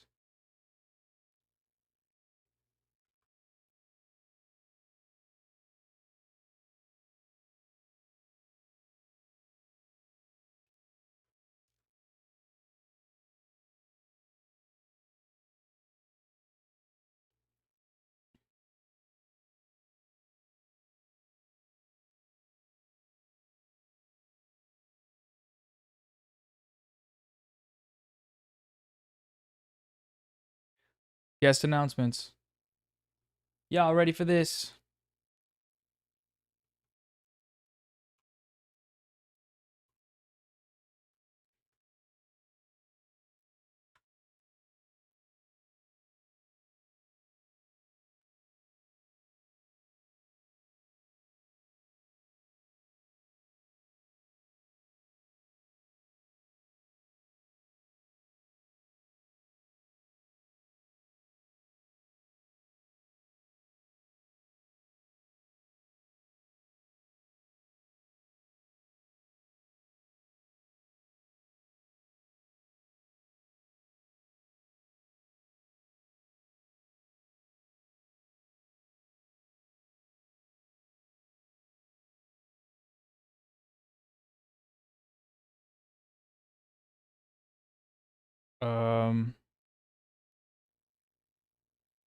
Let's see now.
Hello, mods.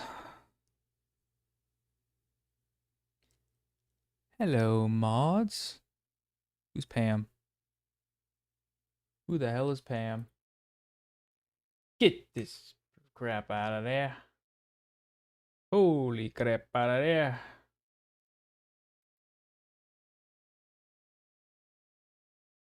I could probably hit up Sisyphus 55.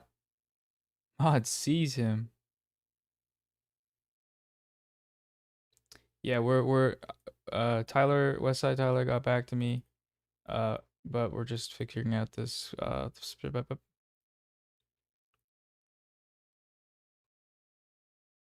holy crap. What is all this crap?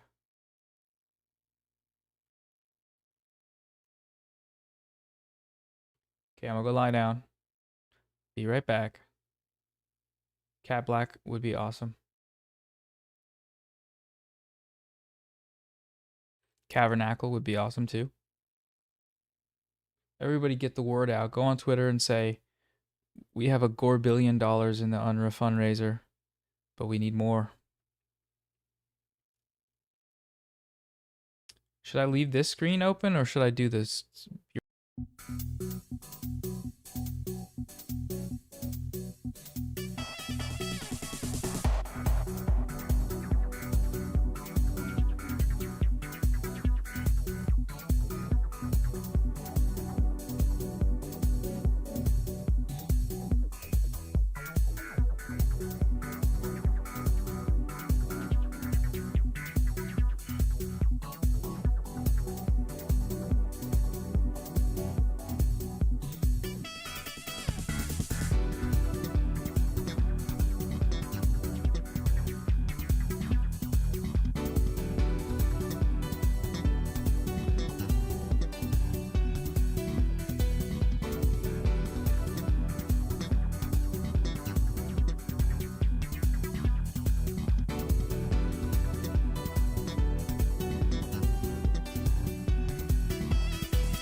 Hello.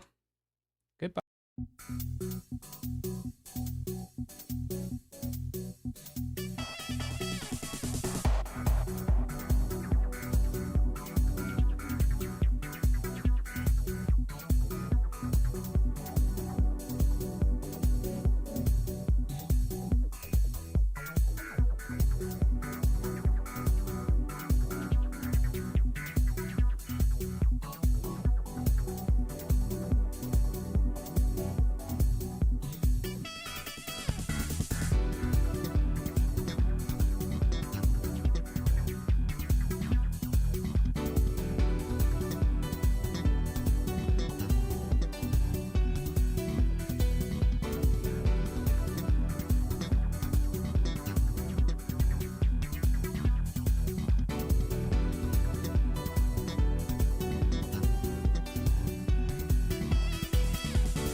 Hello.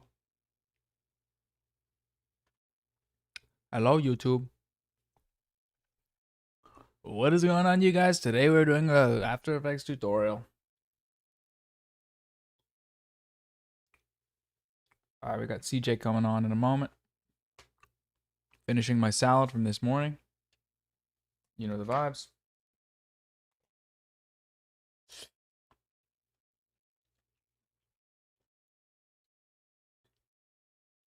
What's up?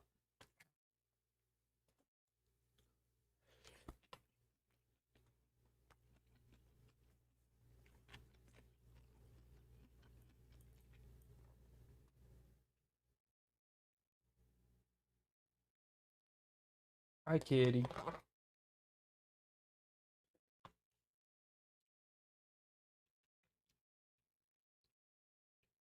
Close to 400K. That's awesome.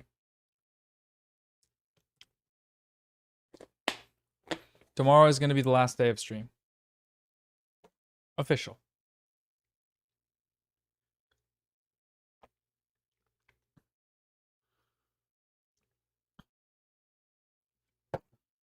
Oh, I think. Maybe not.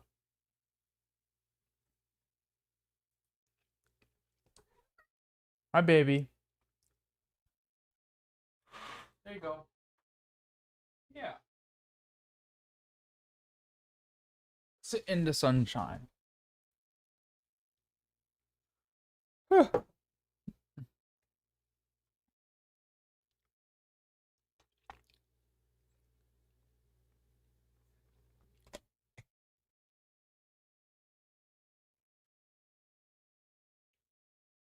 Official.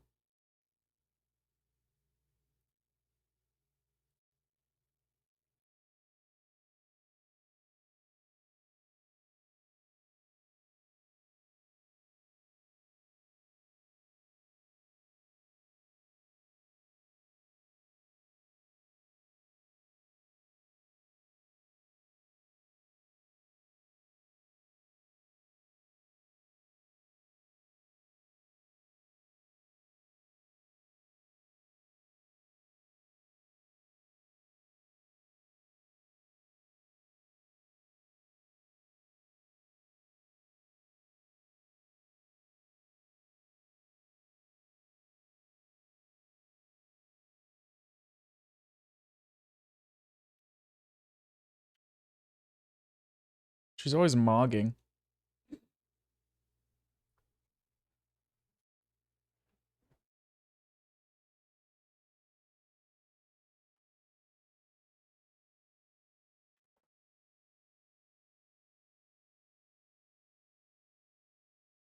Oh, okay.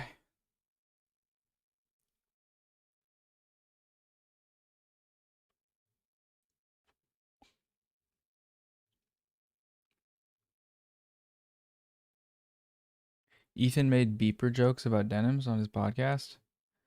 Hey, chat. I can't say what I want to say.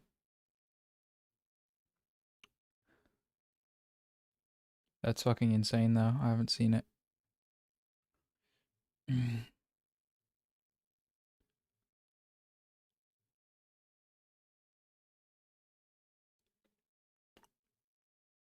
Doesn't matter. Doesn't matter. Not important. Not important.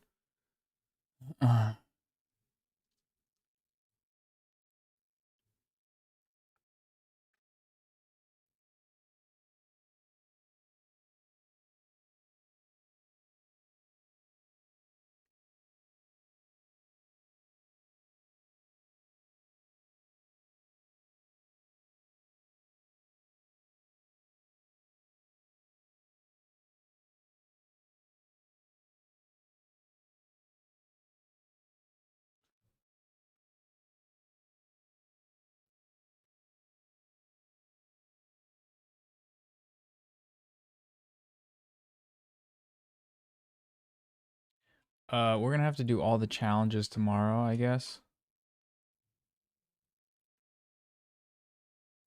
Did we get 400k? I think we did. Right? There's one other fundraiser.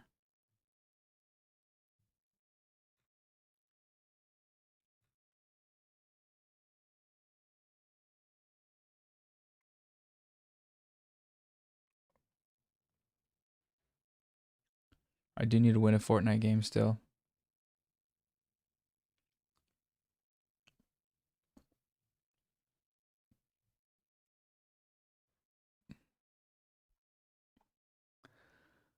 Oy, oy, oy.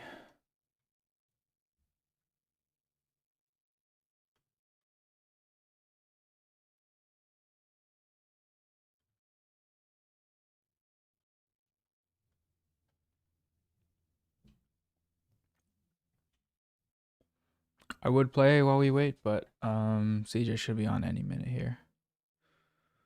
Ooh. Who's Michael Burns? Kitty.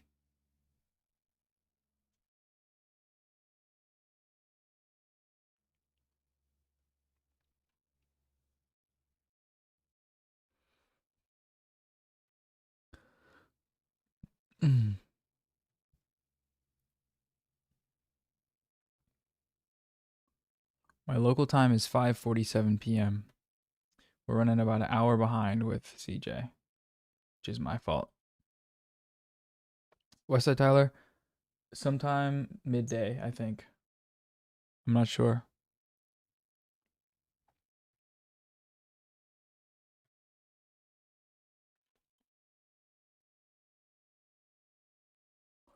Michael Burns messaged me on Blue Sky.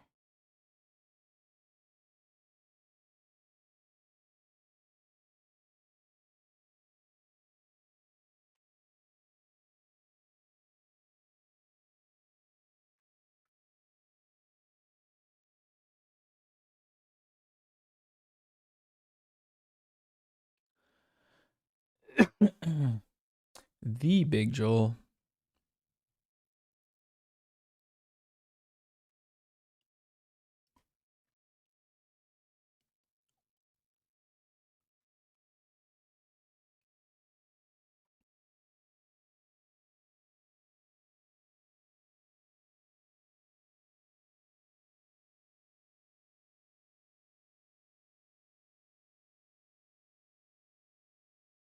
Donate, donate, donate, donate, donate, donate.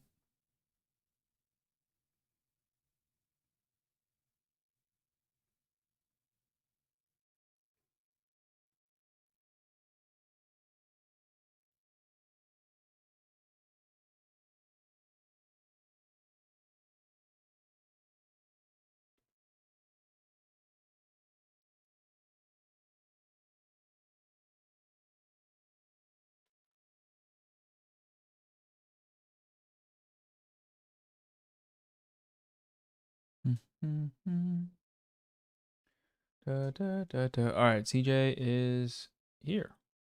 Almost. Huh. Almost. Hello? I can. Can you hear me? I totally looks like I accidentally copied you. I ran out of bleach, but that was today. And now we are yeah, I ran out of bleach and I should do mirroring for each new guest. That'd be fun, but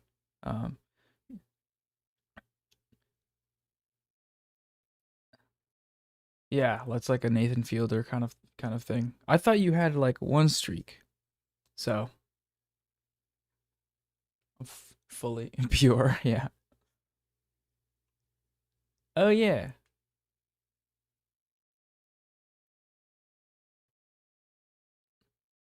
Yeah, that's smart. That's good.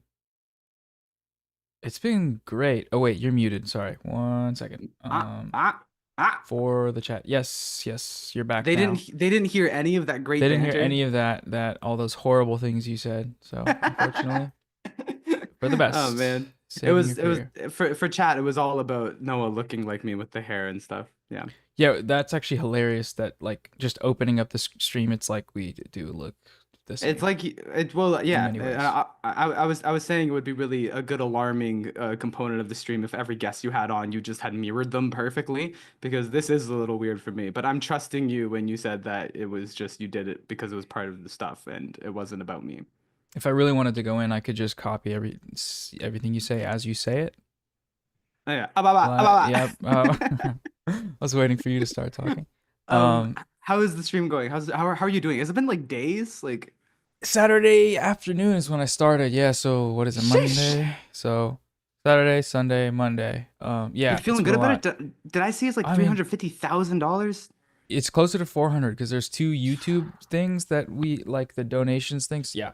I'm blown away. There's been Congratulations. It's just wonderful. This is a really incredible like established structure, the sort of like a YouTuber collabo, like sleep on camera live stream or whatever. Like it's incredible how much you can monetize like a real thing, you know? Totally. I didn't know that was like sleeping streams were a thing until I saw a clip of I Show Speed, I think it was. Hold on, my cat is gonna turn off the computer. She's been Get away from the computer. That's human stuff. It has nothing to do with you. Yeah, too much. Her paw is like right next to the power button. She hasn't touched it. It's been like that the whole time because she's been sitting on top of it because the fan is warm. All right, I'm actually gonna give me 1 second. All right. Well, everybody, thank you for tuning into the stream. Keep donating.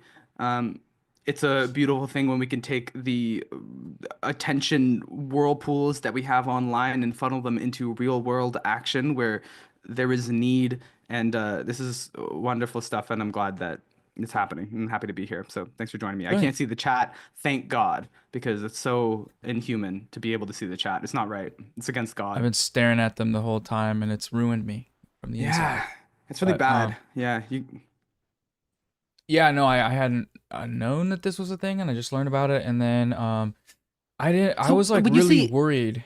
A sleeping stream. You didn't know a sleeping stream was a thing. So I don't know what that is. I mean, I just know you're sleeping on stream. That's all. That's pretty much it. You just stay live and film yourself sleeping and sleeping stream. Boom. And yeah, I don't know. I wasn't nervous about that. I was nervous about kind of what we talked about briefly in terms of we can talk about more too. I'm happy to. It's interesting. Yeah, I mean that was what I'd hoped. Like, yeah, part of what we talk about is because that you brought that to my attention.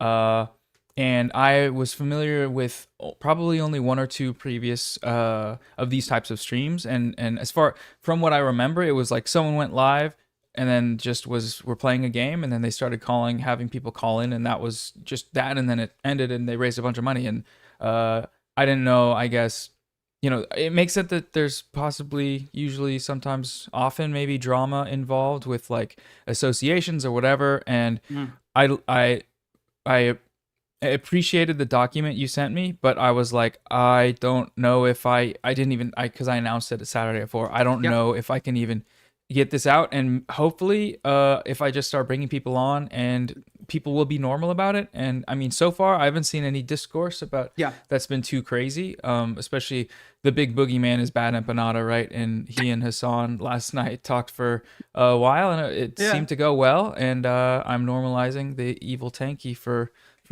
the space. But anyways, all that to say, I don't know anything about BadEmpanada. I don't know anything about like the honestly, I don't even know that much about like the central like I'm gonna call it YouTuber drama because that's like the function of like how it's operating. But like this incredible podcast co-founded by these two great content creators, Ethan and Hasan. I don't know that much about any of that. But the reason I reached out is because I do care a lot about the notion of using sort of the online attention economy to drive like real change in the world, because I think that's kind of the state of the universe that we're at now, and that's just it's like kind of my universe, and like what I care about is like trying to use the internet to get people to touch grass, but not only touch grass, but also like actually try to like with some discipline use the internet as a tool to affect change instead of be like swept up in the currents that is like online psychosis and all that.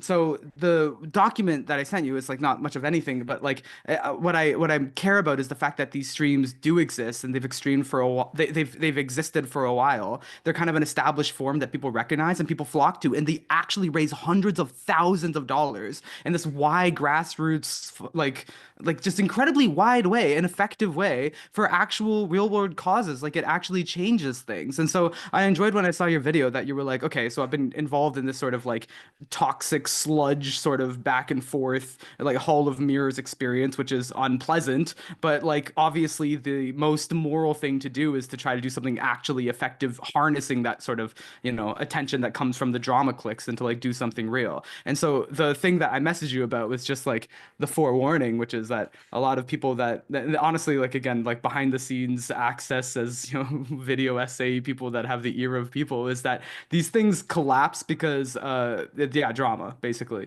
drama, like they're like interpersonal, like a bad person came on, we don't want to be associated with bad person, and everyone trying to kill each other behind the scenes. Or alternatively, there's the status play of everyone being like, I want to get on the stream because everyone's clout chasing, right? And so when people treat it like this just hangout between friends, that's kind of fine, and it could be fine, and it's fine right now. But what I messaged you about was like introduce structure, like just I just literally the two things were just like the opening line, this like participation in this means we are like being in coalition for this particular issue and want to make something meaningful happen.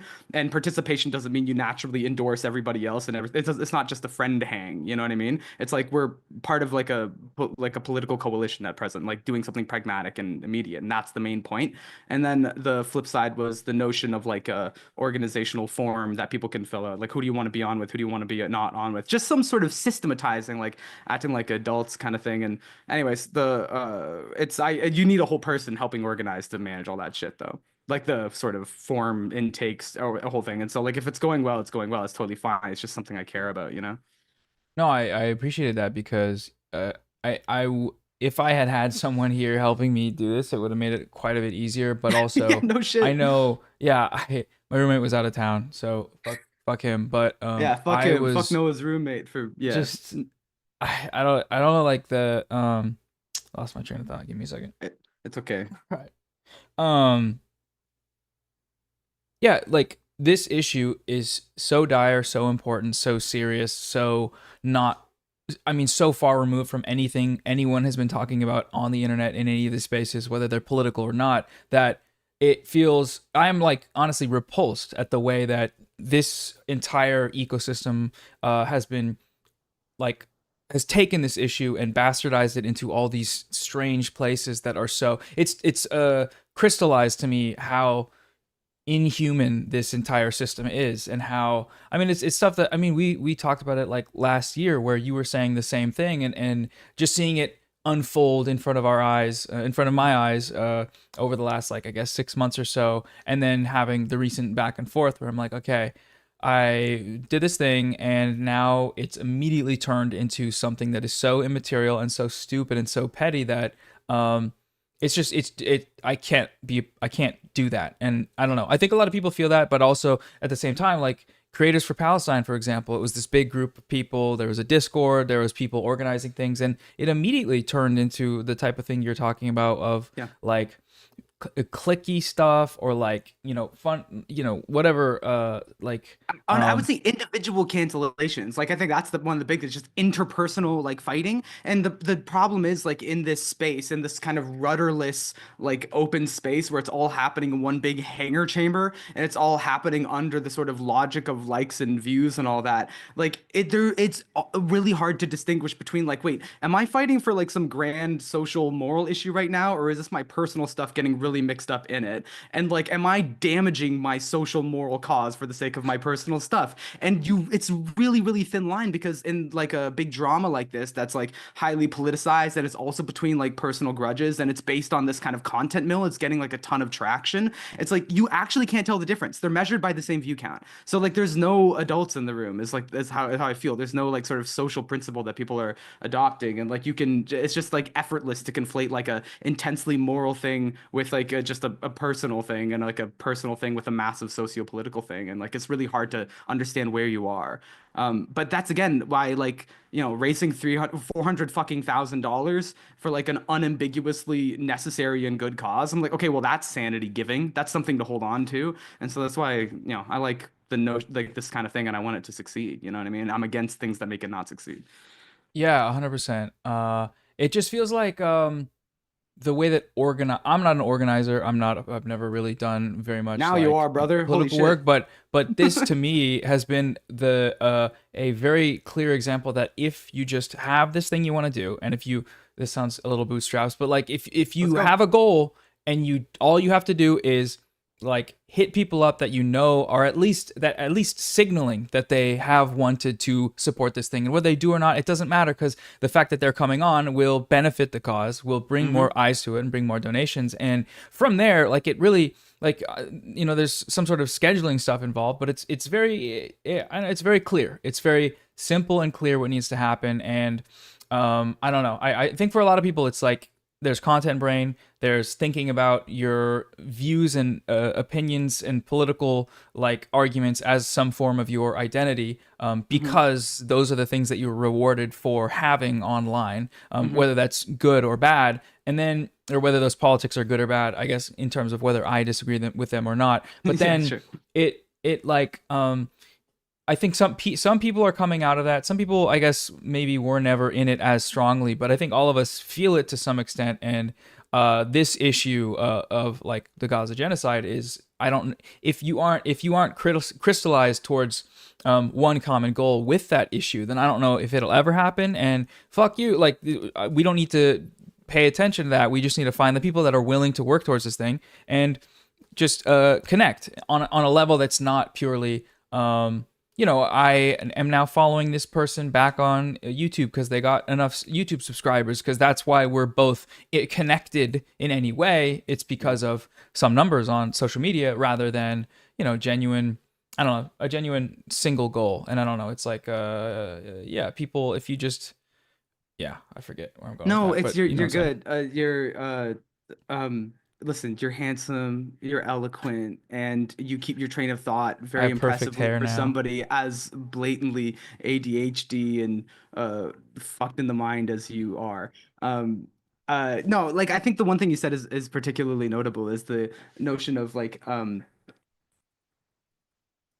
sorry, it's Victoria Day here in Toronto, Ontario, and so there's fireworks popping off, and I get to enjoy them while I'm doing this.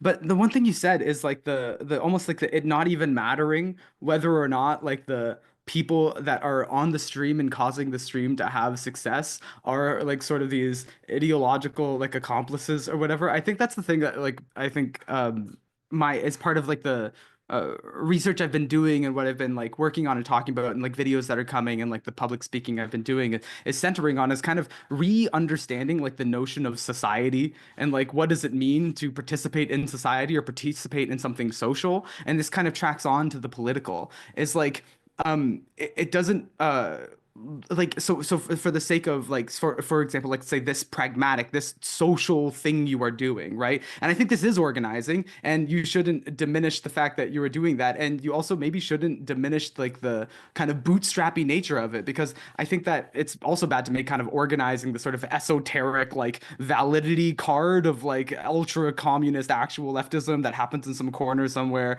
Like it is actually just like doing something that works, you know?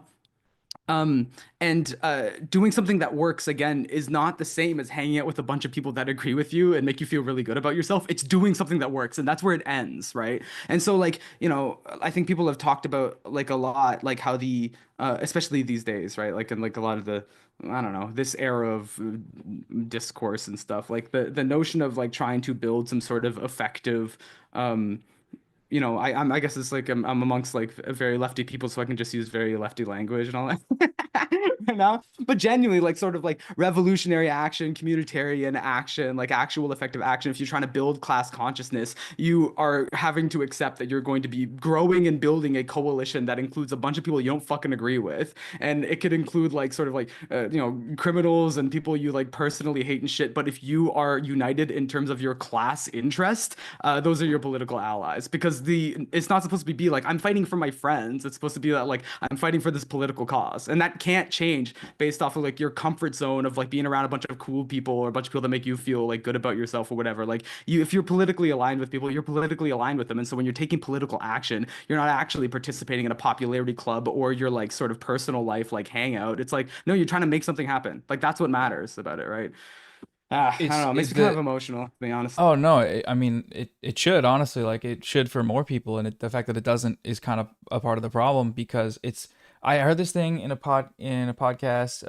Indie Nile was interviewing, I think their therapist, talking about um the what's the word, the like the weight and the emotional weight of that we carry from seeing images from Gaza, and Mm. how do we push through that when, you know, it's obviously emotionally taxing. And the answer that I thought was so valuable, that I think about all the time, is that it's just not about you. Like it even you can feel those feelings and hold those feelings and like work that out with yourself, but ultimately this goal is everyone is a part of it, and you can take the time you need, but at the end of the day, you can't make this about yourself. You can't you are individualist if you are an individualist, if you are allowing that to impede your ability to, I guess, support this cause. And if that is firm in your mind, that this thing is greater than you, that this thing is something that you can contribute to, but that you are not, you know, singularly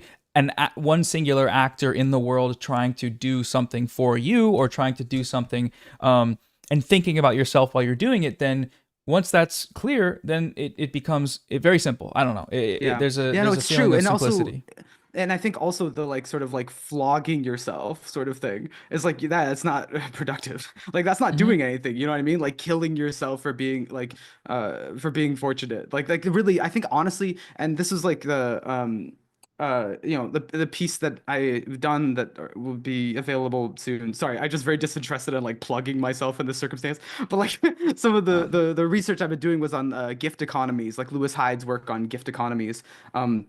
That, you know, he talks a lot about in terms of like Native Americans and stuff, but that gratitude what do you say, gratitude like comes from an unpaid debt, and what transaction does. So, okay, I'm just gonna say this is just a philosophical thing, but as long as it's like entertaining and it's relevant and all that, like you know, we've time to fill, right? Yeah, This is what I 100%. do. So what basically one of the things that Lewis Hyde was talking about, and Robin Wall Kimmerer also talked about this in Braiding Sweetgrass, and that's how I first found Hyde's work. But the idea of like a monetary exchange, and so barter trade, or like in a much more exaggerated sense, like capitalist exchange, it wipes you down to zero, right? So it's like if you do something for me and we agree and we sign a contract that's like you get paid like 15 an hour for that. I guess that would be a miracle for a lot of people in the United States, but like if we agreed on that, and then I paid you the amount and you did that thing for me, then we're zero. It's over, right? So like that transaction is gone up in the wind. We have no obligation to each other,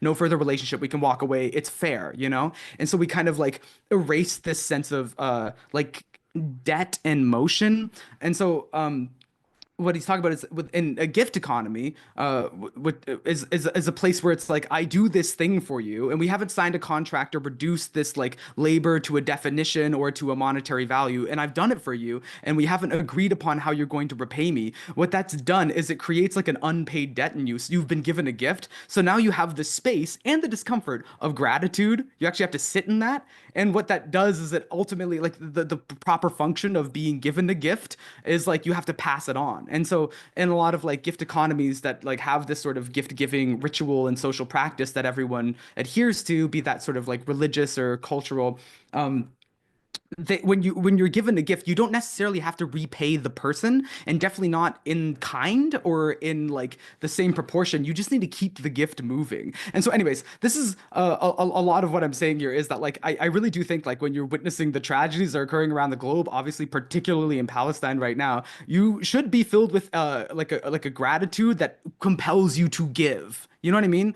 I think that's the thing, is like you should be like, okay, well, I'm living in abundance and other people are not. And so I should contribute to making that better, not get crushed under the weight of that and just flog yourself and as if that does something. It's like if you're filled with like a sense of plenty, of like abundance, and like you're witnessing need and you're seeing that this gift needs to keep moving, then you better do something to keep it moving. You know what I mean?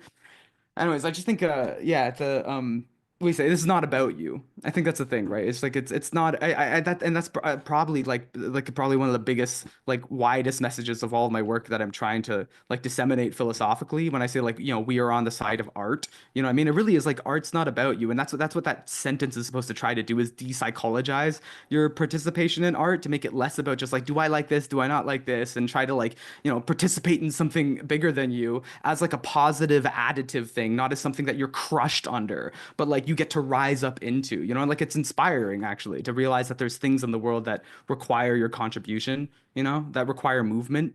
I don't know. Yeah, I guess, yeah, like based on how this is my experience of being socialized, the contributions to work and art and even, I guess, later in life, activism and things that we are wanting to accomplish in our lives are so intrinsically tied to capital and to how can I be successful at this, the subtext being for money as a job. I mean, education is a big part of that. Like, oh, let's go to a good school so that we can get a good degree and find a high paying job. It's like kind of drilled into you when you're young. As opposed to what you do and how you do it, and being good at it can contribute to a broader cause. And like, a lot of people, like, I'm going to try to say this. The amount of access that we, especially online, have to a vast array of people that are so good at so many things and so willing to like contribute in whatever way using those skills, and not using them or not communicating with them because I guess it's not being seen, what we do is not being seen as a collective effort. It's being seen as, I am the creator, I am the person doing this thing, you are all the audience. And how was it put in I don't know, Sam was, when I was in Toronto talking about that book where Dead Internet Theory, considering instead of, the person on the podium with an audience around them, maybe that was actually what it was. I forget what it was. Oh my God. Just thinking of the fact that so many people, if they are pushed in the direction of thinking about it in a broader collective, then it's just like multiplier times 100 billion trillion of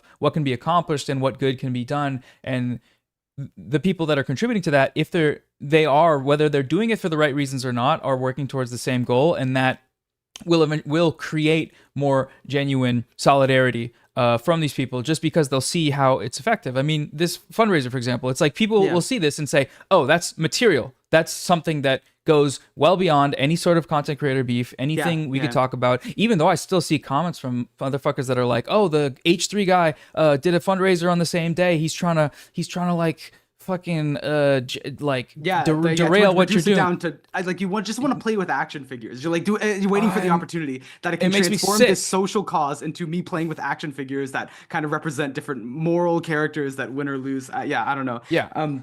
It's funny what you're talking about is like I feel like this is like a very technical thing that I didn't like expect to be talking about, and again, it's something that I haven't actually talked about, like things that aren't in like video essays or lectures or whatever yet, or because like I haven't completed my research on them, but something that's come up is how like the internet life, it's strange, right? Like the internet was kind of pitched as this like super democratic sort of like an uprising, some sort of like socialist movement of democracy that was like, supposed to like defeat The capitalism or something, right? democratization of And it totally information. didn't fucking work at all because now it's this techno feudal sort of like we're actually just returning to like monarchy instead of so I don't know, I had this like notion of like liberating the people, but ultimately now we're just like have to subscribe in order to eat apples or something. And so anyways, but there is something that I've seen a few people talk about. So Nadia Asperhova is the person that, so her book, Working in Public, is about open source software. But there's this kind of discussion of the commons, like the notion of, and Lewis Hyde also talks about the commons. I haven't read his book on that yet, but like, but it is there is something about like the internet that invites this sort of contribute to it because it exists, like not because I'm going to get paid for it exactly. And so there's this awkward thing, for example, with content creation, where it's like we can try to monetize it, and we can try our different ways of monetizing content creation. But the bottom line is like there is no shortage of content. As people make content for nothing, people are just falling over themselves to create content. So to monetize it is kind of this complicated affair. So the example that Nadia Asperhova talks about is and working in public is like about open source software. It's like people just code and just give it. They just do that. They just do it in these endless droves. And then sort of monetizing that is this awkward thing because we have to kind of force or kind of mime this notion of scarcity or of like a product that it costs money to reproduce when it doesn't at all. Like it's actually just like people are just doing it. And so anyways, that creates a sort of like interesting like economic issue or whatever. Like I'm funded through Patreon. That's one way to kind of solve this issue is people instead of paying for the product or paying for copying the product or using the product or whatever, they instead like voluntarily, and it's me, it's like culturally, they know like I will like use this thing that I'm aware of where I'll throw money at the Patreon and that will kind of indirectly cause this person to keep doing their thing. So it becomes more gift economy like where I just make the video essays. It's a little bit unclear how the money went into the video essay. I'm not being transparent about that. I just give a gift and then people kind of give a gift back. And it's this kind of more non-linear, not balanced out thing, right? And then the same can be said of this very stream right now. As culturally, people are aware that, okay, so there's this thing happening and this is good and people are doing it. And we don't really, we don't, no one, are we having to explain that? Are you paying every person that comes on the stream? Are we, no, it's just, we're just doing it because it's good and it's meaningful and there's a story and there's like a culture and a little social participation thing. And we're just throwing money into it because it's going to be good. You know what I mean? And I think it's important to be like also aware of the sort of cultural weight of the thing because, you can moralize and be like, no, we're donating because of the seriousness of the situation in Palestine and our urgent desire to help. And it's like, yeah, okay. But actually a lot of people are, people move on more, not everyone's like a rational actor, like making this like very calculated, rational choice, nor should they be expected to be. Not everyone is going to be a leader in every goddamn area. People are also following like stories and like culture and art. Like really, people are seeing a cool stream with a bunch of people they like and it's entertaining and it's an interesting idea and then it's pointing at a cause and they're like, okay, and I don't know. I just think like as content creators, that are capable of sort of wielding this attention, I just think it's important to think about that like a lot. Yeah. I appealing and connecting with people through like a common cause, but also through that almost personalized self-interested personal thing of enjoying some type of piece of media, some type of piece of art, some type of piece of content, or the content creators themselves. It's okay. That's okay. 100%. It's okay to get people on board with that because we don't know what'll happen after that, but hopefully, and I'm sure for a lot of people, this pushes people in a direction that is positive and that, I don't know, that like you're saying, just there's an exchange relationship it's not exchange. It's Yeah, I mean, the way you A described relationship, it was even just a relationship, relationship, is enough. Yeah, There's a yeah. relationship, and I think and the word that I keep using actually is enchanting, because like I don't know, Mm, there used to be a much stronger like we're North Americans, right? And what I know, what I've been learning about like my uh, experience of my research into history over the last while is I know there definitely used to be a much stronger, often religious, but like cultural, social fabric where everyone often agreed on some big things. You know what I mean? And what everyone agreed on changed slower than it changes now. And like, so there was a lot of reverent adherence to social rituals that everyone, what basically I feel is like in order to get people to participate in something socially meaningful in a way that is not like kind of negotiated based on whether or not it personally benefits you in this transactional sense.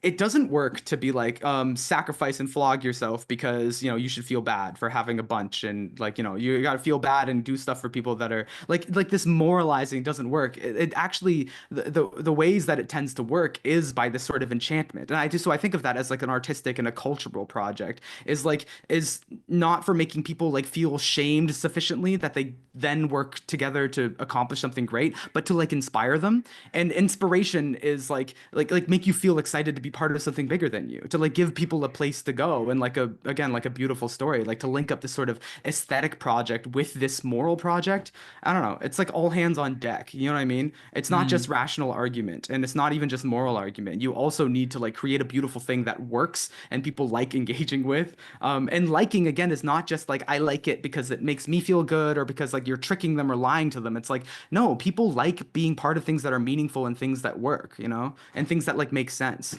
So that what I've kind of moved into now is like part of this gift research has caused me on one hand to like I just started doing like sort of just business consultation things with people just for free. And I was like I never want to, I don't want to charge for that. I just want to see people that I like succeed. And so I started doing more of that. And then the other thing that I'm also interested in doing is kind of trying to help with like charity streams and shit like this, like things where people are organizing to use the internet to make a tangible difference in the world. I'm like, okay, how can you do this with like a lot of discipline and calculation to make it like good, you know what I mean?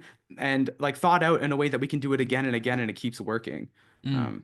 Yeah, I don't know. Are there That's any my examples in your historical research that stick out to you as like the formerly communal element of the way things worked, the way people acted, that like map onto how you see it now in terms of like you're saying enchantment or an inherent like uh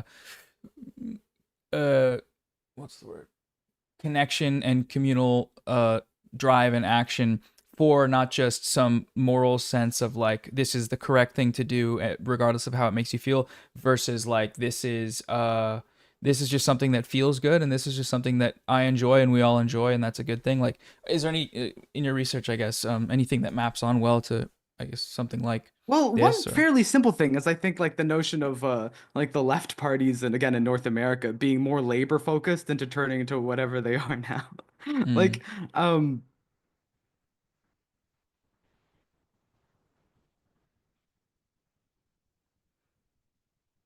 Yeah, I don't know. I feel like I don't want to dig too deep into like a sort of like aggressive like historical political analysis because it's really like not so my field. It's something that like I'm interested in and I want to talk about, but then the reason that I don't like hop on live stream and just start yapping about it is because I'm like, I'm still working on it, brother. You know what I mean? yeah. I feel like to me it's like again I take again the more sort of like cultural and artistic and religious angle on it, which is like the more like Robert Putnam, like is it Robert Putnam that I'm thinking? Like Bowling Alone. Sorry, I was about to say I wanted to riff. Bowling I was for gonna be like, huh? Col- Huh? oh, bowling for Columbine is the first thing that came to my head when you said bowling for. I don't know That was the wrong riff. No, but I think it's like Bowling Alone, just like different ways that the internet has changed our social fabric, right? There used to be like a lot of physical spaces that people would go. You know, there used to be more civic engagement, more involvement in clubs, more involvement in religious institutions, just more times that people would show up in a physical space and all kind of play nice, you know, and adhere to some larger social rules. And then what the internet has kind of like stoked and encouraged is a lot of like, don't trust any social arbitrary oppressive rules where you have to go a room and everyone behaves the same. Look at like the first like Apple ad, like for the Macintosh or whatever, right? It's like this 1984 thing of like, you know, they have a bunch of like mindless drones and there's some authoritarian on the screen telling you what to think, and then this runner like throws a fucking thing through the screen and like liberates everybody with the Macintosh, which is designed to liberate you from society so you can do everything. Or then the thing I talked about in my Jordan Peterson fashion video, where it's like the other advertisement where it's like uh the wouldn't you rather be doing this at home? I forget what this was, what Adele or something, like I don't know, but like it had this like again a dystopian thing of this woman like waiting in this long line in the bank and like a library where it's like these authoritarian people like shushing children, forcing them to read. It's like all these horrible like representations of society where you have to like, you know, go and do anything except for what you want to do right now. And then they have like this beautiful fade out where it's like you go into a home, like this beautiful sunny flowing green hills home, and you go inside and there's a computer, and it's like, wouldn't you rather be at home instead of go to the bank or the library? Like, you know, fuck all that, like just be at home and do whatever you want all the time.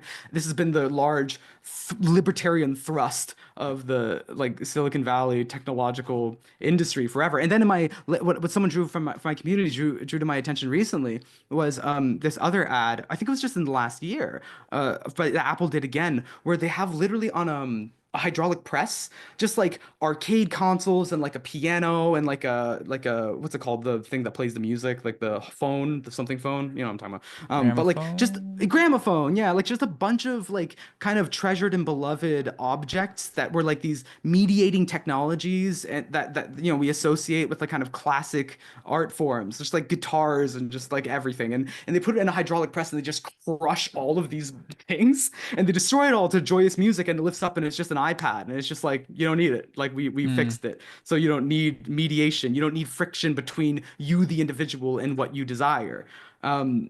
It's just a super antisocial sentiment that I feel like, I mean, we're about the same age, right? I'm 27.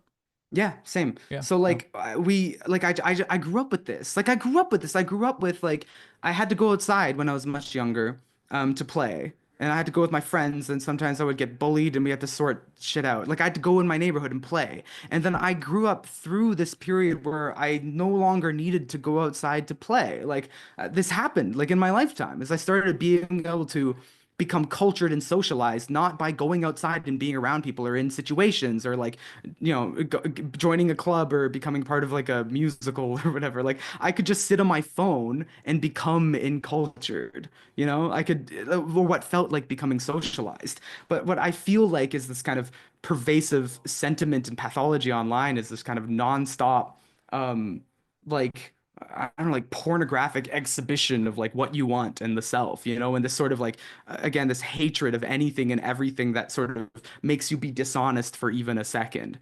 And yeah, I don't know. It's just, I just think it's, honestly, my honest feeling is this is why it feels like borderline impossible to do sort of any like kind of like meaningful and consistent and lasting institution building or like leftist organizing on the internet. It's because I think people are like, no, but it's the internet, so like it bleeds freely into me also being able to say whatever I want. And if I'm upset, then like that means that I should fight it and I should attack the validity of the sort of social institution that's functioning. So like if there's a successful charity stream and like I'm not invited, or like a guy I don't like is honored or something, then destroy the stream. Like that's it. Because like the social institution should never take dominance over like the sort of authenticity of every individual participating. And that's just a recipe to have no society. Does that make sense? Sorry, I'm kind of going crazy. I have no way. I mean, I have this horrible combination of like an inability to shut the fuck up or be anything other than what I am, and also like social anxiety. So like I'm no, like, no. I should Somebody in the change, chat but I put it can't. well. They said Noah is too tired, and no. They said Noah is too tired, and CJ is so intense. But the one I was thinking of was CJ says some of the most eloquent shit you've ever heard, and then says, "I don't know," or says, does that make sense?" And I agree with that, because everything you said just it was I've had that a few times on stream where I'm like, no, you're cooking, keep cooking. Like I'm pretty sure I'm getting most of this. I'll watch it back and maybe take notes. But Listen, you're the host. You've been doing a wonderful job just by being the human sacrifice. How do you say effigy? I don't actually know how to say that martyr. word. No, Martyr. effigy. Yeah. Yeah, sure. Martyr. Yeah. Martyr. I don't know. You've been the thing that the lamb we are watching be slaughtered in front of our eyes, sleeping on stream like a lunatic, and I'm here to provide the color. You need not contribute to the conversation at all, to be honest. But thank you for doing so far. Yeah, it's good to ask questions. It's good to a lot of people, if you just ask a simple question, they will give you an answer, and that's the beauty of it. Well, I'm a certified yapper, as is FD Signifier, who's coming on soon, I believe. Yep. Also certified yapper, legendarily so, really, to be honest. Licensed. Licensed. Yeah. You said something in there about like, is there a way? Do you foresee a way? Is there any way to rectify, or is it the internet in this form and in these instances you're thinking of savable, salvageable? Is it worth saving, or is it needing abandoned in, I guess, in favor of, third spaces, real community building, real Right. I guess facilitating the technology? Like, is it worth it? Because just to answer personally, like when you're talking about people, the way they individualize the experience of something like a charity stream, it's like, yeah, that definitely happens, and it's happened before. But with each subsequent instance of social media being somehow used to organize a good thing happening, I don't know how much it pushes people to maybe hopefully react in a different way and think about it differently in the future. But I'm sure it could, but also, I don't know. Do you know what I'm saying? Yeah, totally. I mean, to me, what gives me a lot of hope is like there's just hunger. Like, I mean, I try to I try to have humility about this shit too, right? Where it's like, I wouldn't exist if it weren't for the internet, if it weren't for the web 2.0 disintermediation. Like, that's why I can exist, That's why this exists. So it's like you can't say it's all evil, and then also I'm not saying I'm the fucking solution. I feel like there's a hunger. Like we've been living with the internet for a while, and I'm starting to see that there is like a hunger to see, like, I don't know, something real occur, and so I think that it's always a two-pronged, like, dialectical solution, where it's like we need to increase the sort of we need to advocate for offline behavior, like that's major, but also that doesn't mean that we can't also improve online life. And so what I'm interested in, that's why obviously that's why I'm here, you know what I mean, is I'm interested in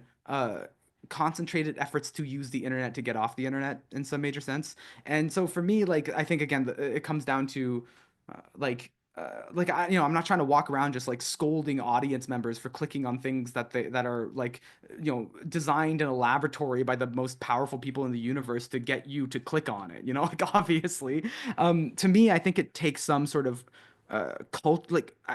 cultural resilience, to me, especially on behalf of the creators. I was gonna say performers, because I would analogize this to sort of the performer audience relationship, like when you're on stage and when you're off stage, and what those social roles like mean and entail. And so to me, what I'm very interested in is speaking to like a lot of content creators and instilling like a I don't know, like a creator class consciousness, like a sense of like responsibility and resilience to,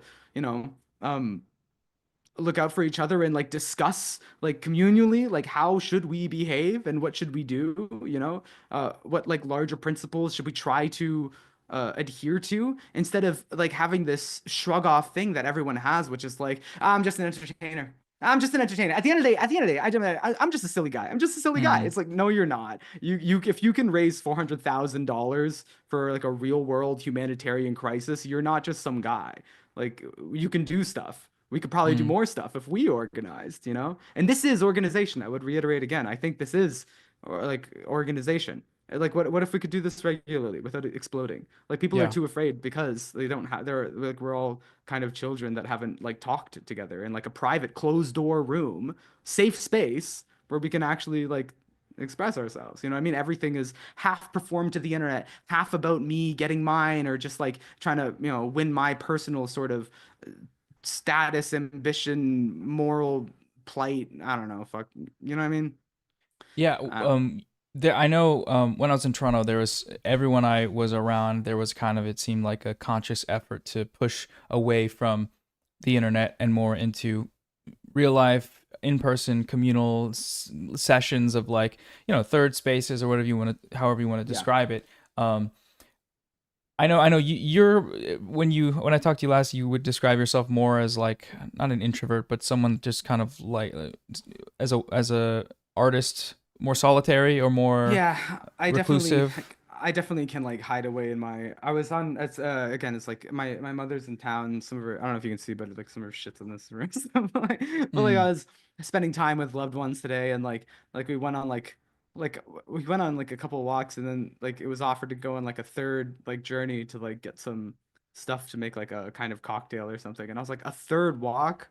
And like I really can't, and like again like taking vacations, and like I'm not good. I'm pretty I'm antisocial in that, like I'm very we're YouTubers, we're both YouTubers. Surely you've spent your fourth day like working on something and then just realize with fright that your skin hasn't tasted sunlight for like the whole 4 days. you're looking um at it right now. Yeah. yeah, baby.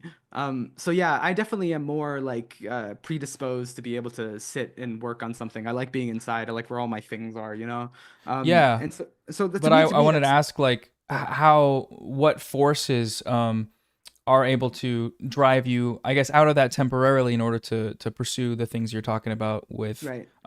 real communal engagement, even though you can do Yeah. it obviously from home. But Well, for me, historically, also like religion is one of the things that done it for me because I'm Christian and I go to church, and church has like been a good de-psychologizing thing that focuses you outside of your house and stuff, and like just rewrites like your story to not just be about like, am I happy? Am I sad? Do I like this? Is this cool? Is this gay and lame? It's like, you just show up and you participate in it because you show up and participate in it. And when you go to that sort of place and you work out, you're almost like a physical person, right? Mhm.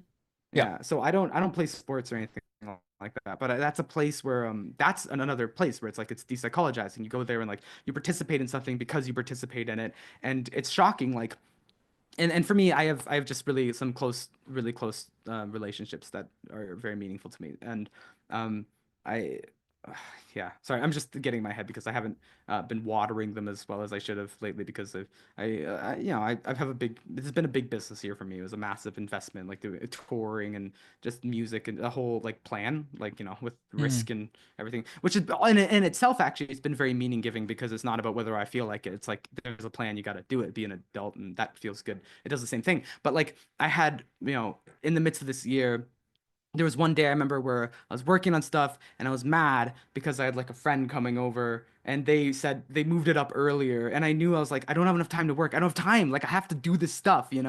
And then my friend was coming and I was looking at my friend coming over, like I was like, this is the end of my work. Like I can't believe I have to, I was feeling in my head like a frustration. Like I was Mm. mad at myself. I hadn't done enough. I was mad at this person because it's too early. And then the person came over and it's like a really good friend, and they walked in and they just like dropped the purse and they're like, okay, so last Friday.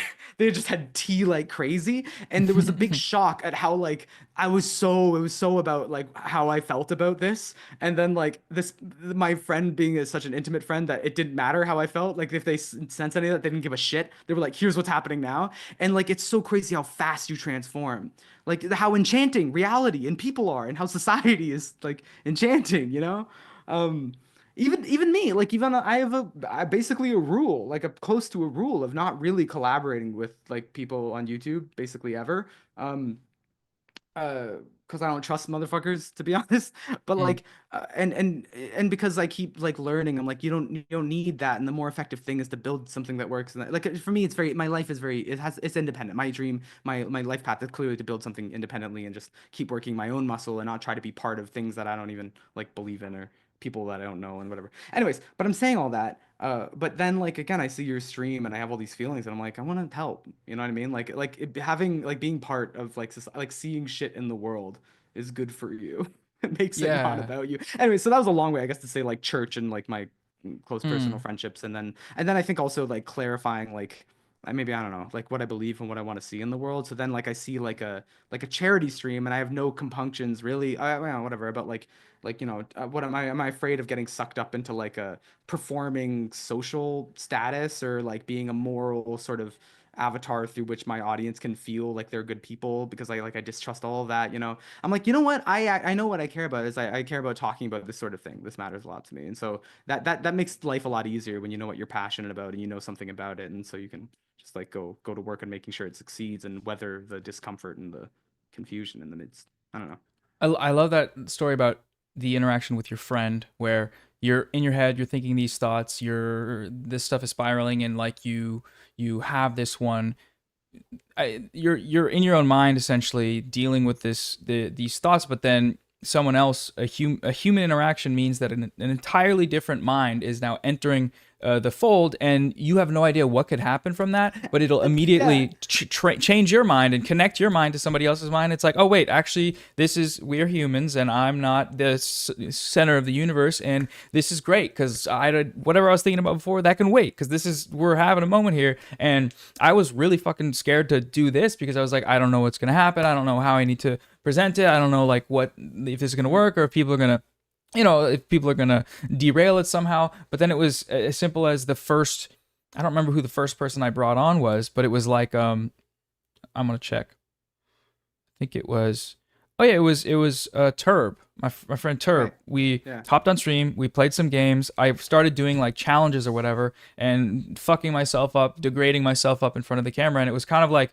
he was cheering me on, and I was like, this is stupid, but you're here with me and you're laughing, and you know this is stupid, but we're doing something. We're playing a game together. It doesn't matter, and people are in the chat, and it doesn't matter like about what we were thinking about before. Now we are doing something, and then continue from there where you're talking to people and whatever is in their mind that they want to spill out, or they might not feel like they want to spill out, but then you ask them and they start to spill out, and it's a moment for everybody where you don't have to. I've always been kind of insecure about being a listener rather than a talker in social interactions where I go on a date and I'm asking these questions and someone's just spitting. I'm like, yeah, this is great, I'm listening to you, and I don't ever feel the compulsion to join in, and sometimes that creates like this resentment of, am I just like do I have nothing to say? Am I not? We probably talked about this when I came on your podcast. I'm not sure if we did. It's so part of your character. It's so funny. Like it's so like it's when you describe it. Like I see you. It's funny. I see you're like the war behind your eyes sometimes. Like because you have like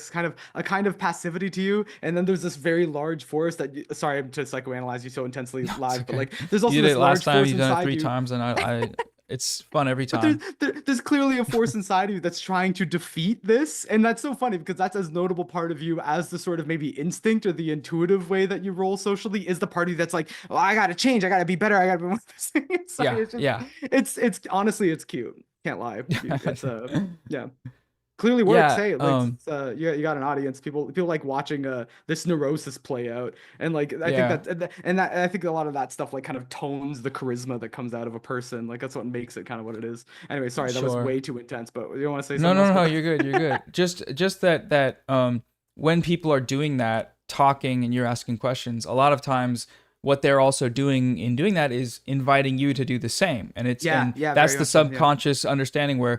They want you subconsciously or not to mirror them and to join in on this conversation. And I think for a lot of, just based on my experiences, and the more you allow that process to happen, the more, the last time we talked about it, I was very like in this space where this is all new, and when it happens, it's like a very special thing. But then it doesn't ever get old. It's just sometimes you forget, you lose track of how great it feels. I don't know. Yeah, no, it's funny because it's happening right now, even, and that like I can yap and you are like asking questions, encouraging me on. I can't like see the live chat, so I'm not able to one guy myself into like getting derailed, and so but even like for me, like I'm a yapper.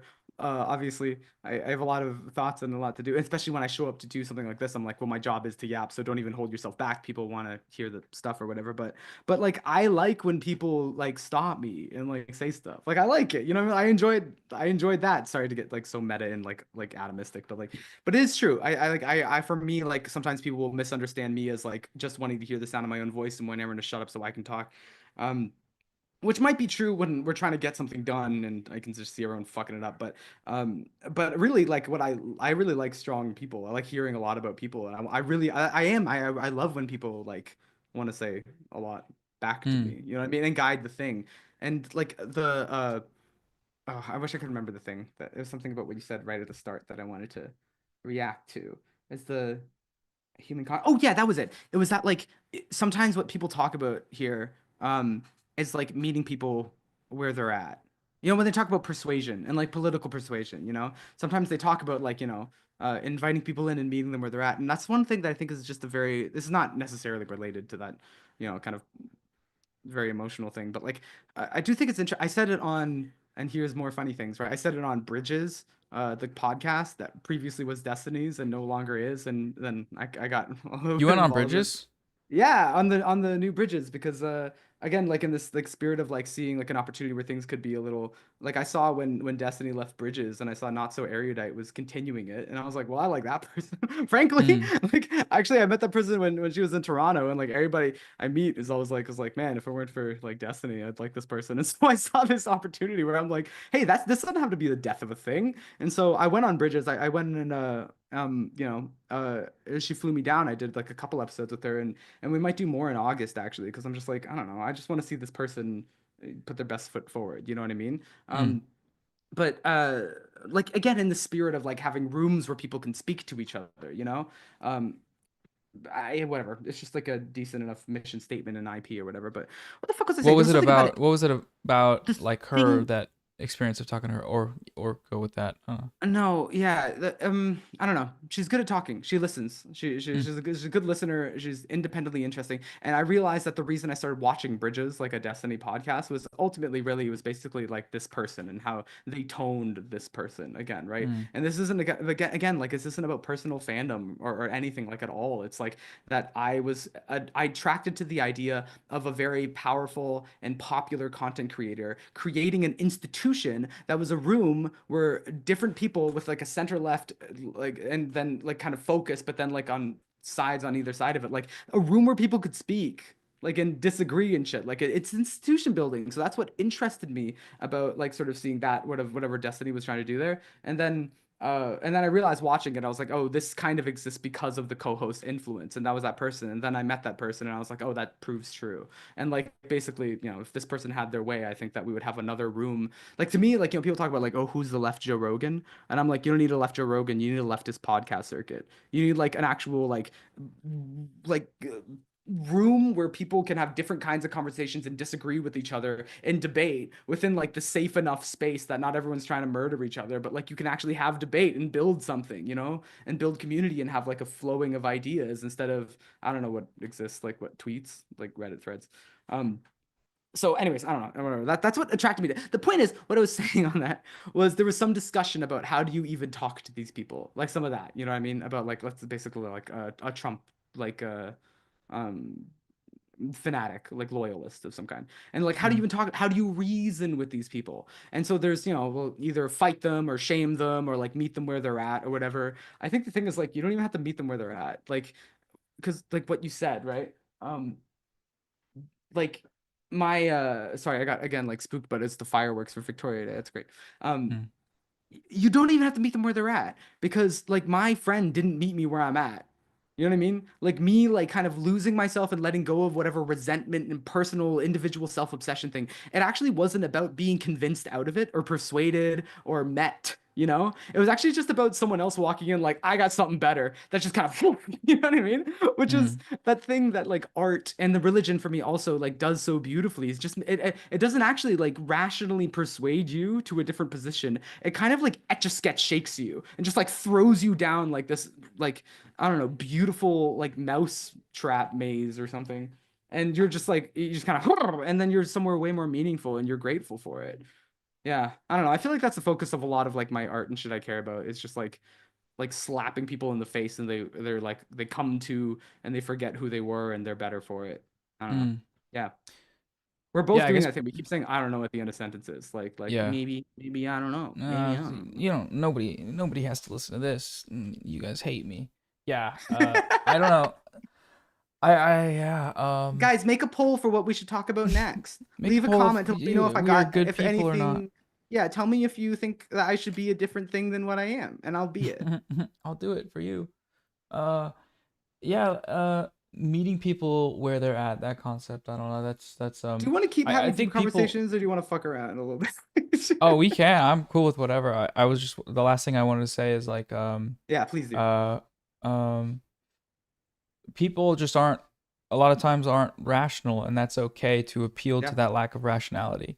I was talking earlier on stream about how it feels, in the case of Israel Palestine, it feels so almost degrading to have to appeal to people to want to at least understand the humanity of people that are being subjugated in the most brutal ways Yeah. possible. But whether or not you have to speak their language sometimes, and sometimes that means basically appealing to their self-interest or appealing to their interest that may not be in the grand scheme of things under these circumstances rational. You could explain, oh, this is happening, you should care about this, but whether or not that's actually going to happen is a completely different question. And finding compelling ways to get them to understand that. I mean, I don't know, that's an internal debate I have of, is it worth dismantling or is it worth destroying? And it's like, Yeah, if we're choosing always a big destroying, question. how do you can it be destroyed? How do we go about destroying that? What's the most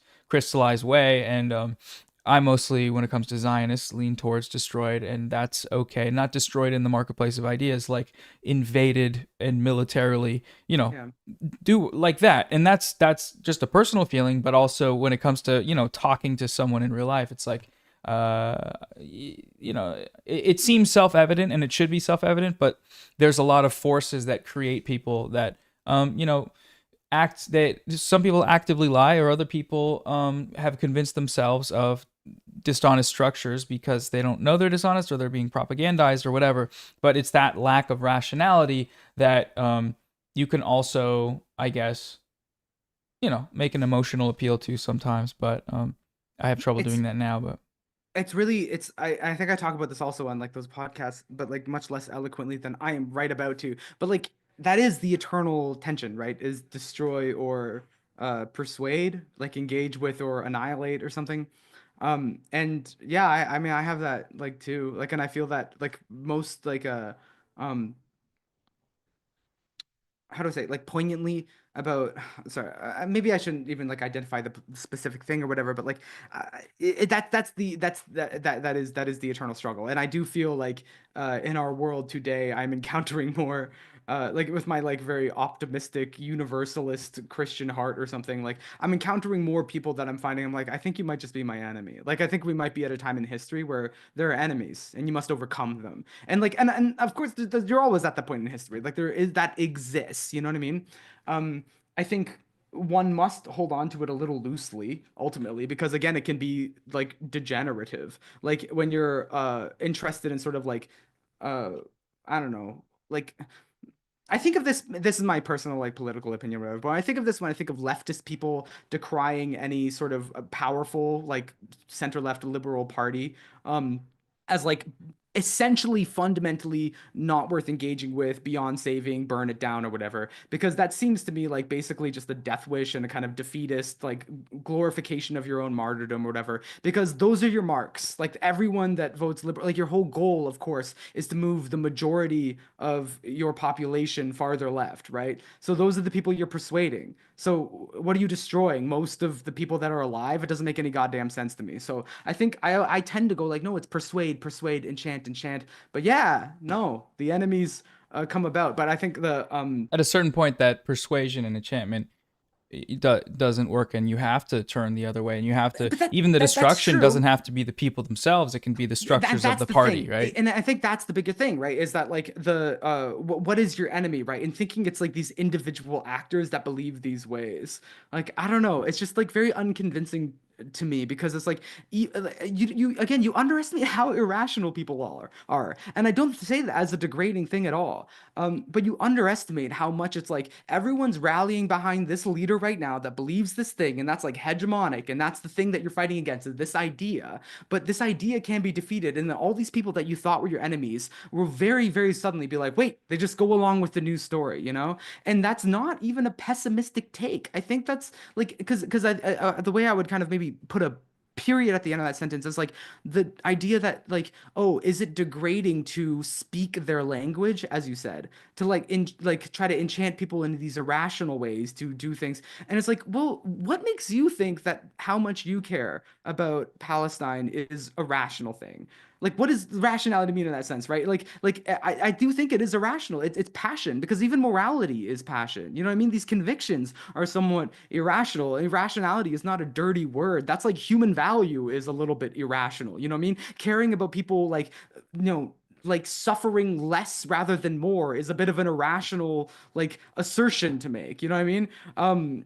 Rationality only gets you so far. Like, people live off of stories, off of what they care about. They live off of love. They live off of moral conviction and the sort of irrational, intuitive reaching towards value. Like, that's our partner. And this is something that I can't, like, I found like Henri Poincaré and like Robert Pirsig quite famously, but like Einstein, like also so many people talk about, like, there's this irrational, intuitive, like reach towards the good that is tied up in all of what we call rationality. So I wouldn't even think of irrational as this degrading term. I think that that's actually a lot of the world of our kind of mysterious and magical care for human life, you know?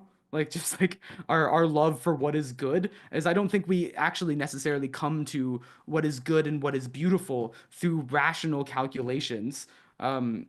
This is where I actually led some credence to the notion of like rationality and like logocentric rationality itself being this sort of like tool of Western capitalism or colonialism. Or it's because rationality, I feel like, is a lot of time tied up with like self-interest and prove it on a data sheet. You know what I mean?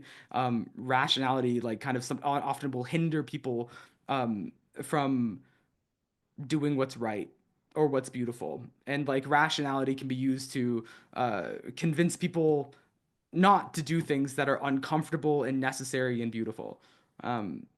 So I don't know what the conclusion of that sentence is, except for that, like, yeah, I don't think people are convinced necessarily through rationality. I think you need to build beautiful things that work, and you need to care about the story that you're telling, and that like this sort of irrational beauty and storytelling and mythology sort of thing is really the partner of your rational facts and figures and calculations, and making sure that things on the technical side are also, built so that they can follow through.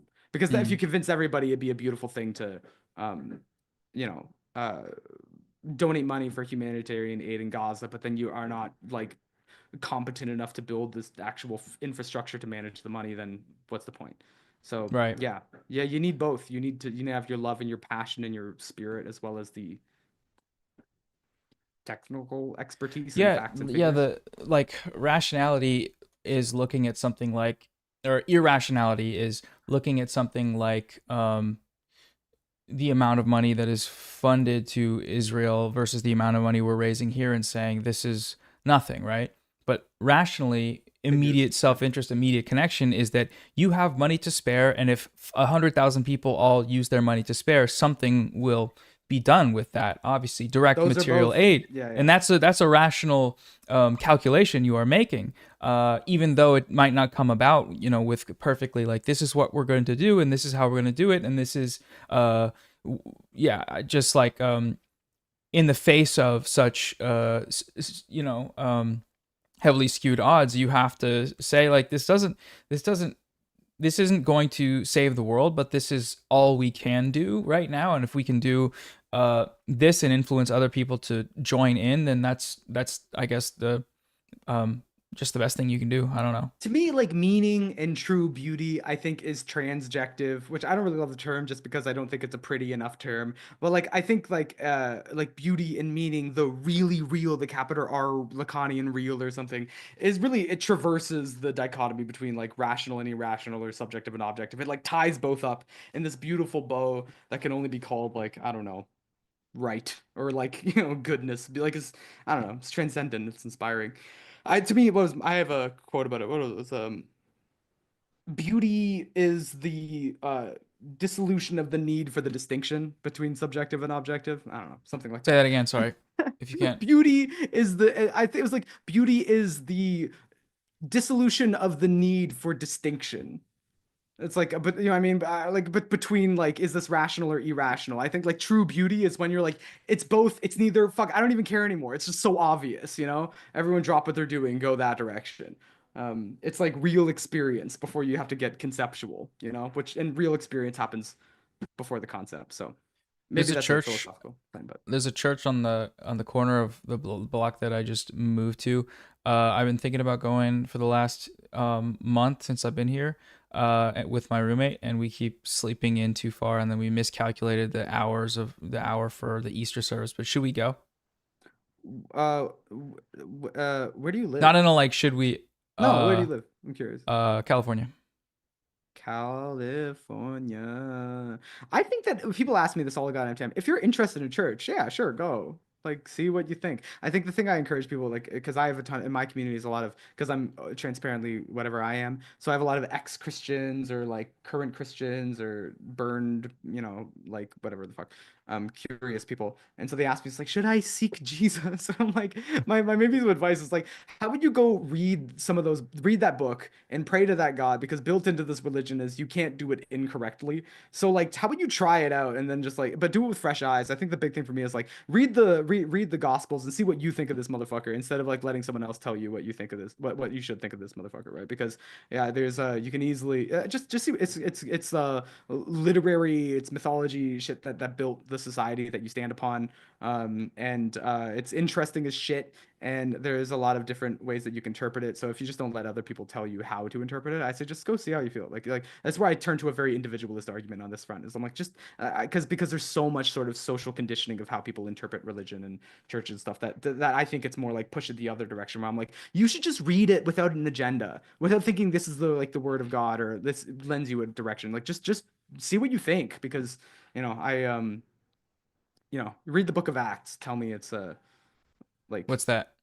I don't know. The One of Book of them? Acts is. I was trying not to let myself make some sort of like glib like communist like pro-communist joke because I thought that was like low-hanging fruit in the context that I'm in. But like the Book of Acts is like the book of the New Testament where it's like after Jesus has ascended, it's like his disciples building the first church. They're deciding what church is basically. Like they're creating that. They're becoming known as quote Christians, although no one has ever called themselves that. And functionally, what they're describing is like this totally voluntary socialism. Like they share everything and they live together and they when there's great need, the richest person gives back, which is also Native Americans used to do that with the potlatch. It's a gift economy. Is described as the church, what is defined as the church, is I think a strictly pro-social and proto-socialist way of living. So, yeah, that's what I'm saying. Just Appealing like to the read the rational book. side of me and the other viewers here. Extremely Yeah, rational. just read the shit. See what you think. Yeah, I was thinking about it also in a communal sense, like who's in the neighborhood and what are they doing and what do they think and feel. See who's there. Yeah, That's when I was working in church quite closely. Like what just became salient to me is like I was feeding the homeless beside like a person that probably thought that transgender people were destroying Canada because of Justin Trudeau's like Marxist machinations. And so like that's politics, baby. Though you know that's how it works. You know. Right. Where's do we know if FD's in the house? I'd like to stay with that, but I also yeah. want to return to my loved ones. Yeah. He said 6:30. It's right about 7. He said there was a kids soccer thing. Oh, he's such a man. So dad. Kids soccer thing. Oh, okay. Sorry, Yeah. I thought he was like watching a game. I was like, fuck you. Oh yeah. Watching the game. I'm watching the game with the bros.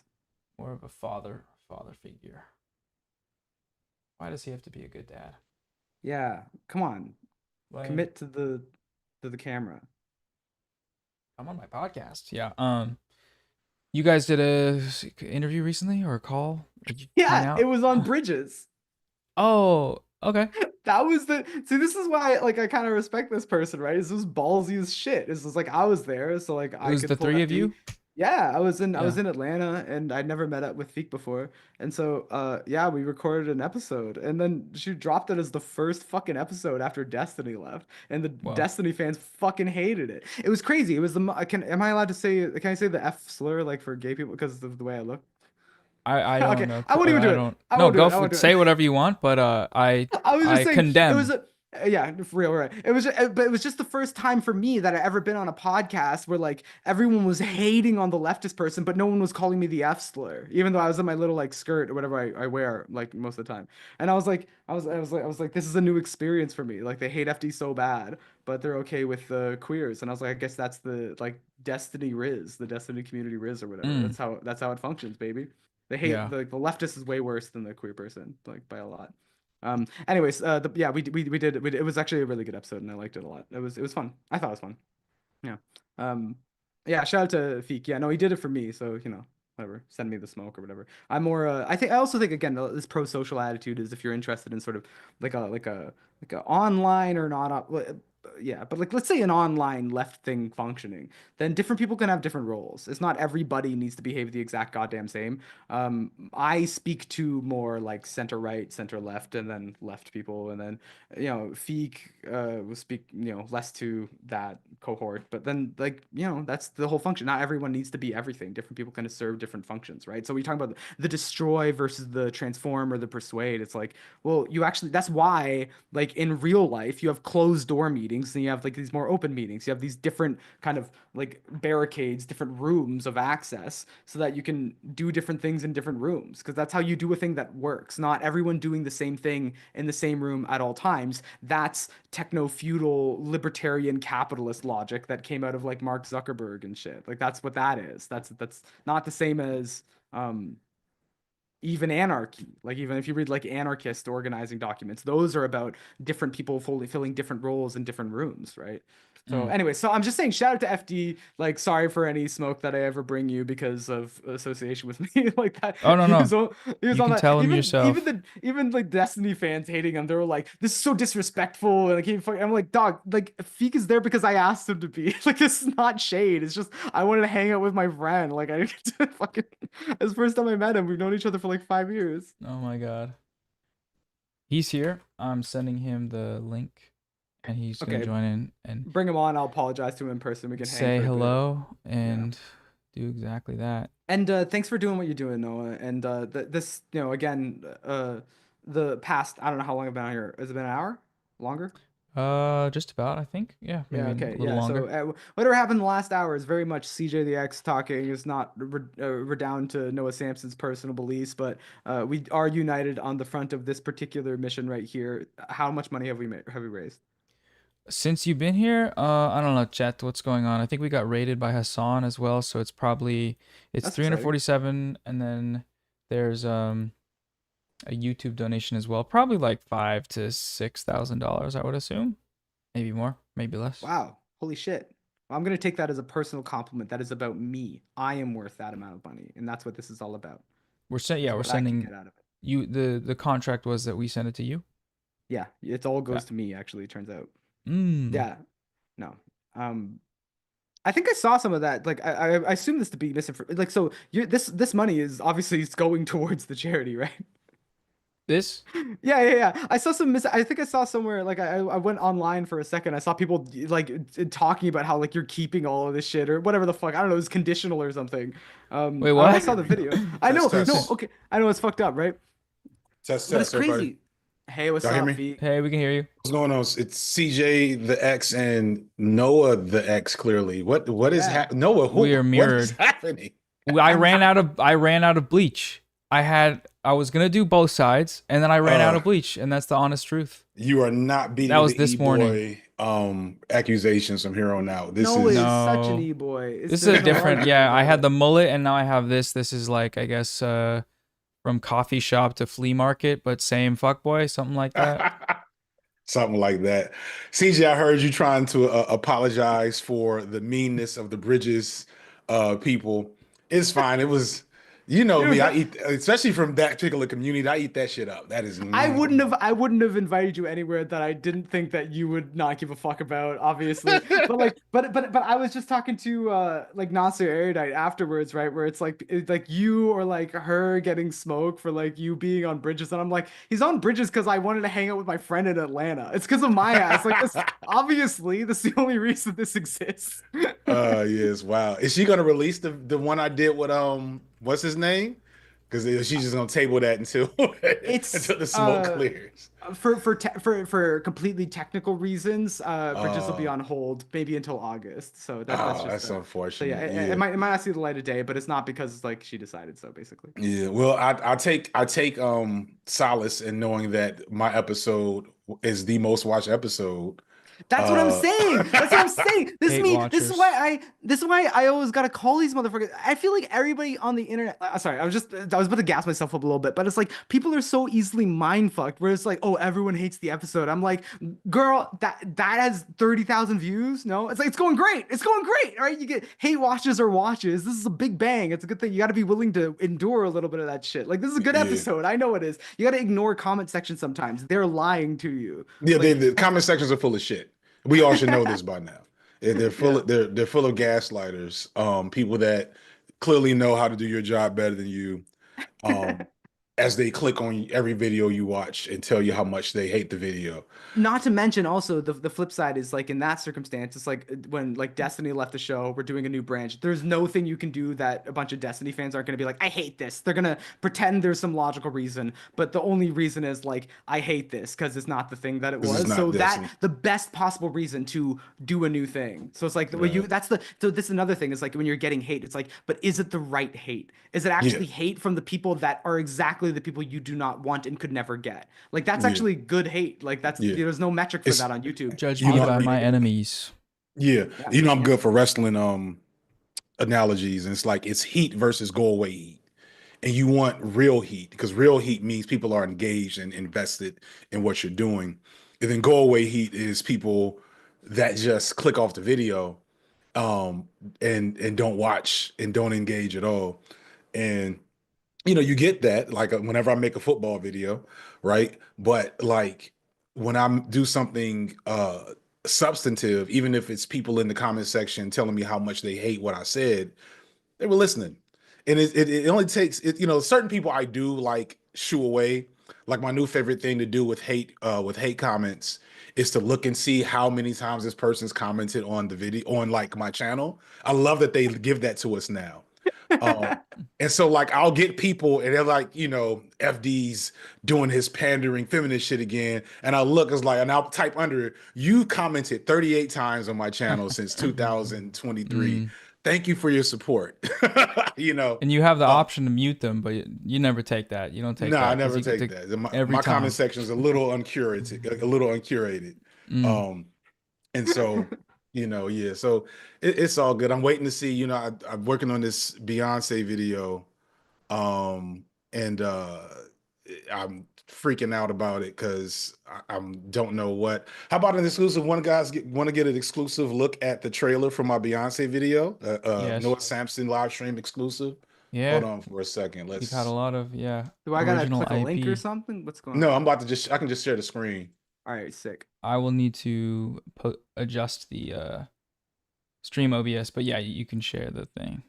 Okay, cool. Share screen. Exclusive content. It says sharing is not turned on. I gotta send request, I guess. Oh yeah, there it is. Okay. Allow. And let's see. Nope, that's not it. Just gonna go full Zoom meeting here. But no, that's not it either. Where is it? I say I probably got to dip in like 10 minutes or something. So we could also just yap and then do the feature after. It's only 2 minutes long. I really want to show it to people. I'm excited. It's not done yet. No, show it. I mean, I want you to show it ultimately. I'm not trying to like harsh the okay, hold on one second. Let me your bomb here. let me take this and put it somewhere else. And then I finally got like multiple screens. Okay, now let's see. There we go. Okay. Oh shit. All right. Oh, Give it 1 shit. second. I Wait. gotta adjust the wow, I'm moving a lot of windows here. This is new. I'm not a streamer, video essayist, incompetent streamer. Give me a second. I like that we also got the editing notes. Right. I just get rid That's of great. live OBS tutorial. Are you it's okay, I think I got it. FD has truly come to the stream. Now we're discussing the technical details of Right, streaming right. itself. Do you hear that? Did it I'm play? getting no audio. Nah. Well, I paused it and it's not showing. Okay. Like I didn't see it. Yeah, it's up on the stream now. Okay, yeah, it just moved, but it didn't play any audio. You might need Let's to request, or I might need to do a No, it's a setting. certain type of share you have to do. Oh yeah, I didn't click share sound. Okay, there we go. Now that should work. Let's And let me see. go to the. An artist's duty, as far as I'm concerned. Yeah. Okay, You can cool. Bring it down like 80%, maybe 90% volume. 50. Oh, yeah, to Lower 90%. Yeah. I didn't hear it on the stream though. Did they hear it on the stream? Because I got I it. think they I got might the have. stream muted. I saw a lot of cool. red on the OBS. Yeah. Okay, all right, here we go. An artist's duty, as far as I'm concerned, is to reflect the times. I think that is true of painters, sculptors, poets, musicians. As far as I'm concerned, it's their choice. I choose to reflect the times and the situations in which I find myself. That to me is my duty. Leave those bees alone, Beyonce.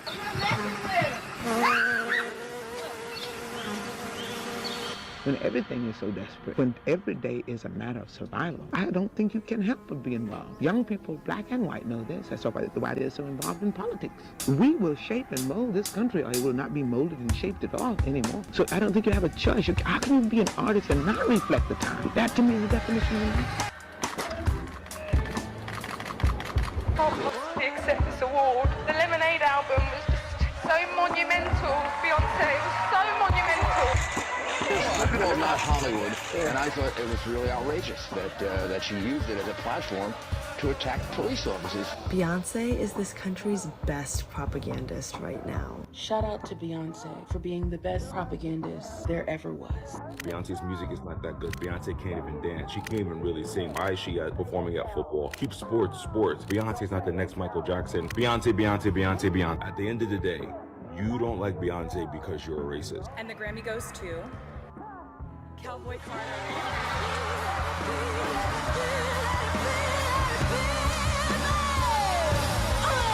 This is your final warning. You know I give you life. If you try this shit again, you're gonna lose your life. Yeah, I can't wait to put that out. I'm so excited. You are like AMC intro. AMC theaters. You're good at video essays. I know. To be fair, I want to be clear. This is a collaboration. I just know a guy that's really good at doing these, and I give like a general like vision and like structure, and then I'm like, hey, do a cool thing, and then he does it. He does it very late. This is over a week late at this point, but that's why I build in time when I know I'm working with folks that are young and you know trying to work to get things done in between their own lives. Finding the right people to collaborate with is the big thing. But like honestly, for me, like the compliment is like it's not actually just the intro. Like I mean, it is good. It's just like to me, it's like it's having like the cinematic, like poignant, like highlighting of various points of contrast. For me, it's always like the archival footage. I was just telling someone about this recently, like the Drake shit that I found, not your Drake Kendrick thing. It was before that, like the earlier Drake video. It's like I've seen shit that I've never seen before of these people that really like rocks how I think. think about them. And like the big thing is like after seeing it, I'm like, where's my 2-hour FD Signifier video? That is the goal. That is the goal. It's funny because like I probably worked harder on this than anything I've done. Not in a good way though. It was just not a good video for a long time. Like there's three different like I usually do, unless like I'm purposefully trying to like provide variety of like visuals. It usually is just one recording day. I record enough coverage and we put it together and there you go. And like I started this recording, I had my locks braided. And then right. And then I went on vacation. I got the first like cut back and I was like, oh, this is kind of trash. What am I talking about? What am I saying? I'm gonna get beat to death by both the Bay Hive, but also just people who generally care. So then I re-recorded another section with my locks out and they're all crinkly because they're fresh out of the braids. And like I'm like, okay, we're almost there. And then like I watched that back, and then I got this. I got this specific trailer, and I'm watching the trailer, and I'm like, I didn't make an essay worthy of this trailer.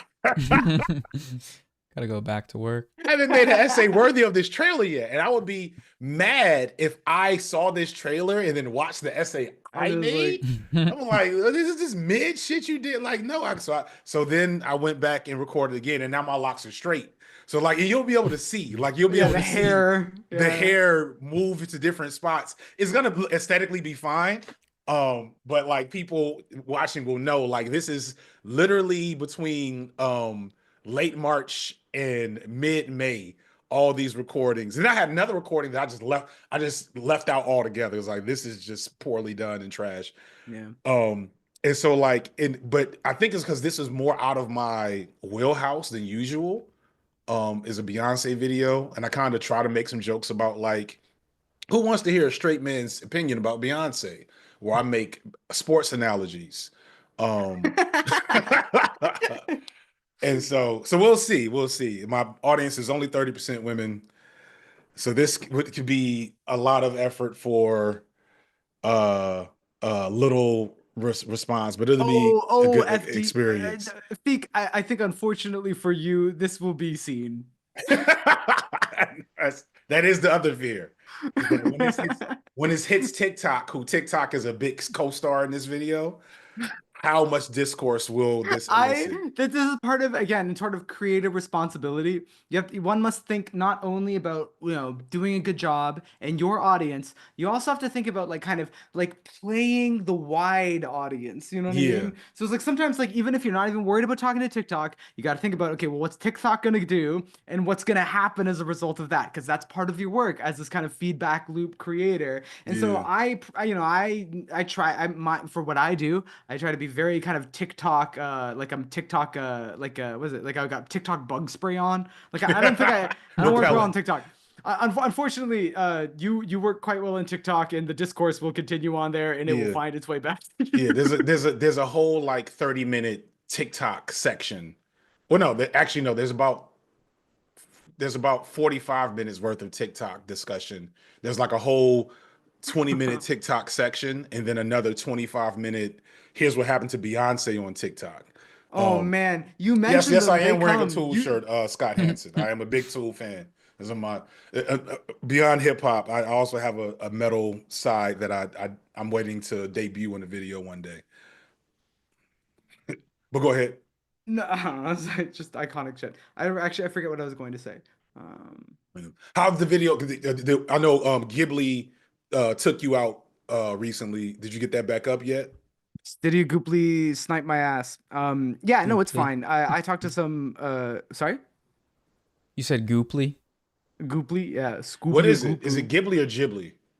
My solution was I said Ghibli in the movie and in the video essay. I was like, I don't think that's been done before. That's my solution. But anyways, no, the studio struck it down like manually or whatever. So I was I talked to some like other YouTubers. I don't know. I haven't had like this particular situation before, but like it just looks like just engage in the legal process until they sue me or whatever. Yeah. So I did that. And listen, it's been wonderful for my business because they made it blocked like I can't be on YouTube, so it only exists on Patreon, and that's like literally like I can't make it another way. So I got 200 extra patrons this past dope. week. Yeah, so I got no complaints. Life is good. I'm just keep working on the next video, next EP, and then work on my lectures. Like life's awesome, you know. But yeah, I like the I got it looks like people like the video, which I was happy about. I think I've been trying to figure out the new pace of like my video essays, and I feel like this one kind of really struck the peak frequency. At least I felt like that. Did you see it, Peak? Yeah. Yeah, your videos are day one watches 90 unless like something else is going on, like 90% of the time there's a day one watch.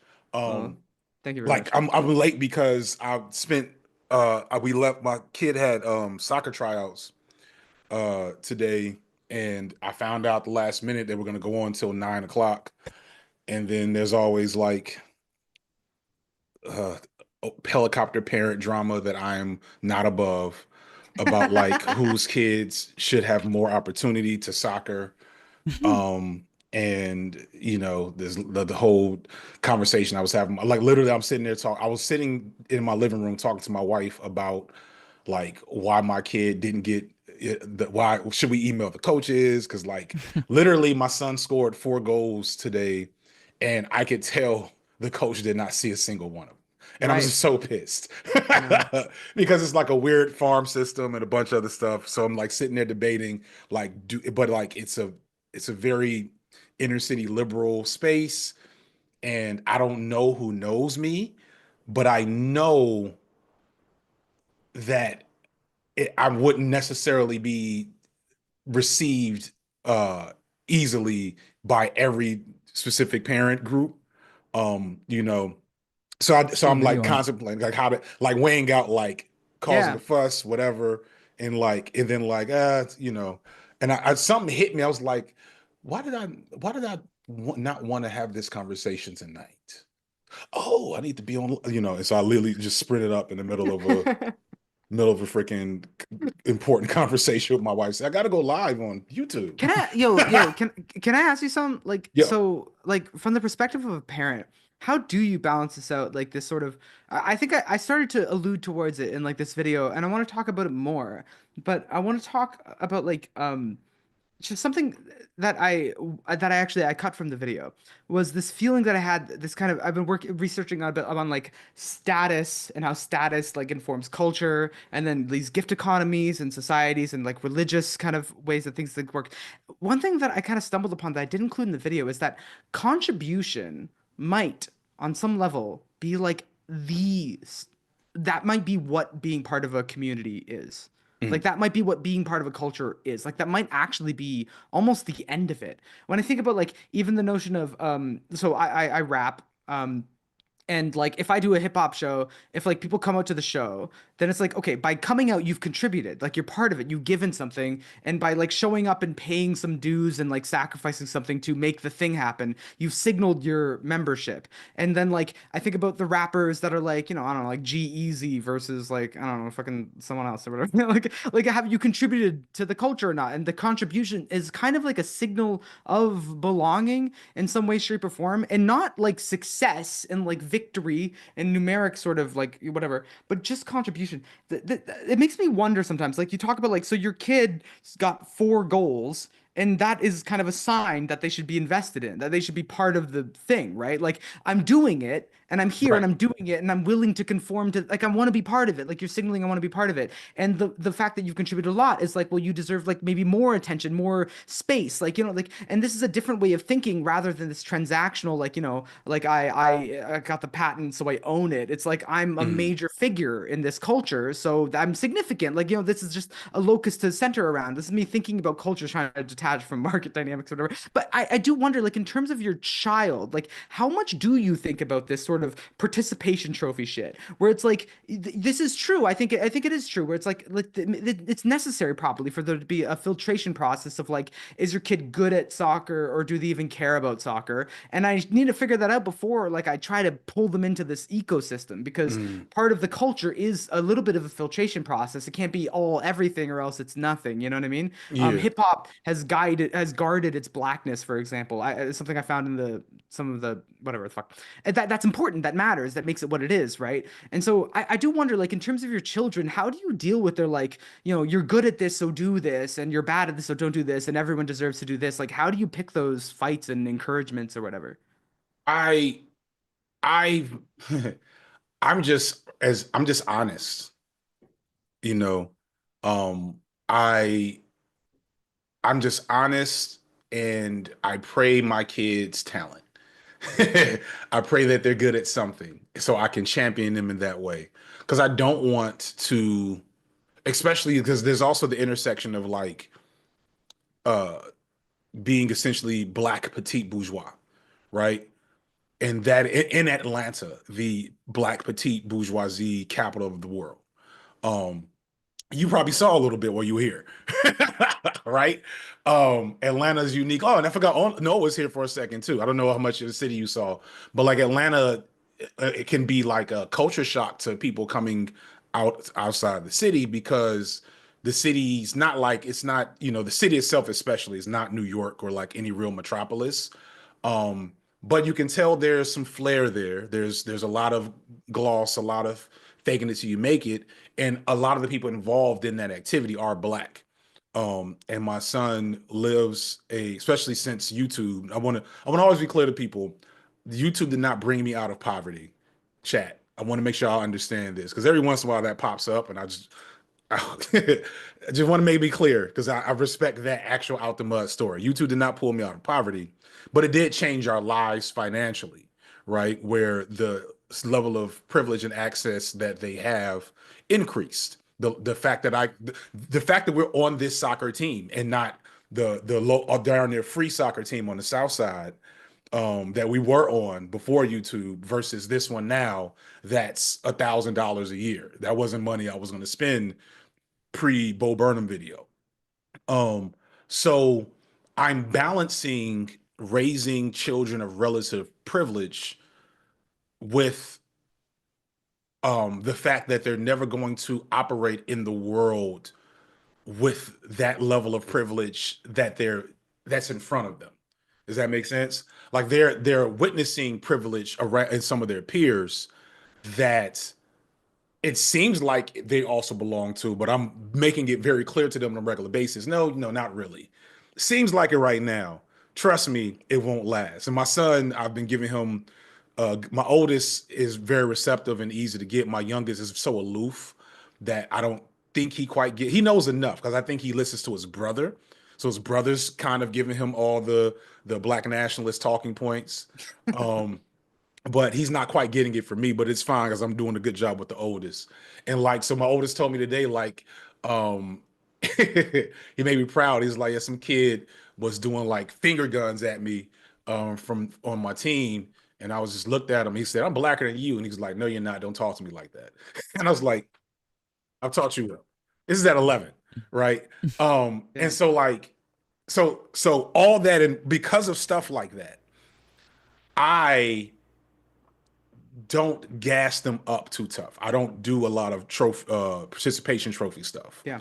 What I do is I put them in positions to win based on the talents they actually have, which is why the soccer thing is nerve-wracking, because he's pretty good for his like range, but he's not as good as these other kids. They've been playing soccer for most of their lives, that have had direct training since they were little. And so when he scores 4 goals, I want them to notice, it's like, hey, he's gonna do before 4 goals against, it's against the lower ranked competition, but clearly move his ass up so he can play against people on his level, and you can really see. But and see, even you see, like I was terrible at music. Like I was terrible at singing for sure, like my whole childhood. So I was discouraged by my family, again, like honestly, probably maybe even wisely, but like I cared about it so much that I like got better. And I don't know, I can't stop thinking about this shit. Yeah. No, it's I can tell like because well, it's something for you to think about, I'm sure. And like kids are complicated, period. And it's like the challenge of millennial and now Gen Z parenting, like the knowledge of what is actually happening to a child, like our parents and then their parents definitely did. Our parents didn't have that too much. Their parents really didn't have that shit. They were like, yeah, go get me a beer. Like, like walk to the store and get us some beers, 8-year-old. And it's Yeah. like that was normal. That's a story that some of my older like cousins can say they did. Whereas, like, I couldn't imagine telling my 11-year-old to walk to the store, let alone he would not be able to buy a beer for his dad.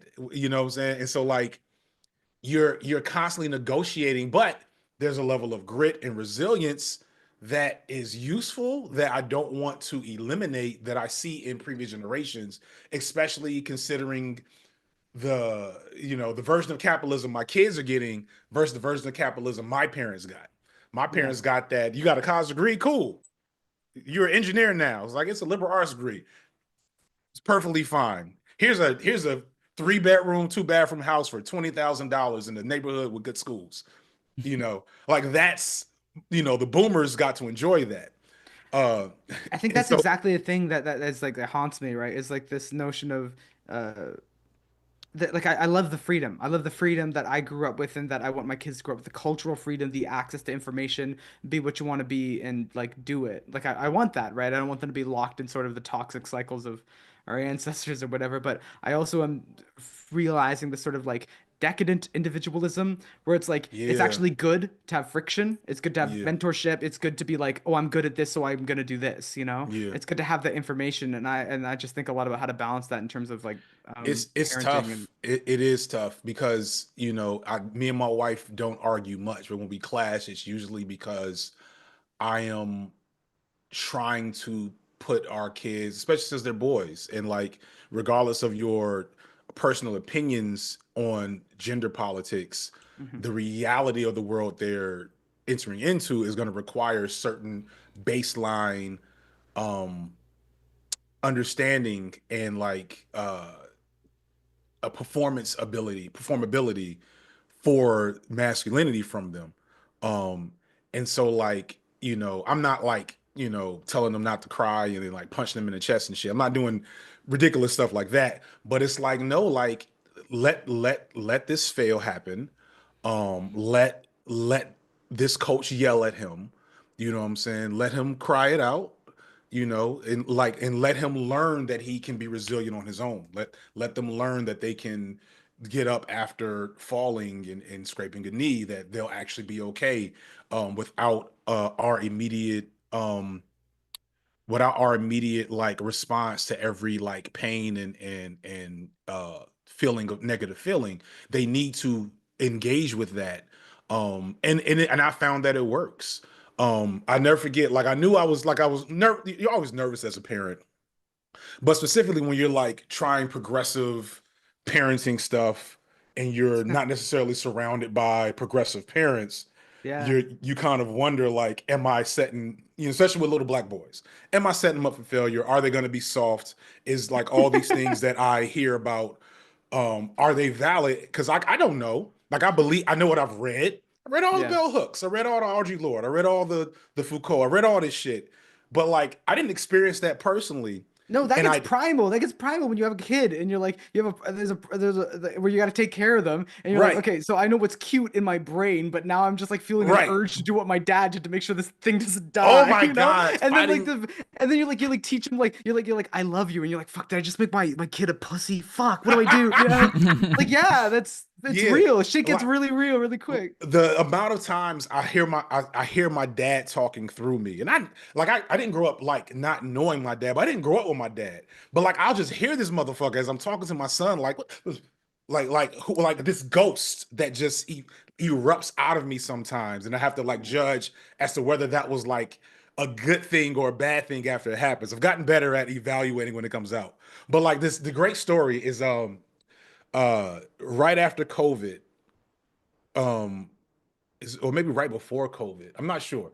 At some point in time, close to COVID, either before it began or right after it ended. Heavy air quotes, I know. They did karate, uh, and they did it with a dad I'm not a fan of. Like, I don't like this motherfucker. He's just kind of a dick. And he's like that type of guy. Like he's got movie bully energy. You know what I'm saying? He's a tech bro.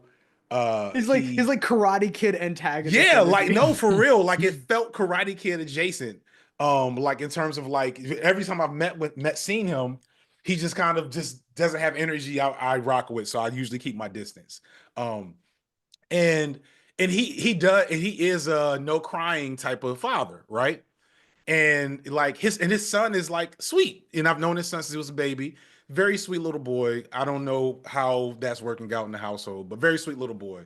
But not allowed to cry despite clearly being a Hufflepuff kid. It is what it is.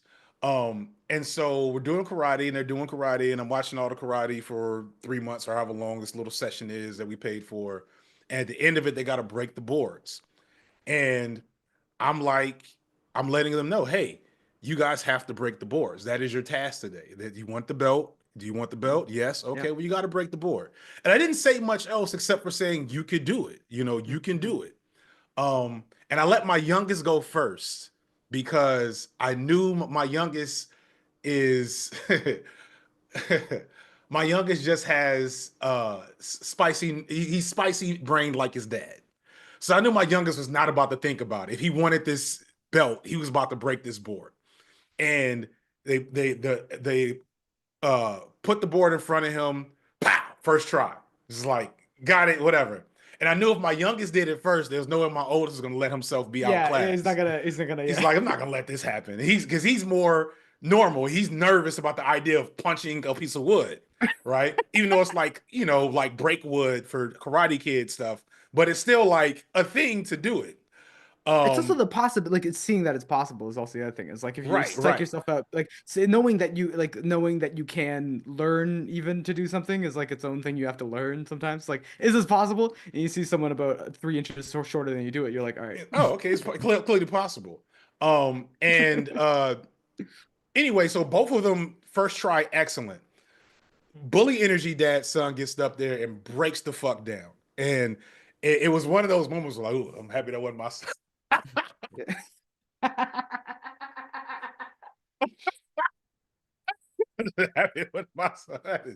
That is unfortunate. Ooh, it's a bad look, Dad. You need to figure that out. You need to get him in something tough like karate or something. But the thing that I'm like, okay, so and my sons are not soft, for lack of a better putting it. All problematic connotations unintended. Yeah, sure. They're not. They're very courageous. They're very willing to try things. They're very. They don't seem to be negatively affected in any way by the fact that they are emotionally available and intelligent young boys. You know what I'm saying? I've never told them not to cry. They don't seem to cry excessively. You know what I'm saying? They don't seem to whine too much. I've never, we had a moment where I had to explain to my youngest just the other day that every male isn't a boy. He's like, oh yeah. You know what I'm saying? So like I'm doing all the things Bell Hooks and shit talked about, all the Judith Butlers. I got all that shit going. And they still did Brazilian Jiu-Jitsu for 3 months. You know what I'm saying? And it's like, oh, look at that. It's almost as if this is mostly bullshit. Well, yeah, I'm really glad built upon lies. I'm glad that in this circumstance actually that like Noah's like and Noah, I'm also glad to also give you a break because I'm sure you've been like fucking like if it's okay like for us. I haven't heard a single word either of you said. But I'm happy you're here. I do think it's important to like flexibility and strength is not the same as rigidity. You know what I mean? Right. And like that, I think that's it inspires me to hear about because I do be thinking about it a lot. Like you know, if you got boys, how do you raise them? And Yeah. not in this overly idealistic, like, I mean, that's part of what actually talking about in the Kiki video, right? Is this, I call it like fake family friendly, like, you know, parents like making media about what we wish kids would be, like this sort of infantilizing, like it's a wish fulfillment for the parents. It's like, well, kids are completely innocent and have no concerns and never encounter troubles, and all you need to do is keep them out of harm's way until about 18 years old, when they're somehow miraculously perfectly suited to go through the army and Fam, like have hold on. I'm sorry. sex. When you pointed out in the video when she left on the broom and it was silence, as a parent, I got upset. And I've never seen this. I've never. I'm sorry, shit, no, chat. Don't judge me. I've never seen a Ghibli movie. I saw the one with no face. Which one was that? Spirit of the Way. I did watch that at some point in time in the past. Other than that, like I just never watched Ghibli movies. I'm sorry. And so like I'd never seen that before. And like as you're describing it in the video, and like she flies off and she can't fucking fly. Yeah. And I'm like, am I supposed to just let my kid leave? Yeah. And when she yelled back in the second version, I was like, oh, okay. And then you called me out for it. I was like, oh, fuck you, CJ. This is easy for you to say. It is. But like I think that. Well, you're right. You're right. I want to be clear. You're correct. No, but the discomfort, and I think that's the thing that like I just want to like, I don't know, like the discomfort, like actual discomfort. That's what's so striking me. I mean, I cut so much of me talking around that scene down to what's in the eventual video, but like the real discomfort, like that's what I was thinking about. The social ritual, like the cultural ritual, like one of the oldest traditions of witches is when they're 13, you fucking like football, fucking kick them out into the universe, and you're like, now figure it out. And the fact that it feels wrong and is wrong, even, like I think that's what's so painstakingly depicted in Kiki's delivery services. Like, bitch can't drive, like really 13 can't do it, like actually can't do it, can't even do the takeoff, like she's not ready, she's actually not ready. And the parent that must destroy you because everything in your body irrationally is screaming at you, so can't leave, don't let leave. And then there's this cultural tradition that forces the parents away from the kid, that's like, no, they go anyways because they're not ready, they fuck up, they're alone, there's no guarantee, there's actual risk. And I just think that, I don't know, that's just something I've just been wrestling with, is the friction, the actual friction. And that might be what's, and this is what I think, and to make it, I'll blow it up for a little, just in the smallest possible way, but insidious convenience. I think it's something that in the techno feudalist sort of new world shit is like one of the hardest ways to make a big difference in the world, I think, is really the temptation and the simplicity of like, why don't you just lean back and get your fucking Uber Eats and just shut the fuck up, you know? Why would you push when no one else is pushing? You know what I mean?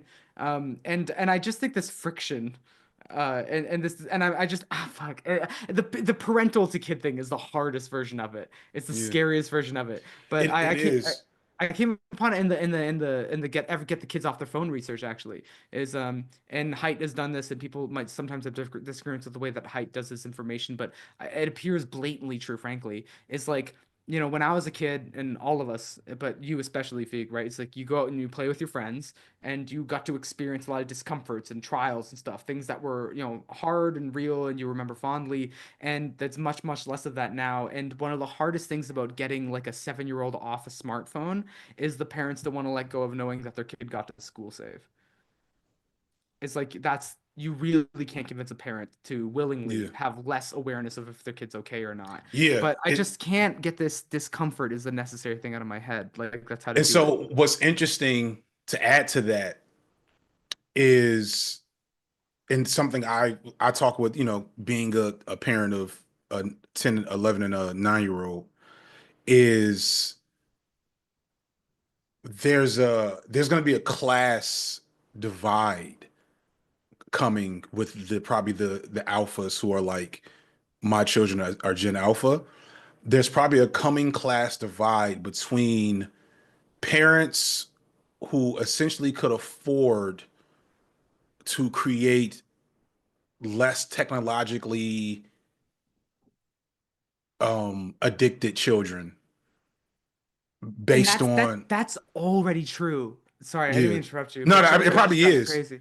Like, But Richard, because the people that make the fucking technology, they don't let their kids have smartphones and social media. Like literally the people that work at Facebook. my kids do not have smartphones. They've never had them. They barely know how to use them. We're just starting to realize that we might have to get my son a phone so that he knows how to use a phone. Because they literally, like, we went for Mother's Day. Like, I took them on an adventure to go get shit for mom, and I'm like, okay, look up this flower place, call them and see if they have flowers.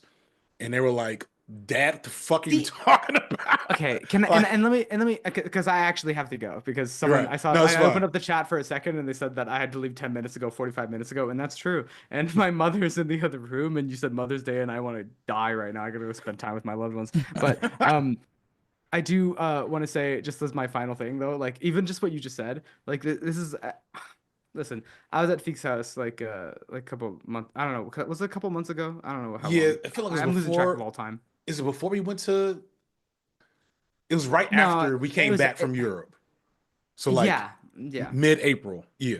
I just want to say like being in your house at the phase of life that I'm in, my heart was kind of exploding watching this like family function and like watching you guys look out for each other and the way that you like ordered things and everyone was having fun and it was spontaneous and it was on schedule and it just made me everything that I already knew about you, but like my mind and my heart just like were exploding just looking at a family, and Don't love. listen, but don't let it fuck you up and think that No, it's Like- work. No. What thrilled me was not the idyllic sort of like, it was I could see the work involved. I could see the work and I could see y'all doing the work. And I never had a dad and like my mother kind of figured our shit out and that's cool. And we're building more, like our family's building more of an infrastructure of safety and security and like more flourishing and love and trust and all that reciprocity and all that shit. And so like just seeing like y'all working at it and that meant a lot to me. And it like so it was just a beautiful thing to witness. And even what you just said, Thank you. the like and that was what I witnessed was not just like the niceness of it, but like holy shit, you guys are working hard and not complaining at all and just making something beautiful and just dealing with the world as it is and building your kids for that world while also creating this like cocoon of safety and love and what you just said, this notion of like, okay, it's Mother's Day, so you give the kids a task, right? Included in that safety is the responsibility and the rising up and like the reality. And I don't know, listen, y'all, like I don't even know. I'm trying to just gas you up. No, it makes the biological clock intentionality, tick. It makes the biological clock tick, and it was heartwarming, and I just think you deserve like a lot of respect for the amount of intentionality and nuance and care that you put into the things that matter the absolute most. You know what I mean? Especially in this context of like, taking a drama thing and trying to do like a real thing, like being able to parse the two is important, and you do a good job, and like I respect you a lot for it, and it was a pleasure. Well, I appreciate that. And I can't let you leave without reminding you that you are every video essayist's favorite video essayist. You are the Killer Mike. Well, that used to be more of a compliment, but you were the Killer Mike of the video essayist realm, where everybody that knows game knows they're trying to keep up with whatever CJ's about to bring to the table. Well, thank you very much. I appreciate it. Yo, Noah.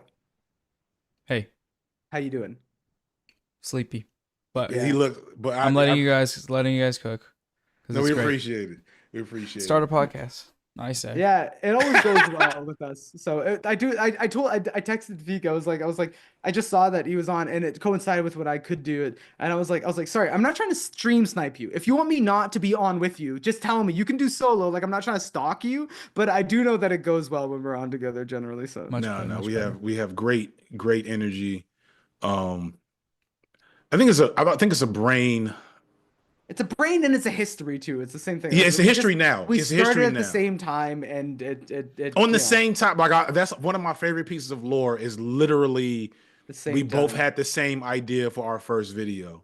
Yeah. At like But damn near the same time. The same idea for the first video and blew up on a Bo Burnham video. That was the synchronicity. Yeah, and we both it blew was up the on a same Bo- year, and I just known you and. Yeah. All right. Enough of this. No, it's too sentimental. It's too real. Fuck it. Go ahead. Listen. Go say good things to the mom, and let me try to keep Noah awake for at least another. I don't know. How long are we going to 12? I'm going for another day. Unfortunately, Oh, I'll be going to sleep. You can stay and talk while I'm asleep in the background on this air mattress, but that might be Wonderful feel a little weird. Everybody donating. You've done a wonderful job. Yeah. Noah, you've done a fantastic job. Feek, it's lovely to spend time with you. Stay awake, Feek. Come I on. You can't I be got you lying. to at least 11:30, Noah. I'll get you to 11:30. Yeah. Good night, No everybody. worries. Donate and stay with it and stay woke and free Palestine and all of those things in between. Okay. Stay well. Good night, everybody. See you, CJ. Thank you. All right. Damn, that was great. All right. So we're here with half Slim Shady. Yeah, that's what they're saying. It's a good look, but you know everything looks good on you, man. You got great the not the incels. What are they called? I was about to say you have great, maybe black pill. I was about to say you have great bone structure. Oh yeah. The phrenology guys. The phrenology mogging. guys. Yeah. Yeah. I love doing that to my kids when they're like when they're around their friends on put one in. Yeah, they love when I do that. They're so enthused. So let's talk about you. Let's talk about the secret I put out. Your deep dark secret that I put out in my special, as you can find only on Nebula, talking to white people, featuring one Mr. Noah Sampson. I figured that'd be an interesting conversation because I doubt everybody has seen that. Even though you should. No.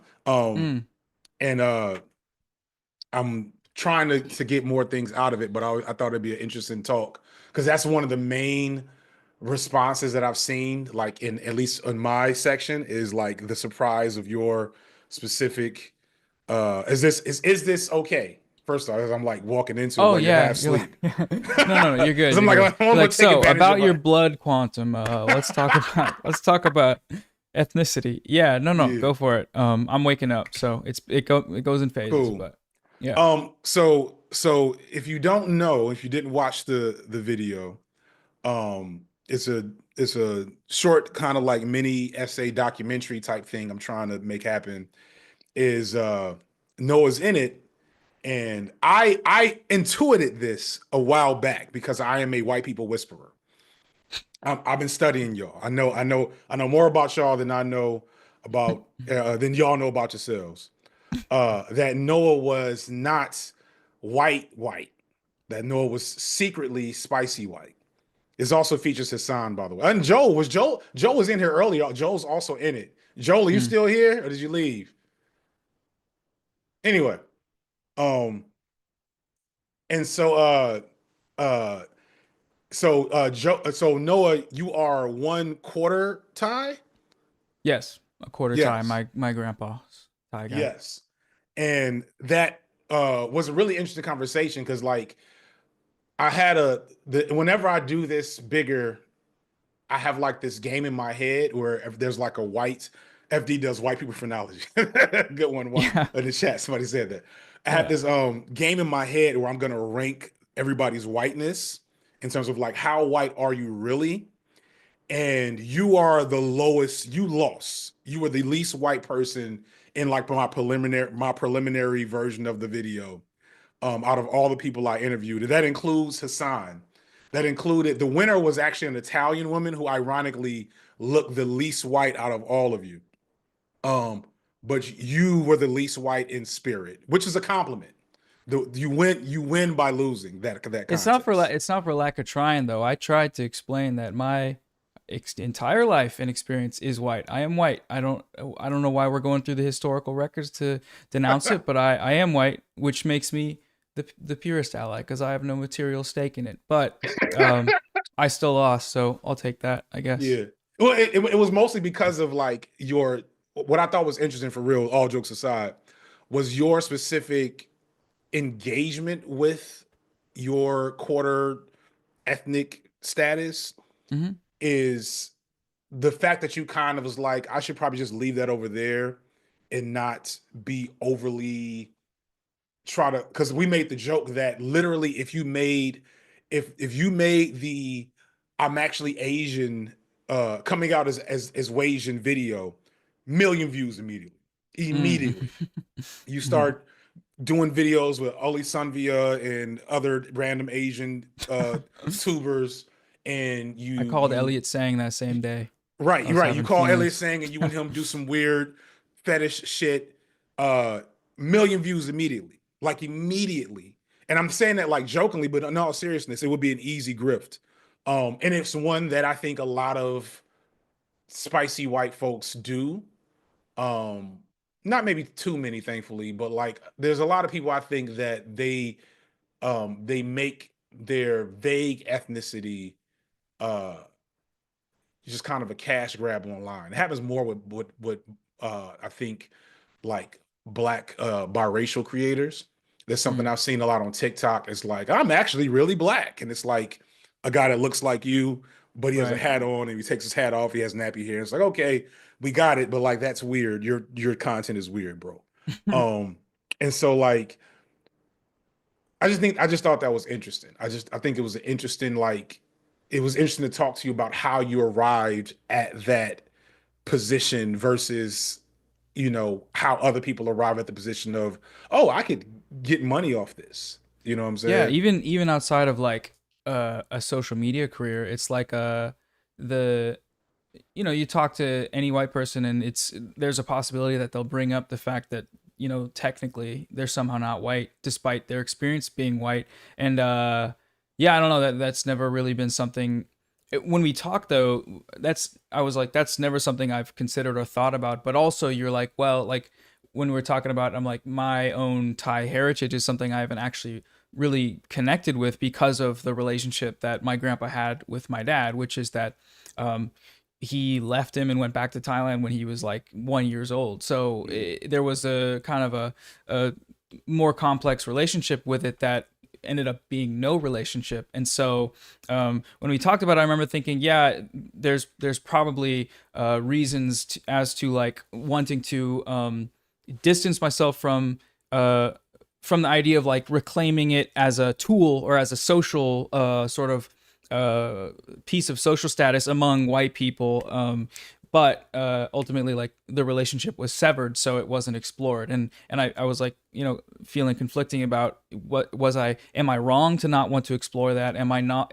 Does it make me like, I don't know, like too white for not? I think you put it the way you put it was like, that's very white of you to not have gone and like, I don't know, engaged with like Thai culture in that way. And you're right, but at the same time it's like I don't know, it just feels weird because that's right around when I said you know people commenting as a white person, and it's like, yeah, so you're It's just the most doing the annoying same comment thing, ever. the opposite thing, Yeah. I Yeah. don't know. Have you thought more about it since then? Have you had any like idea to look into that a bit? Yeah, around the same time, I just spent some time talking to my dad about it, and his feelings about it, and I think his experience growing up in a very diverse place in San Francisco was like less attention was drawn to it in the way that it would have in where I grew up, was like predominantly white area. But yeah, like I went and visited and I spent time with them, and my grandpa had just died right before I went, which was really unfortunate. But Oh wow. I was able You went to, visited Thailand, you said. You mean? yeah. Oh wow, cool. I don't know when we had talked on the phone, but it was probably what, like sometime last year or the year before. I don't remember, Yeah. but It was a while ago. Because I had planned that video to be like an end of the year video for last year. And then Diddy happened, and I was like, well, that's my end of the year video. And then when I started, like, when I wrote the video, I was like, this is so good. It's too good for YouTube. And I got to figure out a way to, like, get this somewhere else because I think this is just such a cool idea. And I know I can do it to a certain level. I just need to get a budget and, somebody to write me a check for a Hollywood yeah. production team or something. Mhm. This is my ticket out the hood, is what me and Foreman will often say. Mm. And so I scrapped it and turned it into that smaller thing. And that must have been like February when I dropped it. Yeah, because I dropped it. The first preview for it was my Hotep video. So Mm. yeah, so it might have been. So yeah, so the interview would have happened like this time last year, probably was the Okay. interview. Yeah, I So mean, it was maybe just before that we had talked about going on a trip, and then probably just after that I ended up going. And like, yeah, dope. my great aunt lives there, and I have like family, and we went around just all over where they live in rural Thailand, and went to like, experience like, I mean, just see how it was that my grandpa lived. And because like when he was in America, he left San Francisco and went to New York, and then was paying like sending money back to like build this like little complex of like homes and stuff. And yeah, I mean, going around with someone to translate helped, but like at the same time, yeah, it's like this is something that I never had, and really won't have unless I go back. But I can still now talk about it, with Yeah. my dad and with my family. That's In a dope, way. actually. Still, I think that is really dope to have taken, even if it's, like I plan to eventually go. My mom, I should say, traced our roots back to Sierra Leone, Mm. and so like I know of distant family there, that I've never seen before, and like there is a cringe element to like the American going back to their homeland to check in on their whatever, but not so much when that really is low key where there's a native element to your identity that you're not a part of. For me, it was slightly different conditions, but like I'm sure your grandfather didn't come here just like on vacation. It was like, oh, I'm going to America. Like he's clearly was doing what a lot of immigrants do, and nations exploited by the country, where they go and get a little piece back and a little piece of it and give it back to where they come from. Mm. So that's dope. Like, and that's dope. I'm happy you did that. I didn't even think about that in the Do I still Jonathan lose Dupuy then? says, as long as you don't do it like Liberia, Mm. which is a story. I have this plan for a video on Africa. Um, that I probably I don't know. How far ahead do you where are you in your content creation space? I know you were going through like a funk of just kind of not being happy with making stuff, and then you started doing a lot of Palestinian related content, which I think kind of re sparked your sense of value. Is that fair to say? Yeah, Like, just I mean meaning, because making what I consider now slop, just like I don't know, there's element like Manosphere React, let's say, like there was a spectrum of how slop it would get, because a lot of times I would try and I think over time try and make it more engaged with like masculinity, and trying to think about speaking to men as opposed to like making fun of these guys. But that eventually even still like felt bad, and felt like I was, trying to do this thing that was engaging with content at the level of content, not at the level of the real world. Like I'm talking about someone who's talking about someone who's reacting to a podcast about someone saying some crazy shit. None of this shit is real. And as soon as, I guess. so you couldn't unsee that. You couldn't unring that bell.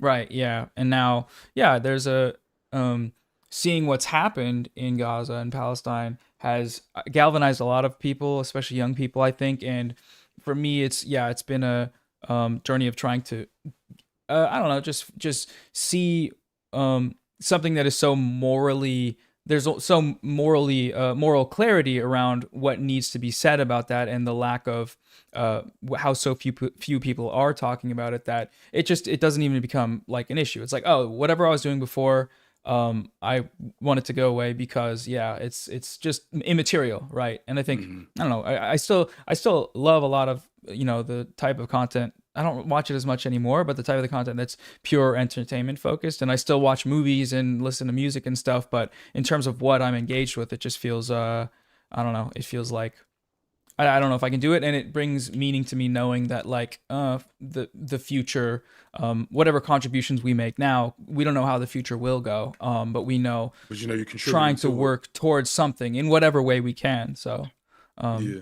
No, that's real. Yeah, I remember when you came, you were kind of in that space. I felt like you were kind of headed toward that space for a while before October 7th happened. You were kind of in a ebb and flow, or not ebb and flow, but like kind of in a push and pull on um how you felt about the entirety of what your content was doing.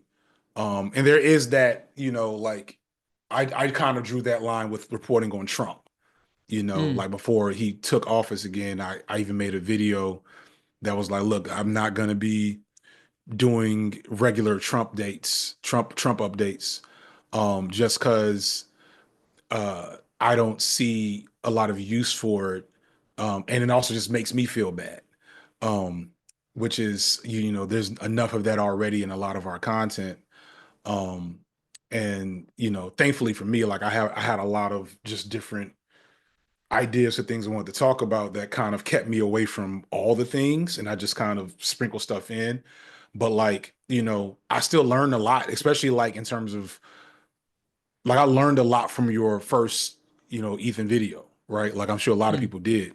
Like there was a lot of it was a perfect that was a perfect use of the platform for, like, that was a perfect execution. You perfectly executed that maneuver. It's like, look, I know what people are going to click for, and I know what I want them to get. And so I know how to maneuver those two things in. And so like, I have not followed what's going on super closely.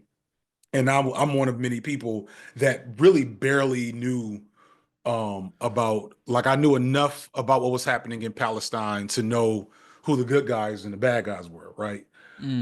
But like very little about the full like breadth of the problem, you know, before October 7th. And since then I've learned a lot more, but even still, it's not become something that I'm following super closely. And so when you drop something like that, and I catch all those updates and like these different things, I'm like, oh, this is actually an excellent piece of like media.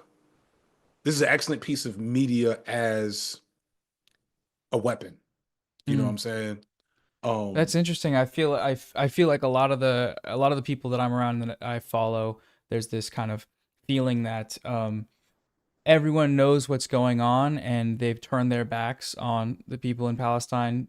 We see every day, a group of children being blown up. Every single day you see body parts. You see the most horrific thing you could ever imagine, and you see it over and over again with different people, men, women, and children.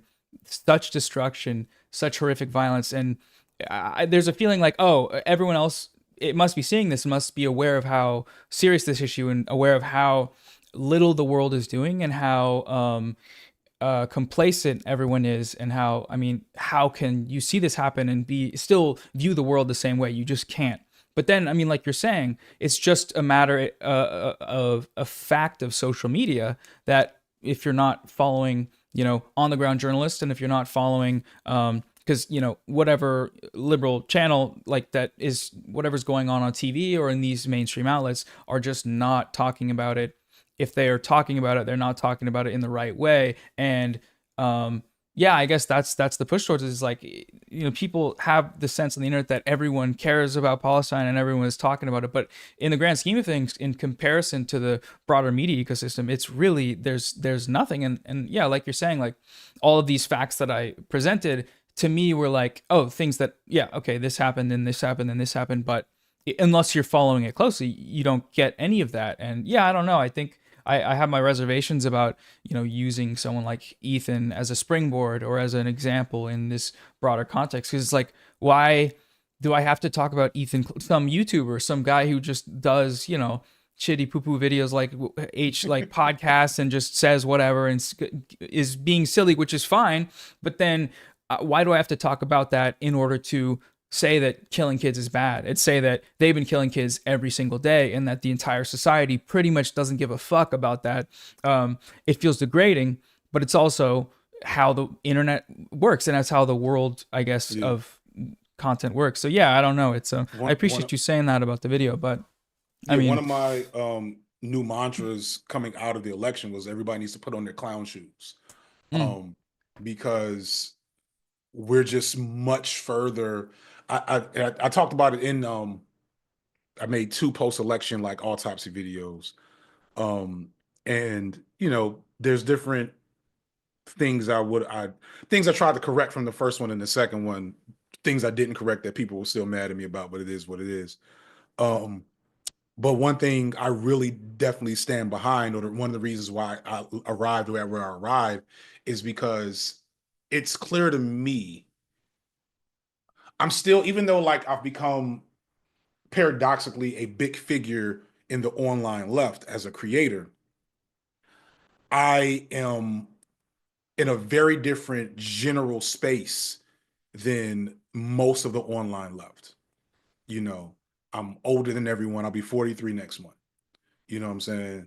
And I've like lived, and I lived in I live more in the world.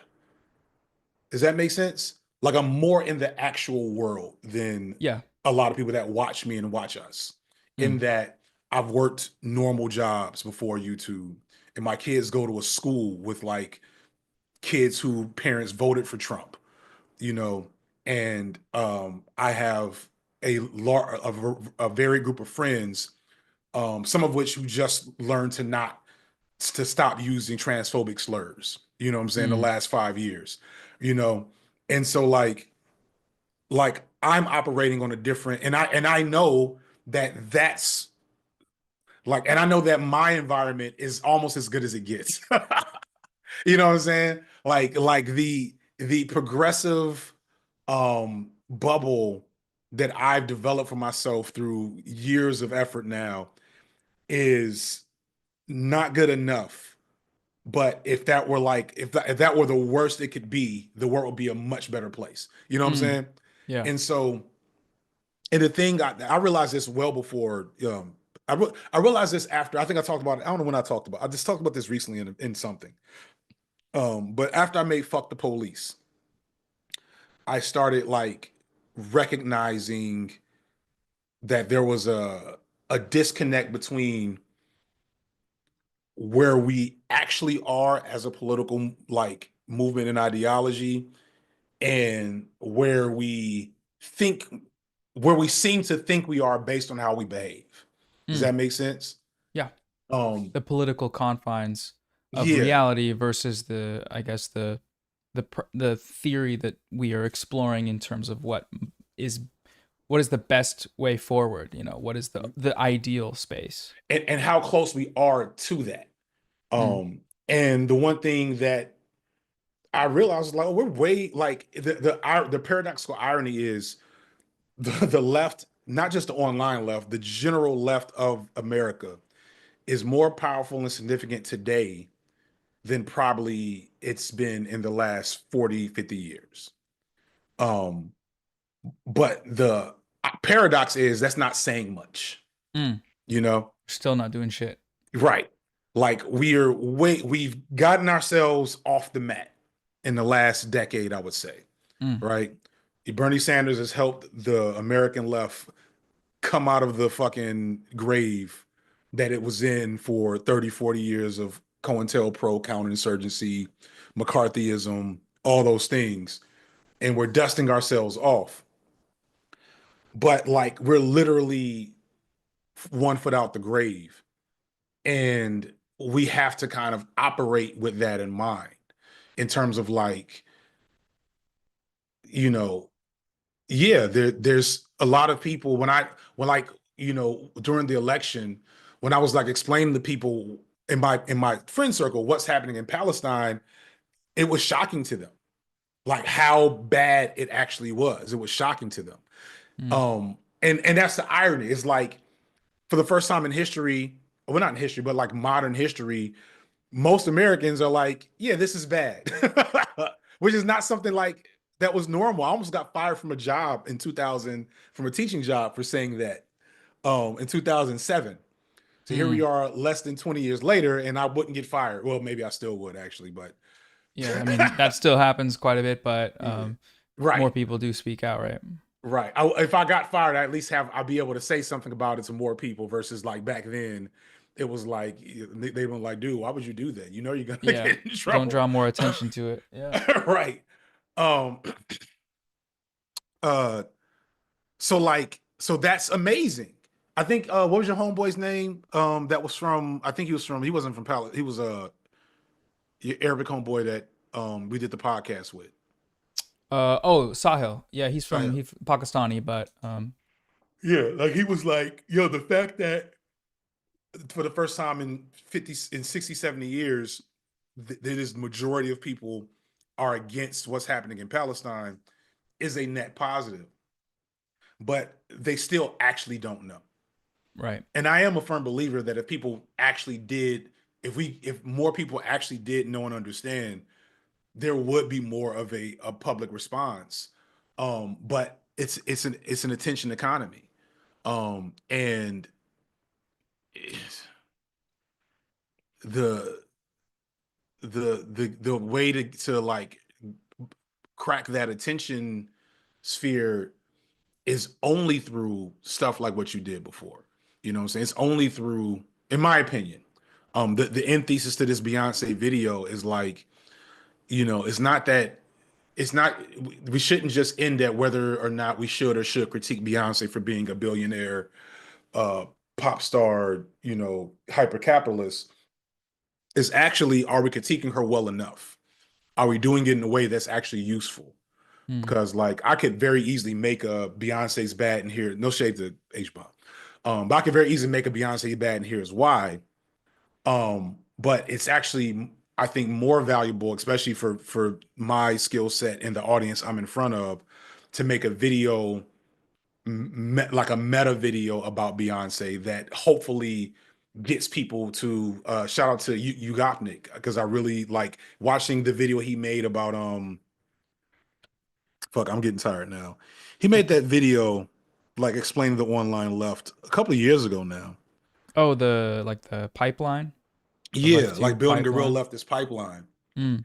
And one of the points he made, and he like called me a hype man. Initially, I was like, "Don't call me," you know. At first, I was like, "What do you mean?" But then I was like, "Oh no, I get it," because you know, I haven't read Kropotkin or whatever. Close enough, yeah. You know, I haven't read Capital all the way through. I read enough to pass a class. Very few even leftists have. Right. They fold the spine themselves. But you know, there was something useful to having a video about the Black Panther movie that exposed 1 million people to Patrice Lumumba, who led a bloodless revolution, semi-bloodless revolution in the Democratic Republic of Congo in the 60s, right? And that was a piece of that movie that very few people caught, that I didn't even catch until I started messing with, you know, real serious Black thinkers. And like, I don't know, the you know, aside from the comment section and like the good attaboys from our peers and our viewers, you don't know what the true material change you're making is, but I know it's something, you know.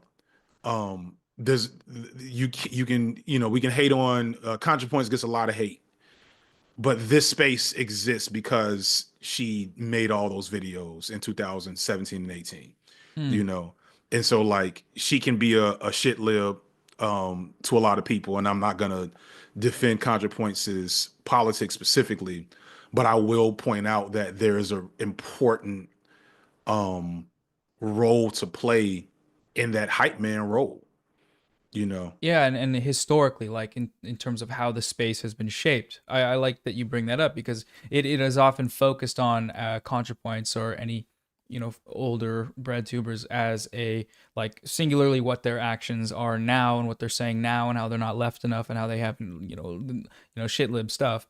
But the only reason really we're able to do this is because of people like that, and that's how the, I guess, information media landscape changes, and now we can do something with it that like the Trojan horse strategy that you're talking about, where you're like, okay, here's a piece of media, but here's this, you know, thing that you might not have known about, and here's the broader political implications, and maybe that will be, you know, one data point on a longer journey for you to understand these issues. And I was talking to somebody today about like, you don't know what'll happen with it, but you know that there's something that you with Israel-Palestine, there's something that you can draw an allegory to in a piece of media, and you don't know how someone's going to interpret that, but that happening in the video you watch from a book talker or whatever, and that happening in another video that you watch from you or somebody else on YouTube, this repeated exposure to this, it becomes something where it's not just you need to be convinced by this video, and you know, if you're not through rational argumentation, then you failed in your I guess in your goals, or, you know, even worse yet, like debating someone live and then owning them until they change their mind. That's not how this works. How it works is continued exposure. It's the same thing with, I guess, like, I'm sure you've dealt with that in real life. We're talking to real people about politics. I mean, that's as clear of a case it gets. And I think what you said earlier about living in the real world and having a family and having worked in all these different places puts you at a very different position than a lot of the people, especially the young people that are talking about leftism online. And one of those positions is understanding how that conversation has to happen, rather than, you know, speaking your ideals kind of into the void. Yeah. To be fair, it's not even the void, it's to the choir. Right? It's like, I imagine had I had BreadTube existed before, and when I was in my early 20s, right? I would probably be at a different position now in my 40s. I may not have a family. You know what I'm saying? I may not have I may not have a lot of the thing. I may have been gotten more active and engaged to a point where I'd have made different life choices. But that still would have made me an outlier and surrounded by outliers, versus now I'm an outlier within a grander like population of normies, and I'm trying to slowly denormify my environment, you know, one conversation at a time, because the normies greatly outnumber us. One of the things I'm looking forward to, I actually talked to Hasan about this, is like there's a pastor in Atlanta named Jamal Bryant, and he is a megachurch pastor, and he's very much just to live, right? Just is what it is. Kamala Harris, Barack Obama, black church, black excellence, and they're boycotting Target right now because of DEI stuff. And I think DEI stuff has always been stupid, but you know what? It gets the people going. And one thing he did is he's built a mass movement because he's a big mega church pastor. And he brought Nikki Haley and a couple of other activists to the church to have a talk. And am I like super like, ooh, boycott Target? No. But like Nikki Haley's talking about unionizing Target. Like, oh, hey, now we on to something. And so like I God willing, I'm gonna meet with him next month. And so like, do I think that I'll get him to give everybody in his congregation the Antifa mask and Molotov cocktails? No, I don't. I don't think that's gonna happen, right? But if he has access to a mass, like the hardest thing to do is to organize the masses. And he's done that. And so, you know, are we organizing the masses to do a voter registration? I hope not. But like, if there's, you know, but there's a value in not, for me specifically, like Think Peace Tribe is also in Atlanta. And I don't think these Think Peace Tribes should show up at New Birth Church. You know what I'm saying? It wouldn't be as useful for him in his particular position within the greater political operation that we're trying to create. But I speak megachurch. I speak aged millennial, new Negro, petite bourgeois. I speak all those languages better than anybody else in my position. So, man, if I could get a couple of concessions in a little bit further left, you know what I'm saying? You ain't got to denounce nobody, Pastor Jamal Bryant. You ain't got to talk bad about Kamala, whatever. Maybe I'll get you to say something about old boy in South Carolina. But man, what if we got these people to show up at Cop City? Wouldn't that be cool? You know, what if we, instead of boycotting Target, man, wouldn't it be cool if we all showed up at because Atlanta's the shipping capital of the country. People don't know this. Like Atlanta is the number one the number one trucking city in the country, because like and as number one, the busiest airport. For whatever reason, after the Civil War, Atlanta became like a hub for all national travel and highways. Mhm. So like, man, what if we just all did a sit-in at a truck depot? And instead of saying Target, we're not going to shop in your stores, we're going to say Target, y'all aren't going to get your shipments until somebody comes and talks to us. You know, like just anything, even just to expose him to a further left framework. I'm hopeful and excited about. And I just, I just feel like that's really something that not everybody, because it takes different people, but that's something that people have to be on depending on the position they're in. We need a full team of everybody playing different roles. We need the Avengers. Everybody can't be. Some people have to do certain types of work based on the position they're in, and we're not in a winning position yet. You know what I mean? We have to set up the board. And I just hope we can do it quicker than I hope we can keep the momentum going. Yeah. I don't know. Yeah, I mean, there's part of it is there's not a lot of time left, but at the same time, there's only one response we can do to make things better rather than keep them the same and they're bad, or make them worse, which is to keep going. The point about like mass mobilization, where it's like, okay, we can sit here and criticize someone like this megachurch pastor, but he's doing something that no one on the left is, which is mobilizing massively. And if you can steer that mobilization into radical action, radical material action, that's ideal. But at the same time, that comes from a building up of a movement that starts way, way further down the line, or I guess way before anything we have now. And yeah, like you're saying, everyone plays a role. I had two people on last night. I don't know if you saw. I had Hasan and BadEmpanada, the video essayist, and that's kind of the same split the way people talk about it, which is that Hasan is the more widespread, larger audience figure. He gets profiles in the mainstream media like New York Times. And BadEmpanada is like the gremlin we keep in the bread tube cellar.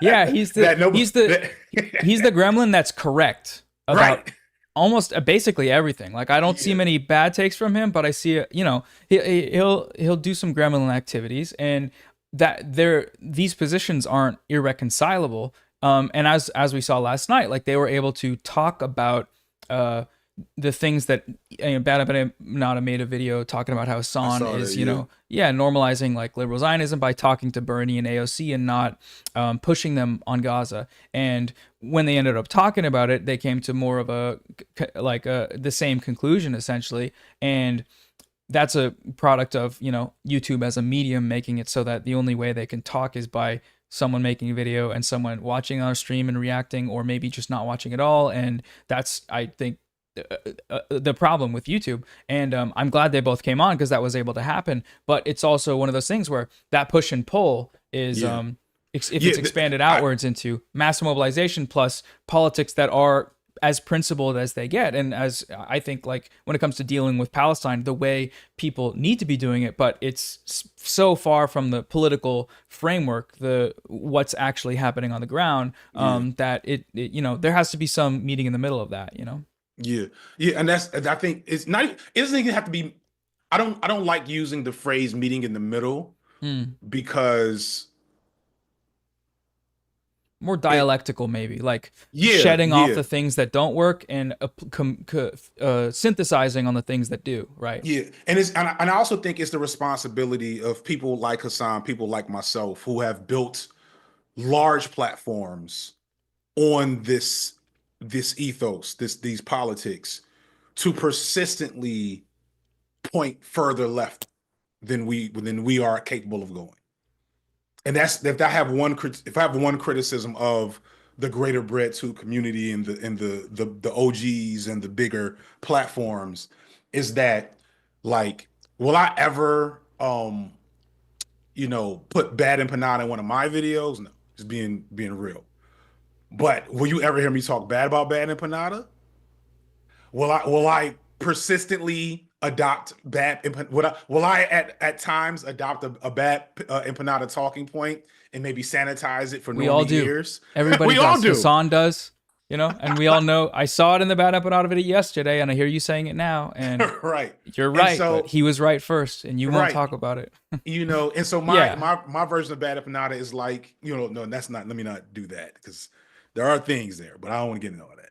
But Just like, quickly, what you, I one time asked you, I was like, there was a charity stream, and I announced that I was going on it. It was BadEmpanada's charity stream, and I got like a bunch of people jumping on me saying all sorts of stuff, and I was like, I asked a few people, and I asked you like, is this something that like, is it worth doing given the context and the perception around this person? And you speaking from your own material sort of situation said it's not worth it. Like, you have a family to feed, and I know you wouldn't do that, and like you're saying, you wouldn't put him in a video. But what I came around to eventually was like, because I ended up not going on. And I think that was a mistake, because I think when I actually reached out to him and talked to him about the things that people say about him, and I was like, by and large, he was able to explain, you know, using evidence that a lot of it is bullshit. But like at the time, you said that because it makes sense to you, and you know, I made the move that I did because it made sense to me. But I forget why I interrupted on that. But well, I was getting at like, everybody should be picking. Like, I think it's good that y'all are kind of not leaving BadEmpanada behind within like the realm that y'all exist in is kind of what I'm trying to get at. Like, and I was talking about the fact that like, you know, I don't know if there's a I don't know if there's a version of BadEmpanada that I've platformed, but like at risk of my own audience sometimes, right? I'm constantly talking about, you know, my mentor, Dr. Jared Ball. I put Diallo Kenyatta, who is a very acerbic black debate bro energy, black nationalist figure in a video recently. I'm constantly pointing out Lucretia McEvil and Anansi's library. Like, so it doesn't have to necessarily be as be like the edgiest bros ever. We don't really have that in the air quotes cornbread tube space, because I'm also shouting out like John Lewis, who isn't like necessarily the a perfect like image of leftist thought, but he's actually him and you know, Don from Potty My Podcast and Lil Bill. They're productive images of left-leaning black men that are needed in a world that is being constantly inundated with right-wing images of black men. You know what I'm saying? And like, there's people in my audience that are not comfortable with those people, with the politics and like imagery that those people represent. But I refuse to act like they don't influence me, and that what they're doing and saying is not of value. And I think all of us need to be doing that. It's kind of like, I think I agree with your assessment on BadEmpanada in the aftermath of that, is that we are all playing a game of, you know, hot potato with YouTube and algorithmic relevance and, you know, fandoms and anti-fandoms and drama cycles. We're all playing hot potato, trying not to get caught with the shit. But we also are beholden, like we also not beholden, we owe it to the politics that we promote to risk something. Right. You know what I'm saying? You know, all right, so there's a whole video about hoteps, and I know the algorithm purposes it serves is this is something that everybody's always talking about. Okay, cool. So let me introduce these radical figures that y'all haven't paid attention to. Let me also tell you about this radical history that you've never heard that's a part of the conversation. And now I've done what you did in the Ethan video. I've given you the slop carrot, and now here's the praxis stick. Yeah. You know what I'm saying? Yeah. And it's People say, how familiar is FD with BadEmpanada's content? Don't tell nobody. I watch all that motherfuckers. Second channel too? Second channel too. I started listen. Guilty I started pleasure. watching BadEmpanada before all y'all motherfuckers. Clip this Early. shit. Tanky, tanky. Literally. But I also noticed early on, this motherfucker's a little. What was it? The camera angle? No, it's just I listen. There's a way that people who have there's a way that people engage with the world that lets me know these motherfuckers are not to be played with and are not to be. This is something for me to engage with from a distance. You're scared then. You know what I'm saying? Oh yeah. Cowering in the distance. Off-putting. I mean, because also like let's be real. Like weird and off-putting. There have been a couple of moments where I've been like, but you know, but those are beyond. Another thing I think we need to get to that's useful for us is to get away from like the hyper purity that we require of our content consumption. There's something that actually Hasan said to me years ago now. He was like, it's actually a very liberal framework that a lot of us operate in as we call ourselves leftists, of wanting to only consume good things because that makes us good. Right. Like I don't consume this food or media or clothes or whatever. And it's not to say that if there's less harmful ways to consume a thing, to not do that, or that you should be like listening to Kanye West or R. Kelly right now, or what's the white writer that's got like came out with like a bunch of cases against them. Somebody white in the chat knows this. Leftist Cooks just made a video about it. I'm not white enough, I guess. Yeah. Neil Gaiman, I think it was. Oh yeah. So like I'm not saying you should be like materially contributing to people that are actively doing harm. But I'm also like not giving any energy to people who are like, oh, you associated with X or you like Y, therefore you are bad and your content is bad and your politics are bad. That is ironically a very liberal framework because it's us trying to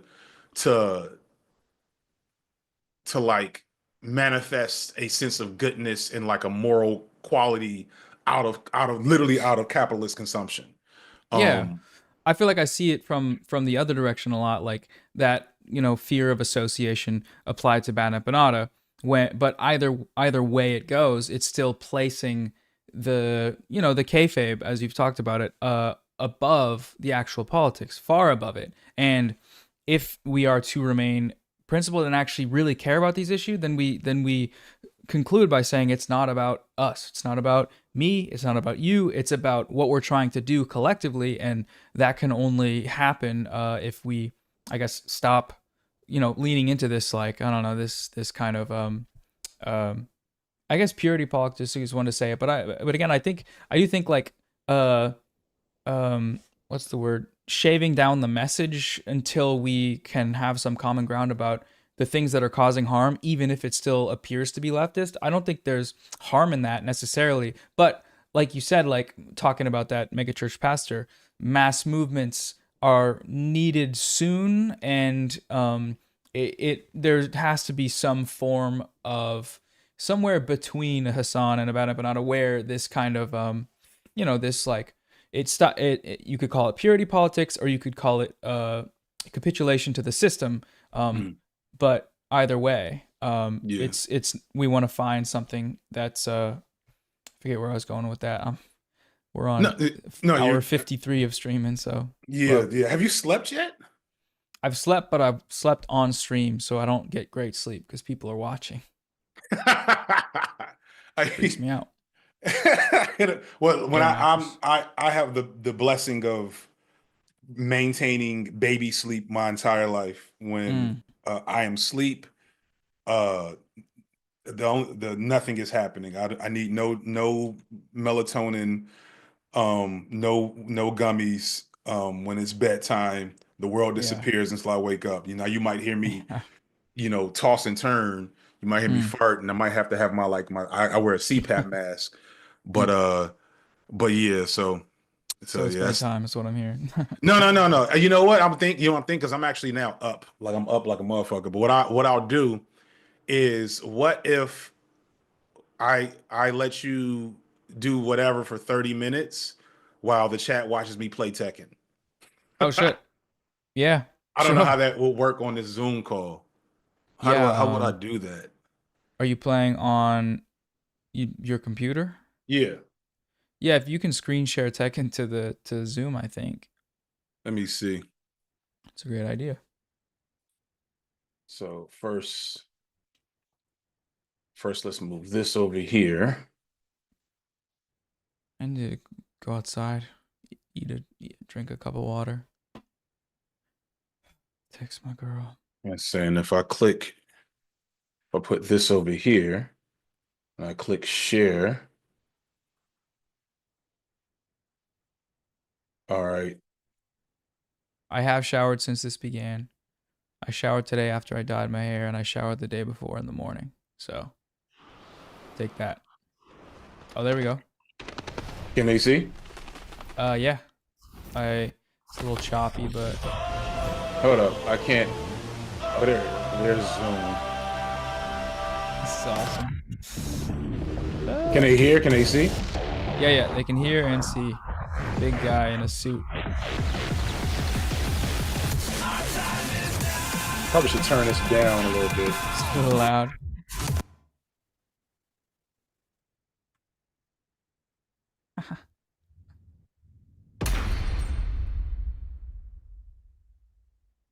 He's not just gaming, guys. He's good. Oh yeah, I'm good at Tekken. Yeah. Check me out on Twitch and all that. I don't know. I might stream tomorrow.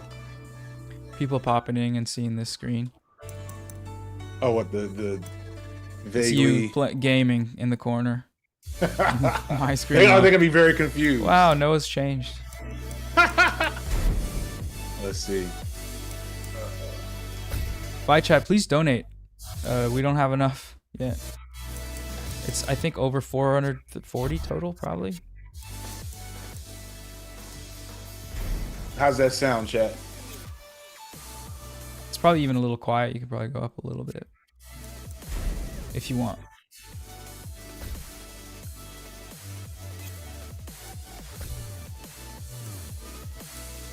Good luck. I'm gonna go have some wings and drink some water and go to the bathroom. Indeed, indeed.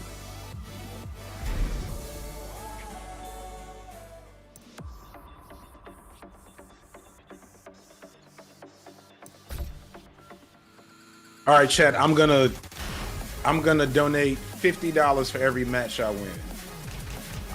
Let's see how this goes.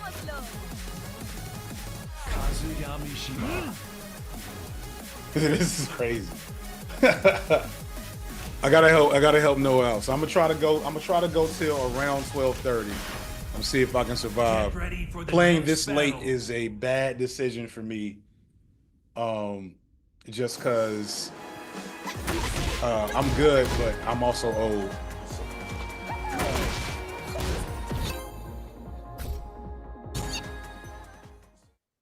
Get ready for the next battle.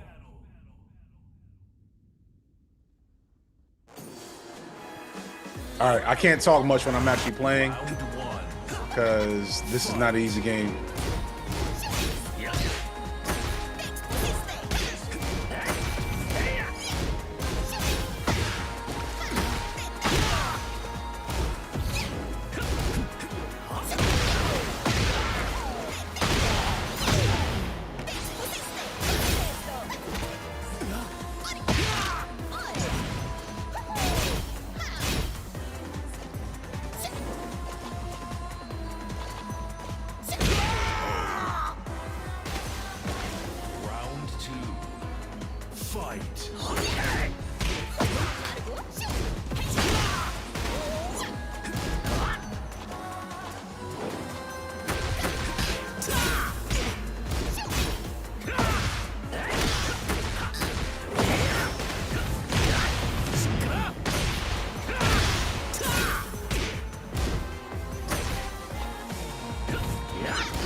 You win.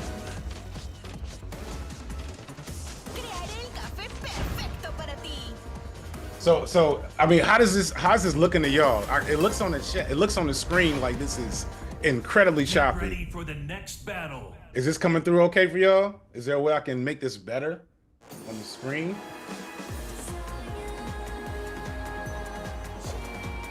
You said frame rate is cooked. Yeah, it's looking quite cooked. But we gotta roll with it. We gotta roll with it for a second to give Noah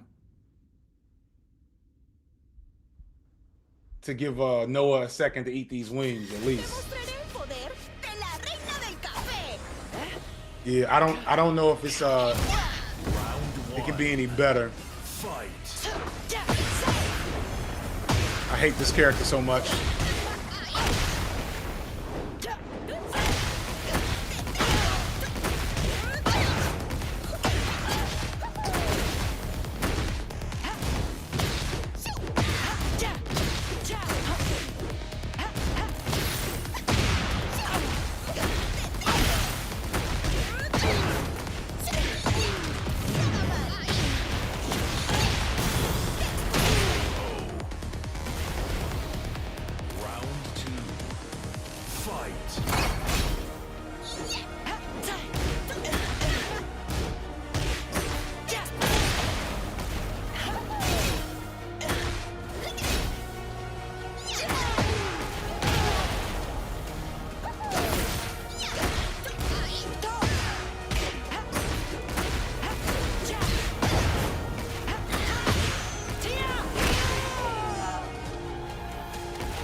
All right, let me see if there's like a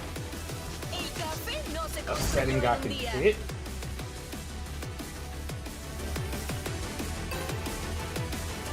I'm trying to see if there's a setting I can hit that can make it less choppy.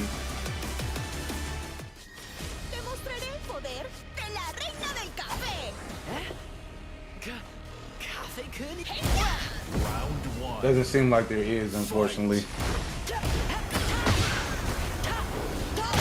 Ah.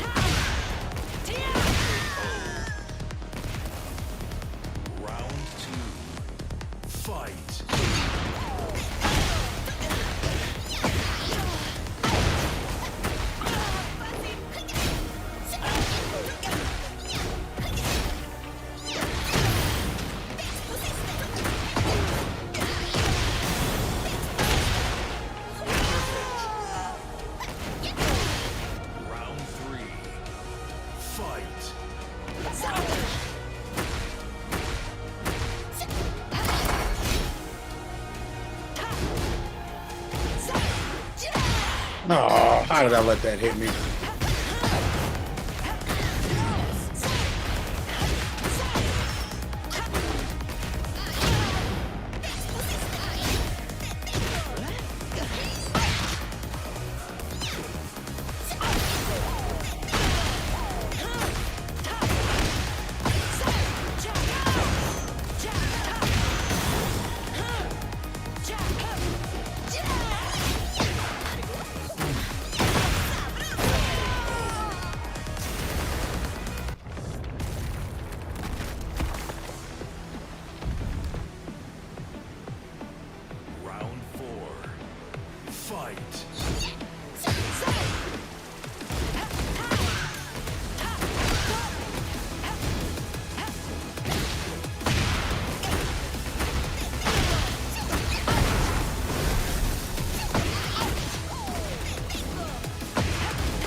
Ah.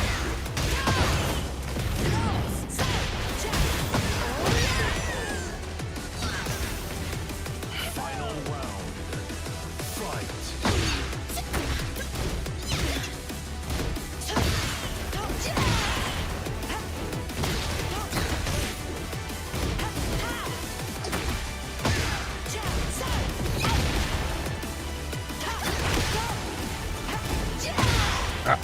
Finally mixed it up.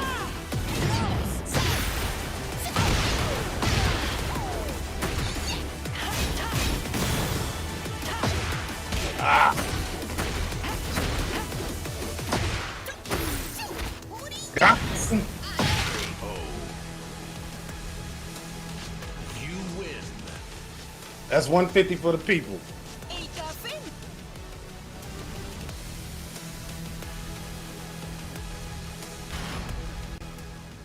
Get ready for the next battle.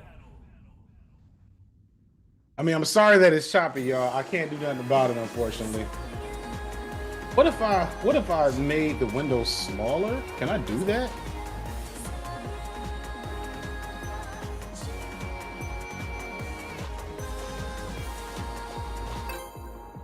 Nah, I don't think I can. So just keep cooking. Yeah, it happens at times. Get ready for the next battle. Maybe try, for people in the chat, maybe try turning the video quality down on your end. I don't know. Round one. Fight.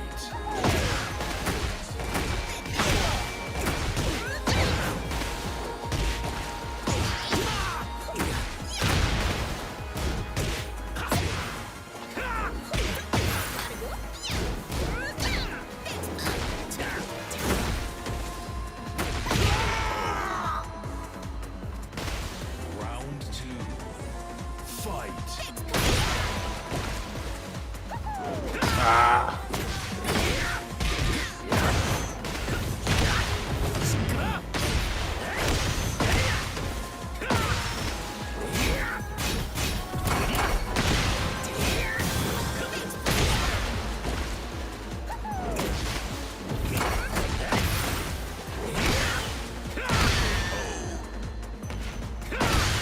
Round three.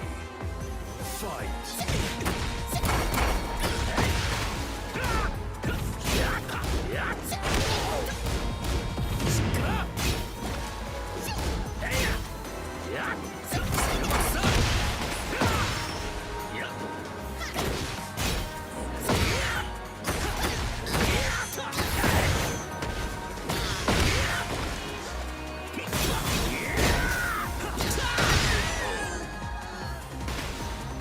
Round four.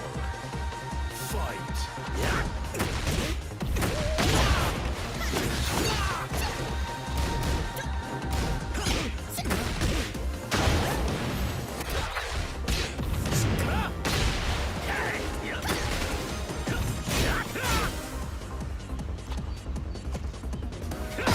Ooh.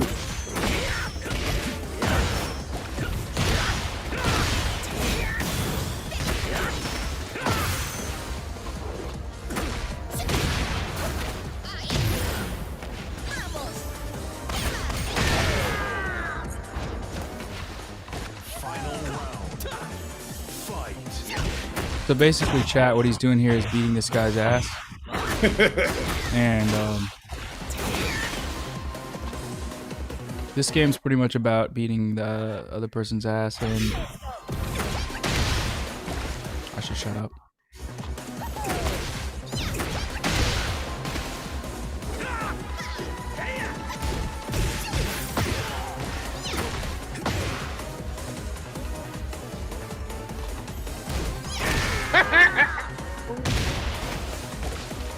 Let's see if there's anything you can do to fix the frame rate. Nobody's seeing how good I'm playing right now. This is like the longest win streak I've had. I should play at midnight every day. Yeah, I saw it was slideshowing. I'm not sure. Let me see. Round one. Fight.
Not greedy.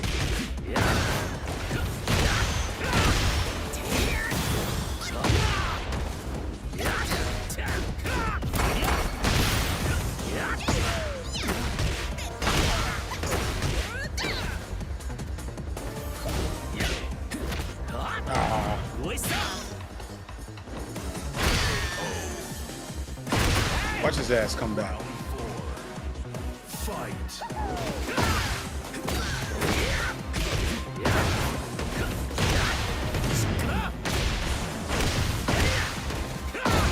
Oh, God.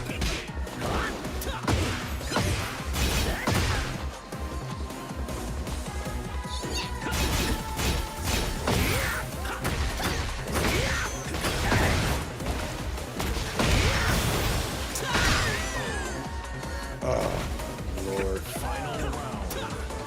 Fight.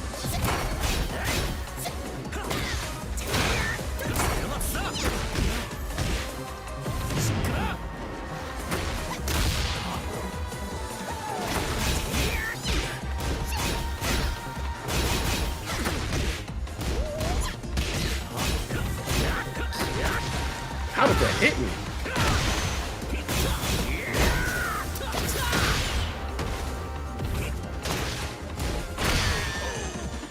Oh, the streak is over. How many was that? I got 3 in a row. Nice. But choked against this guy's family warring.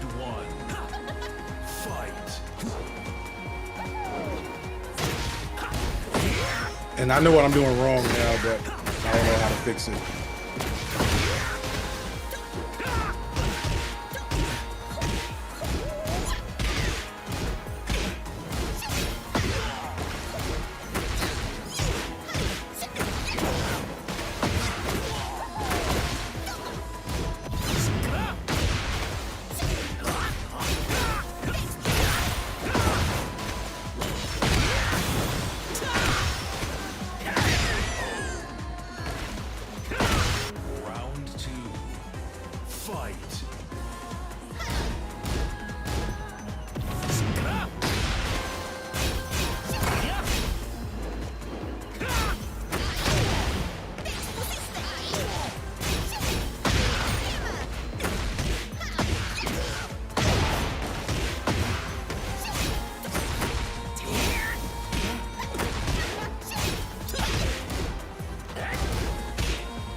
Ooh, good step.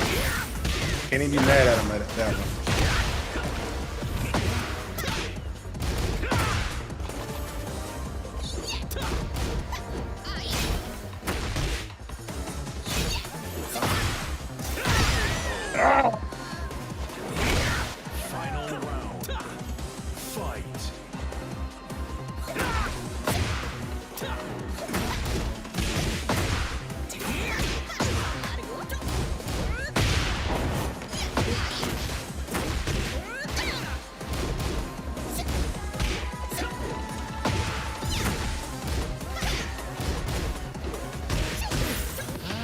Oh, you asshole!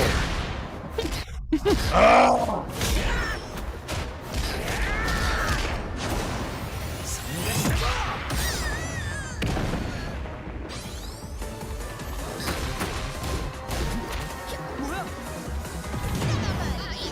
God damn it!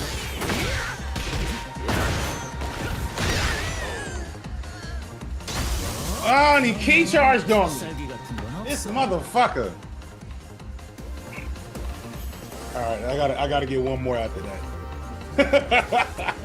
What is key charge? What does that mean? The little thing he did where he farted out sparks at the Get end. ready for the next battle. It's disrespectful. Mm. He emoted on you. Yes, he emoted on me. No, we gotta get one more. Then I'ma head out. Yep. Did you get your wings? I did, and then I ate them, and then I got a kebab, and then I ate that. So Everybody's like, Noah's gotten smaller. yeah, I'm live reacting to your live reaction. Round 1. Fight.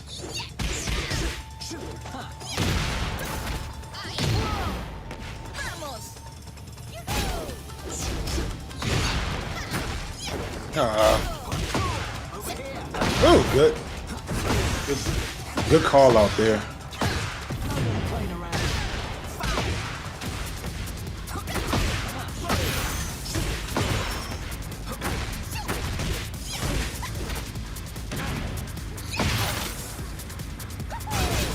Now this is what I call fun.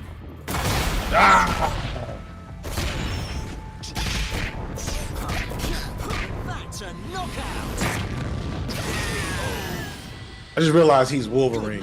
Whatever, man. Fuck with this dude ass.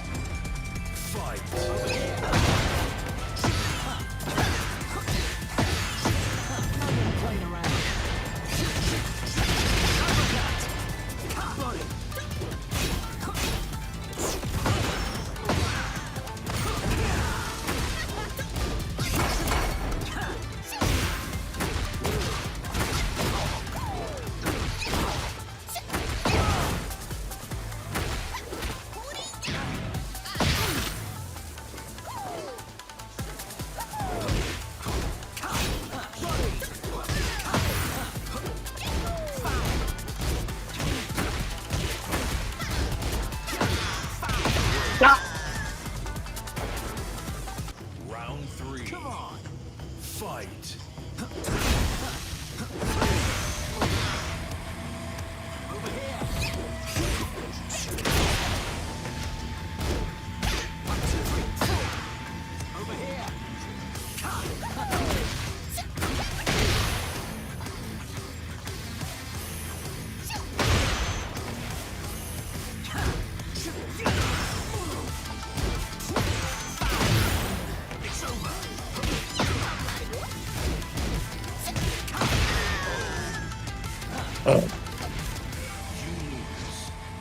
Getting tired. This is what happens when I play too long, too late. I had such a good streak going. Yeah. It's all right. We're running. We got one more. Well, We gotta you're finish ahead. the full set. Alright, Gotta finish the full set. You got it. Miss me winning. Let's go. Round 1. Fight.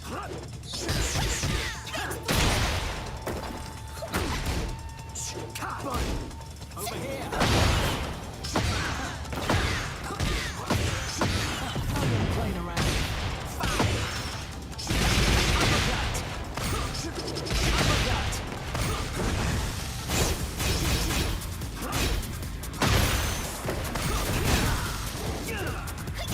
Over here.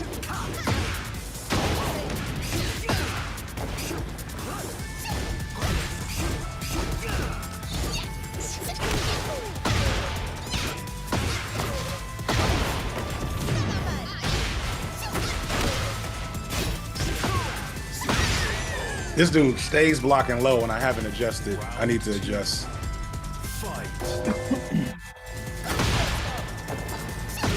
What rank is this? Sorry, I'll shut up. Yeah, I can't really talk. I'm not gonna lie.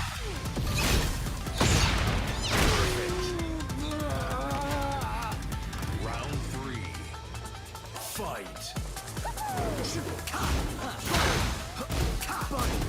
Over here.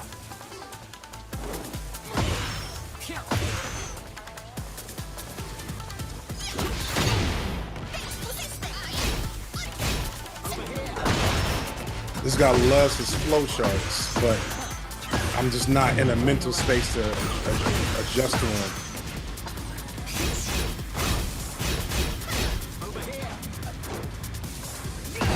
Oh, you gotta be kidding me.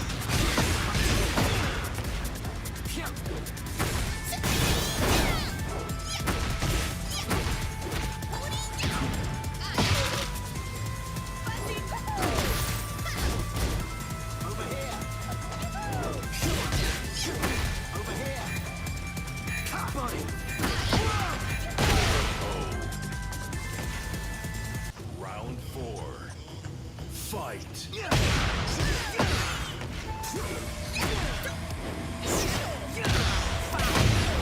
It's over.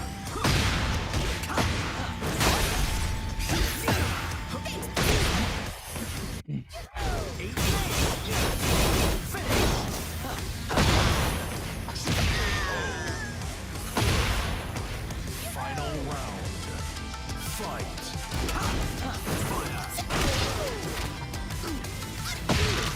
Can he not break throws?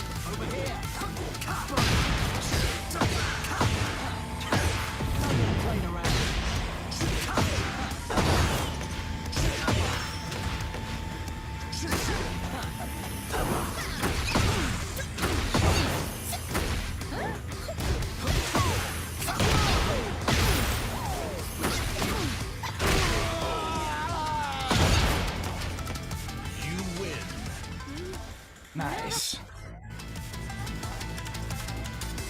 All right, this is the last one no matter what. Wrap up the set. Keep it going, keep it going. Don't miss me winning. Round 1. Fight.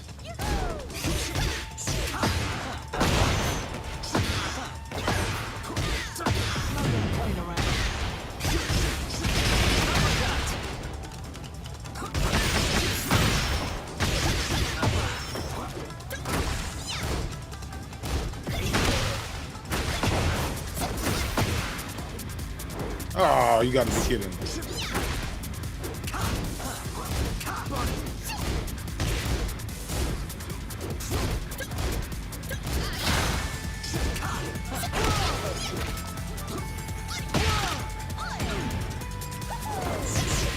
God damn it. Got greedy. Round 2. Fight. Over here. Over here. We're not starting this match off well. Gotta admit.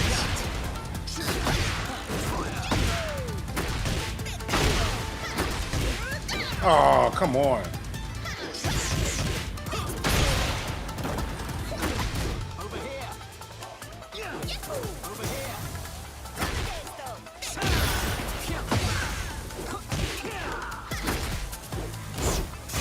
Over here.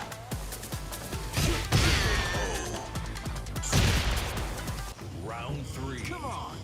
Fight.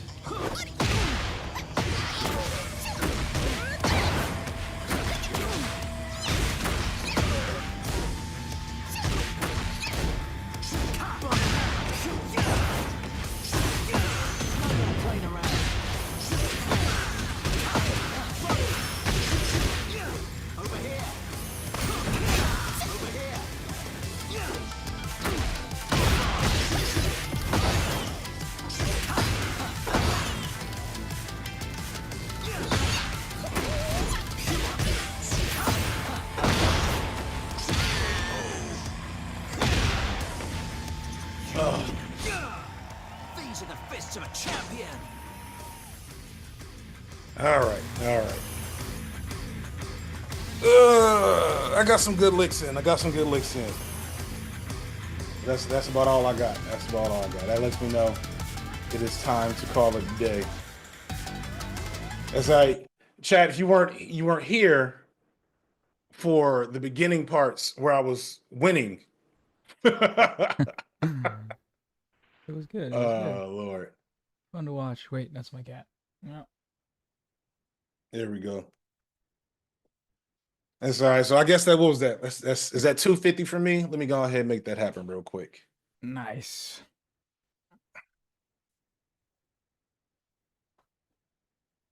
Oh, there we go.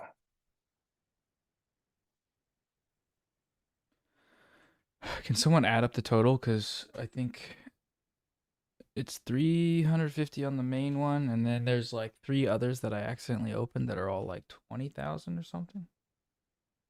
It's probably like 450. Excuse me.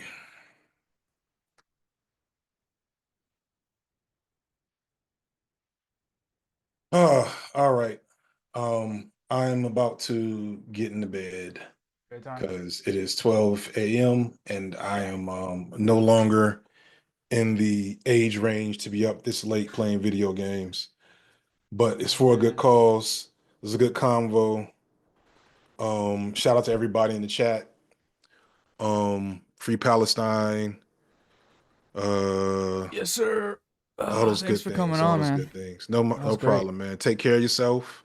You too. Make good decisions. Of course. Always do. Et cetera, et Every time. cetera. All right. I'm about to bounce, y'all. Peace, chat. All right. See ya.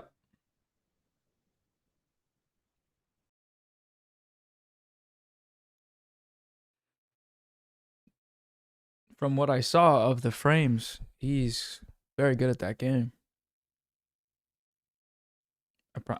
I promise that wasn't that was not my fault.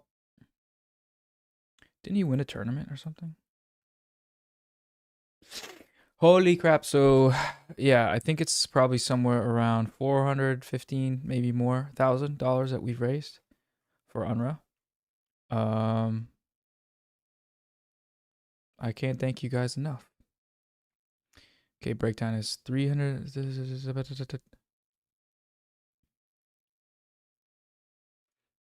me see this.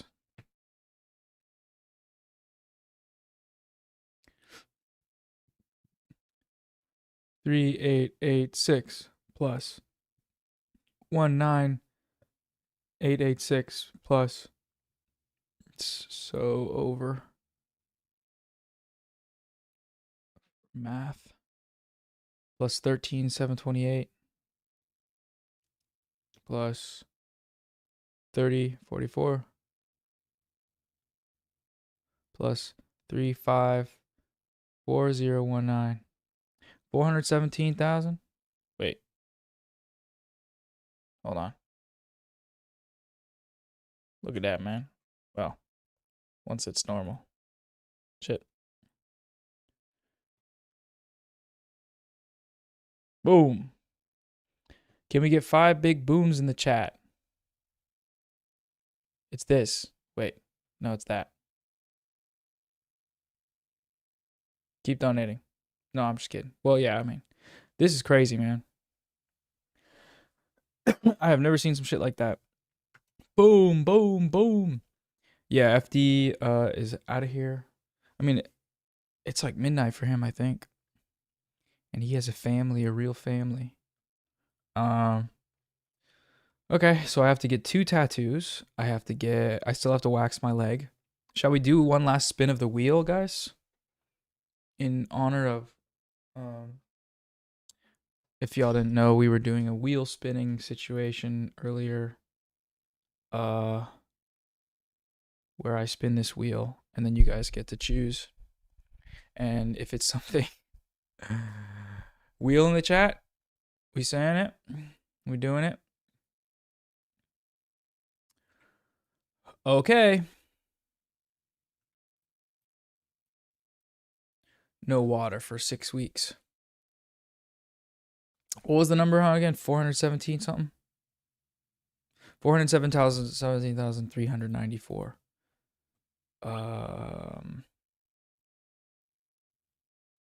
Everyone keep typing that. 417394. All right, here we go. Let me turn the pop filter off so we can really hear the get the full wheel experience. The noise suppression, rather.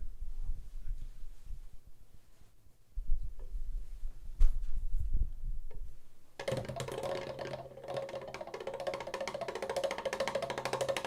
spun it the wrong way.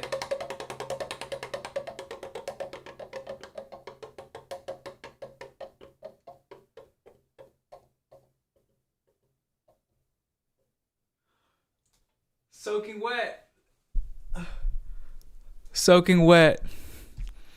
Fuck. Soaking wet. Do you guys know what soaking wet is? Do you guys know what soaking wet is? Fuck, man. Is that good? Chat, is that good? I have to take a shower in my clothes. And come back and say goodbye. Let's do it. Soaking wet, soaking wet, soaking wet. I'm gonna bring my laptop to my room so I don't have to walk into the office and get water everywhere. No, we have to do it. Sorry, y'all.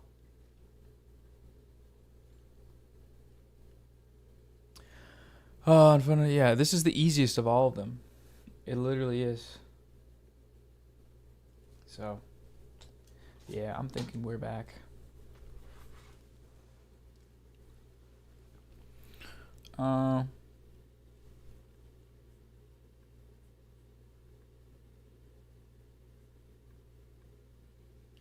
setting up the stream on my laptop.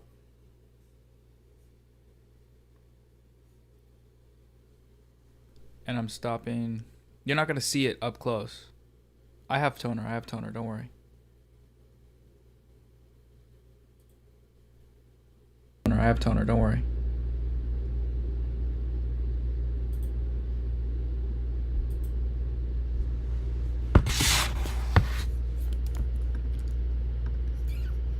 Soaking wet, soaking wet.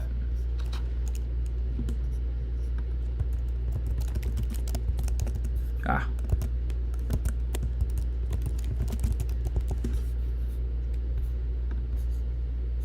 Wait, this is bad out of context.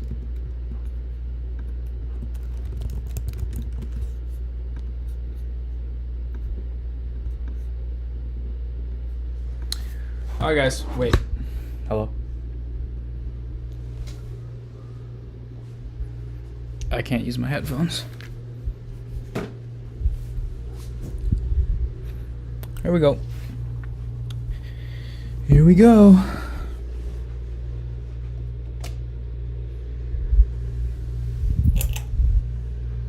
Okay. Y'all are not gonna see me shower. I'm gonna see the wall for a second. Not gonna leave any incriminating evidence of my side drawer for you people. You dang people. Or of my closet and my fits. We're back. Soaking wet. Maybe I could turn it to the... Yeah, I'll do that. How about that? I think that works.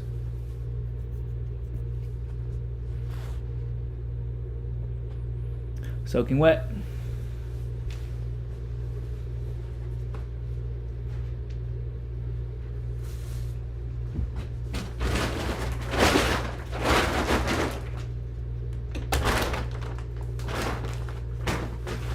I'm gonna stand in this IKEA bag.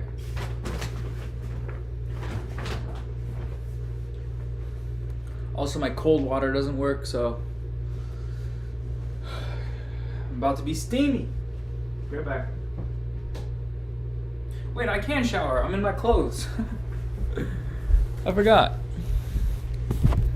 I'm not getting naked for you perverts. W. phones, no wallet, no keys. Let's clean this up.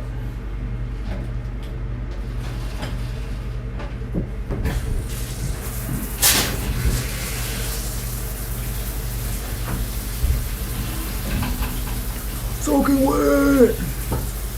Please donate. Are we? Is it slideshow? Chat, clip this shit. We're gonna go freaking viral. Better? Okay. Here we go.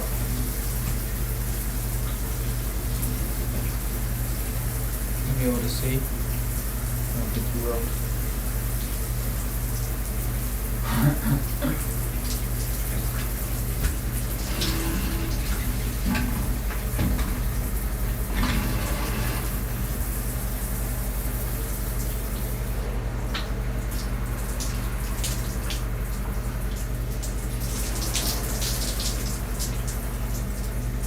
Is this real, chat? Soaking wet.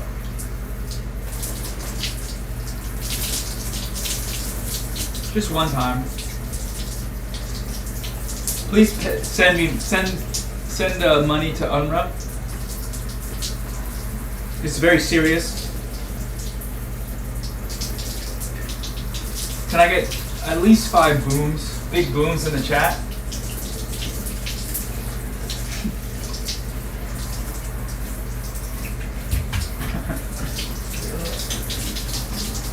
I think I've done enough.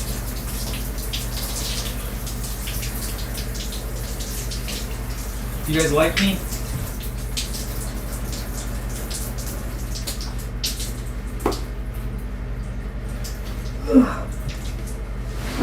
Soaking wet. Yeah. Soaking wet.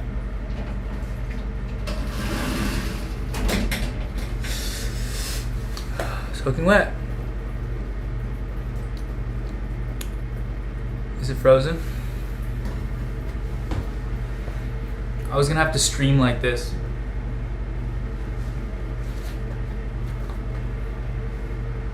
I didn't get fully soaked, but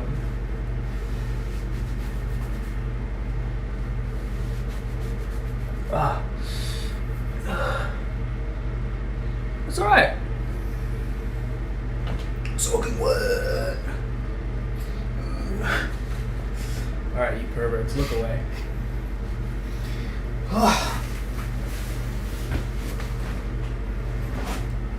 Be normal.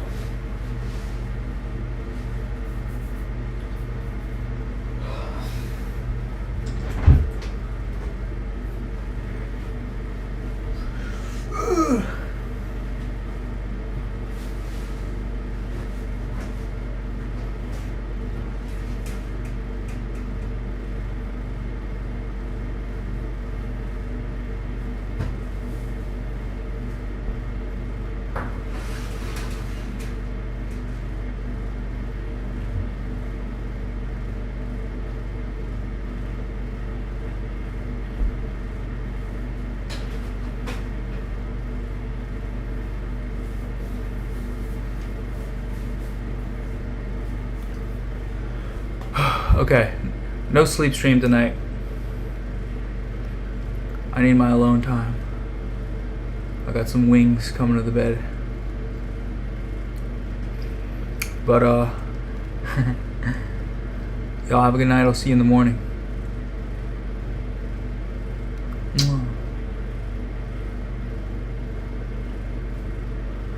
Please donate. Thank you. Free Palestine. Goodbye.